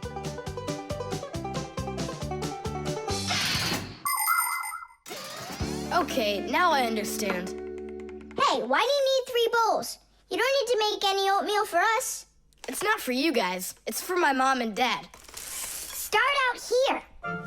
No! Keep pouring into this one. And I say pour it here. And I say first you should pour it into mine. Oh, Nolik! Where are you? I'll find him. Hang on, I'm going in. Ah! Simka! She was right over here. Nolik! Over here. Simka! Here. Nolik! There. Ow!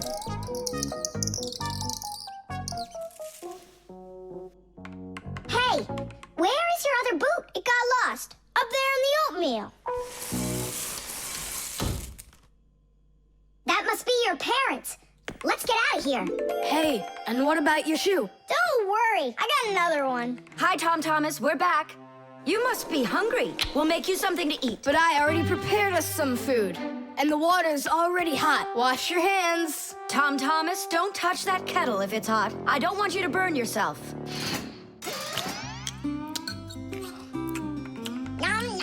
So today we're eating oatmeal for dinner. Delicious. Maybe you have something else? Why something else? You're the ones that say that oatmeal's great for you and that it makes us stronger. Well, yeah, that's what we say. I'm glad that our son pays such careful attention. Isn't it delicious? Really? Huh. What's that? Oh, look, you found the boot, Dad. What? It's nothing. Just eat your food and don't get distracted. I'd like to see that oatmeal all gone, okay? And whoever doesn't finish won't get any candy. The spare part.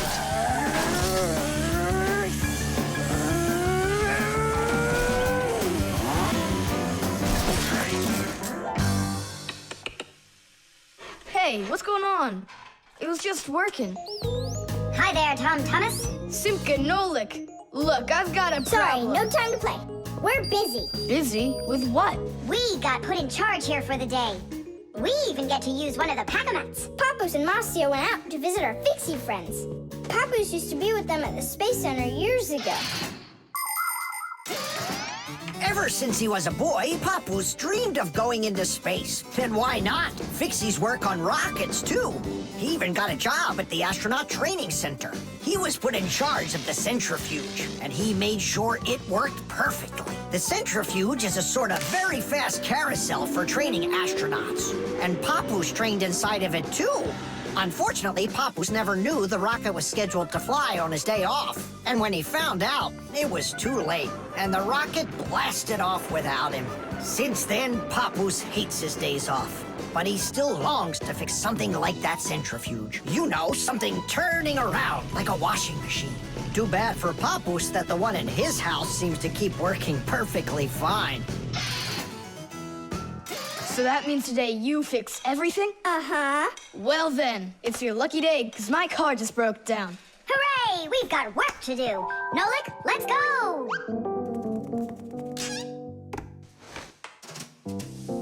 Well, what broke down here? Wait a sec. Here, this part burned out. It's all covered in black. I wonder where we can get the same part, but a clean one. A clean one? Nolik! Genius! There's the same exact part inside the dishwasher. We can take it from there. Come on!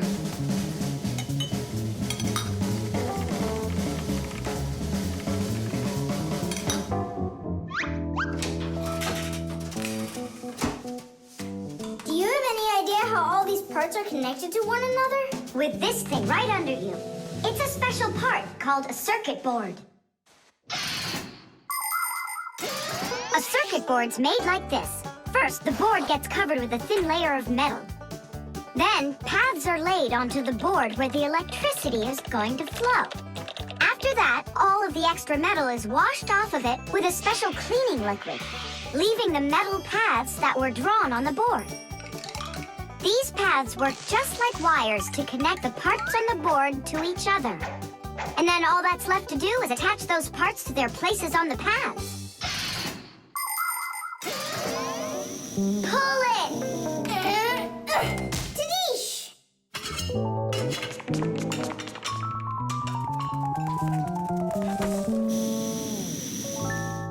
Tom Thomas, Tadish! Hooray! It works again! Tom Thomas, I'm about to start the dishwasher. Are there any dirty dishes in your room?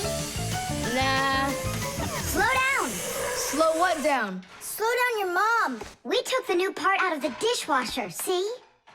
Mom, wait, don't start it. You need to put in this one dirty cup. Nolik, follow me. Inside the TV's the same part.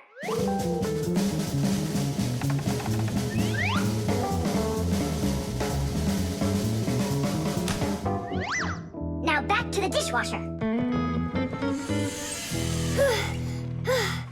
We barely made it. We grabbed the part from the TV in the living room. Not the TV. My mom's favorite program is about to start.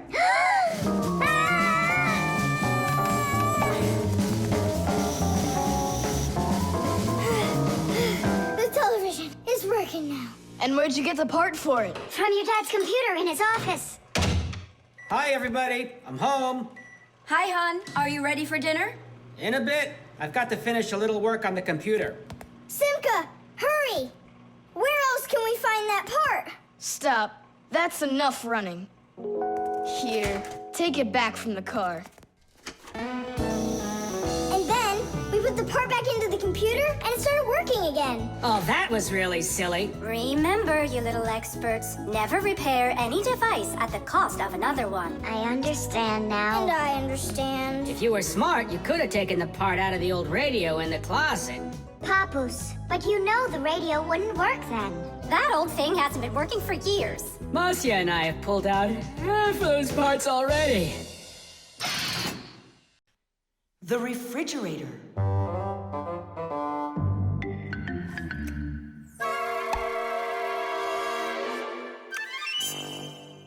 Good job. My homework is all done.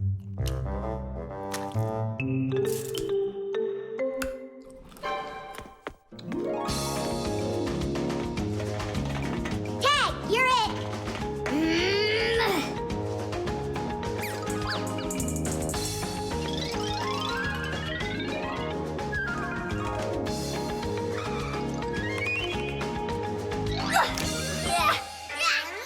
Haha, Tag, now you're it! Simka, I'm stuck! Help me! Just stay still. Oh, you're really stuck! Simka, we're not gonna leave me, right? We aren't. But I'm afraid, Nolik, you'll be stuck for a while. Tom Thomas! Help me! What's going on? Look, this blob of white stuff grabbed onto Nolik and it won't let go of him. Oh, it's a piece of gum. It's my bubble gum. Oh, thanks a lot, Tom Thomas. Now what's the plan to get me unstuck from here? Here's what we do. It's gotta be frozen. Once I sat on gum too, and my mom put my pants in the freezer. The gum froze up and it came right off. I don't want to go into the freezer. Don't worry, Nolik. I'll stay right here with you. Just hold on. It won't take long at all. Huh. Why do I need to hold on? The gum's already holding on to me. Simka, do you know why it's so cold in the freezer when outside it's warm? I'll explain it to you. A refrigerator has a pump that pushes a special liquid through a long tube. Inside the refrigerator, the liquid in the tube wants to turn into a gas. To do that, it takes the heat from everything inside, and that makes the refrigerator cool. Then the pump sucks in the gas and pushes it out as a hot liquid into the tubes on the back of the refrigerator. That lets all of the heat collected from the inside escape into the air outside. I wish I was somewhere warm. Hold on. I'll go get us some warm clothes to wear.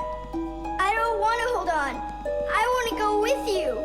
Just hang in there. I'm hanging. Tom Thomas, open up!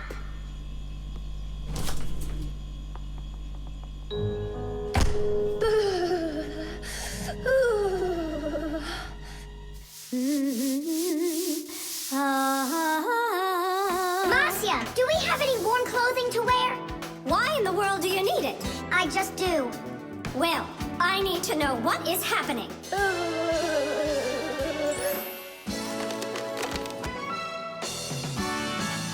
Hooray! Tom Thomas, Simka!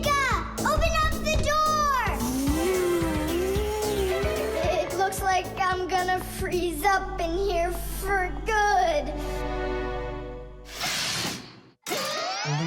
A Fixie is constantly surrounded by all sorts of danger.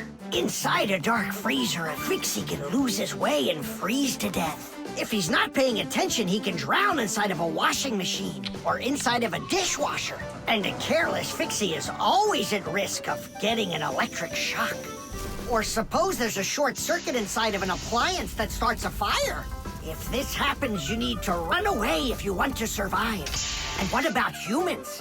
Well, they don't even believe that we Fixies exist at all, so they can accidentally drop something on top of a Fixie, or step on one, or kick us across the room. So if we don't get out of the way in time, So what I'm saying, Fixies, you need to be careful out there and pay attention. So be smart and stay safe, fellow Fixies. I don't understand this at all. He was right here. Poor Nolik. I wonder where he went. Look at this, footprints.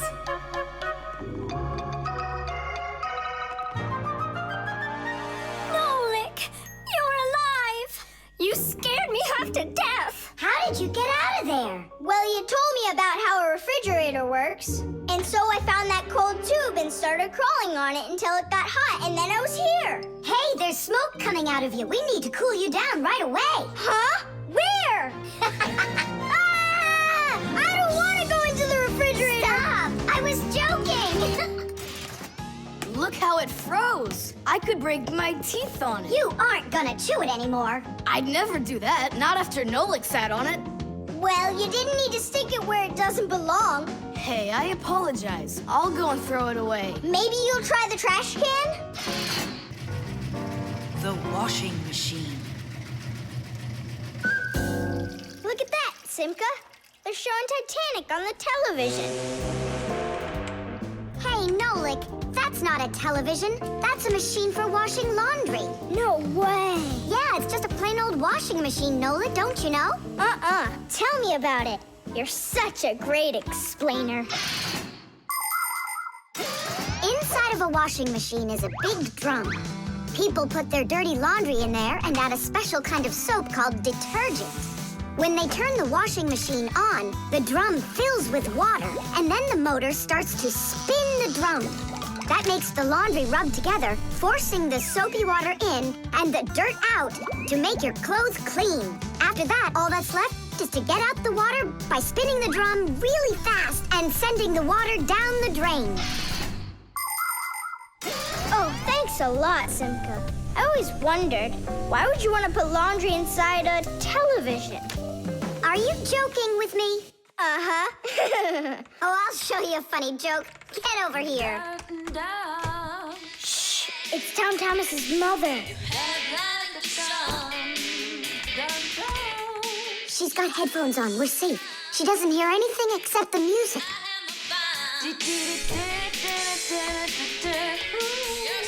Now she'll come back, add the soap, turn on her television, and watch the second part of the movie. Again with the jokes. This time I'm really gonna let you have it. Whoa!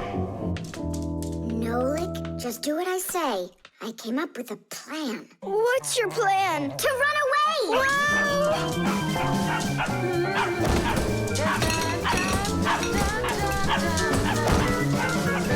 Who's here? Hello?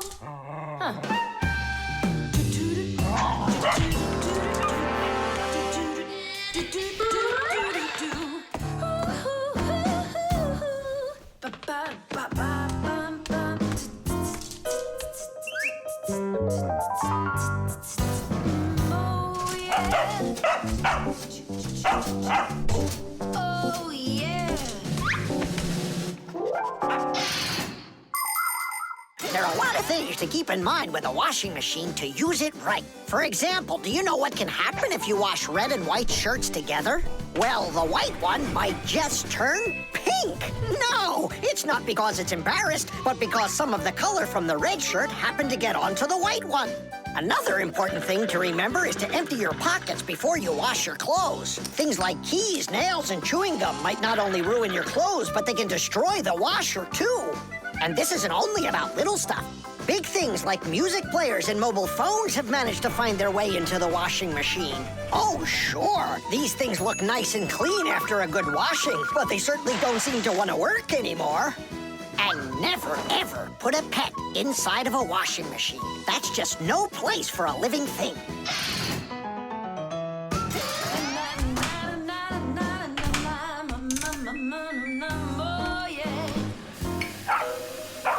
You know what, Simka? I've never been laundered in my entire life. We better get out of here, Nolik, right now. And the faster, the better.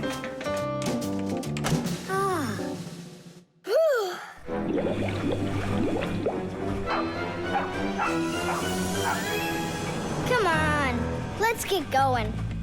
And what about Chusaka? What about Chusaka? Let her get washed up a little in there. Maybe it'll make her nicer. But she could drown the poor thing.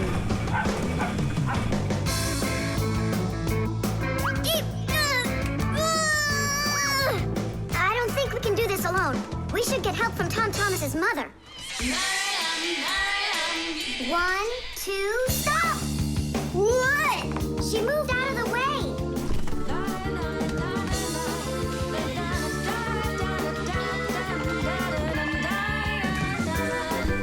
And 3. Pull it! Huh? What is that? Oh my goodness! Oh, my sweet little baby. How did you get in there? You wait right here in the tub and I'll go get you a towel. So, you wild little beast. Looks like we saved your life. We're friends now? Nolik, sure doesn't look like she wants to be our friend. So what do we do now? Same old plan. Run!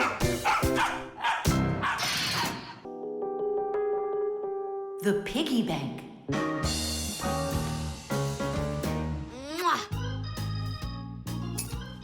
Tom Thomas, why are you throwing away your money? That's not what I'm doing. I'm storing it. This is a piggy bank. Oh, here's another coin. I don't like its snout. That's one very suspicious-looking pig. Are you positive your money's safe with her? Don't worry. Whatever I put into my bank here is not getting back out. This piggy bank won't give up a cent. You greedy piggy! Come on, Nolik. Simka must have taught you about how banks work. Humans came up with the idea of piggy banks because they wanted a good place to save their coins. For storing lots of money, people use a safe, a large metal box with a very strong lock. Now that kind of piggy bank's almost impossible to break open. The biggest safes are in banks. Banks use them to store their customers' money and other valuables. There are even safes in banks that are whole rooms. You'd need an awful lot of change to fill up one of these piggy banks. So why are you saving up all this money? For roller skates. How much more do you need to save? I don't know. I can't see if there's enough in there. Then just go and open it. But there's no way to do that. The only way is to smash it real hard. So smash it. Nuh-uh, forget it. I have nothing to put my money into. But what if there's already enough for roller skates? And what if there's not? All right, then I guess I'll count your money for you.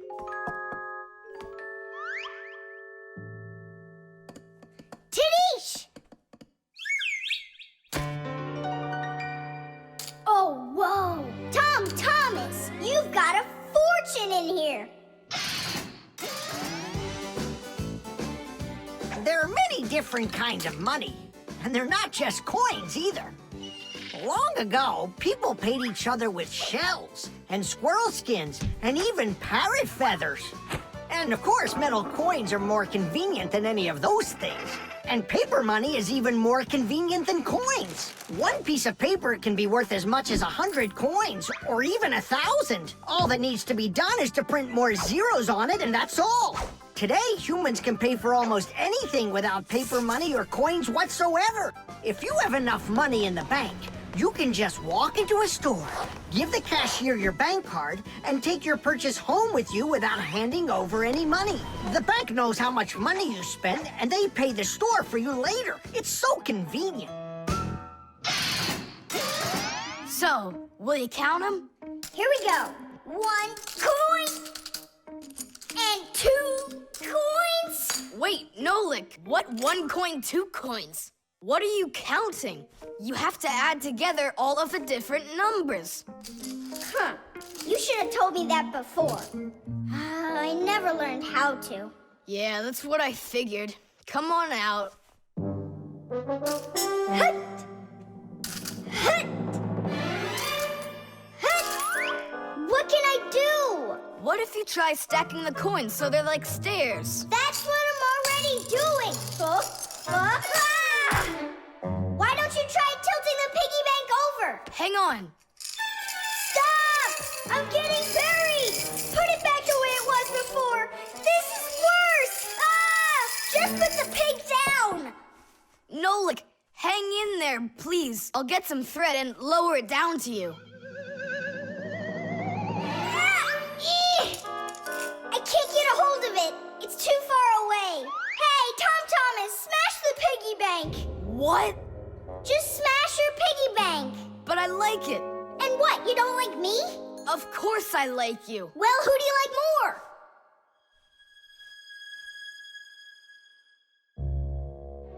You're my friend, aren't you? Of course. Then smash the piggy bank, will you? Okay, Nolik, I'm gonna do it.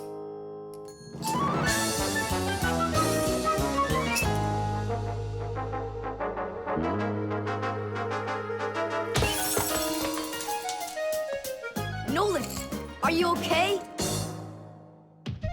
I'm okay. Thank you, Thomas. Thank you, my friend. No problem. At least now you can count up how much money you have. Nah, there's no reason to do it. There's no way it's enough for roller skates. You're sure? What a shame.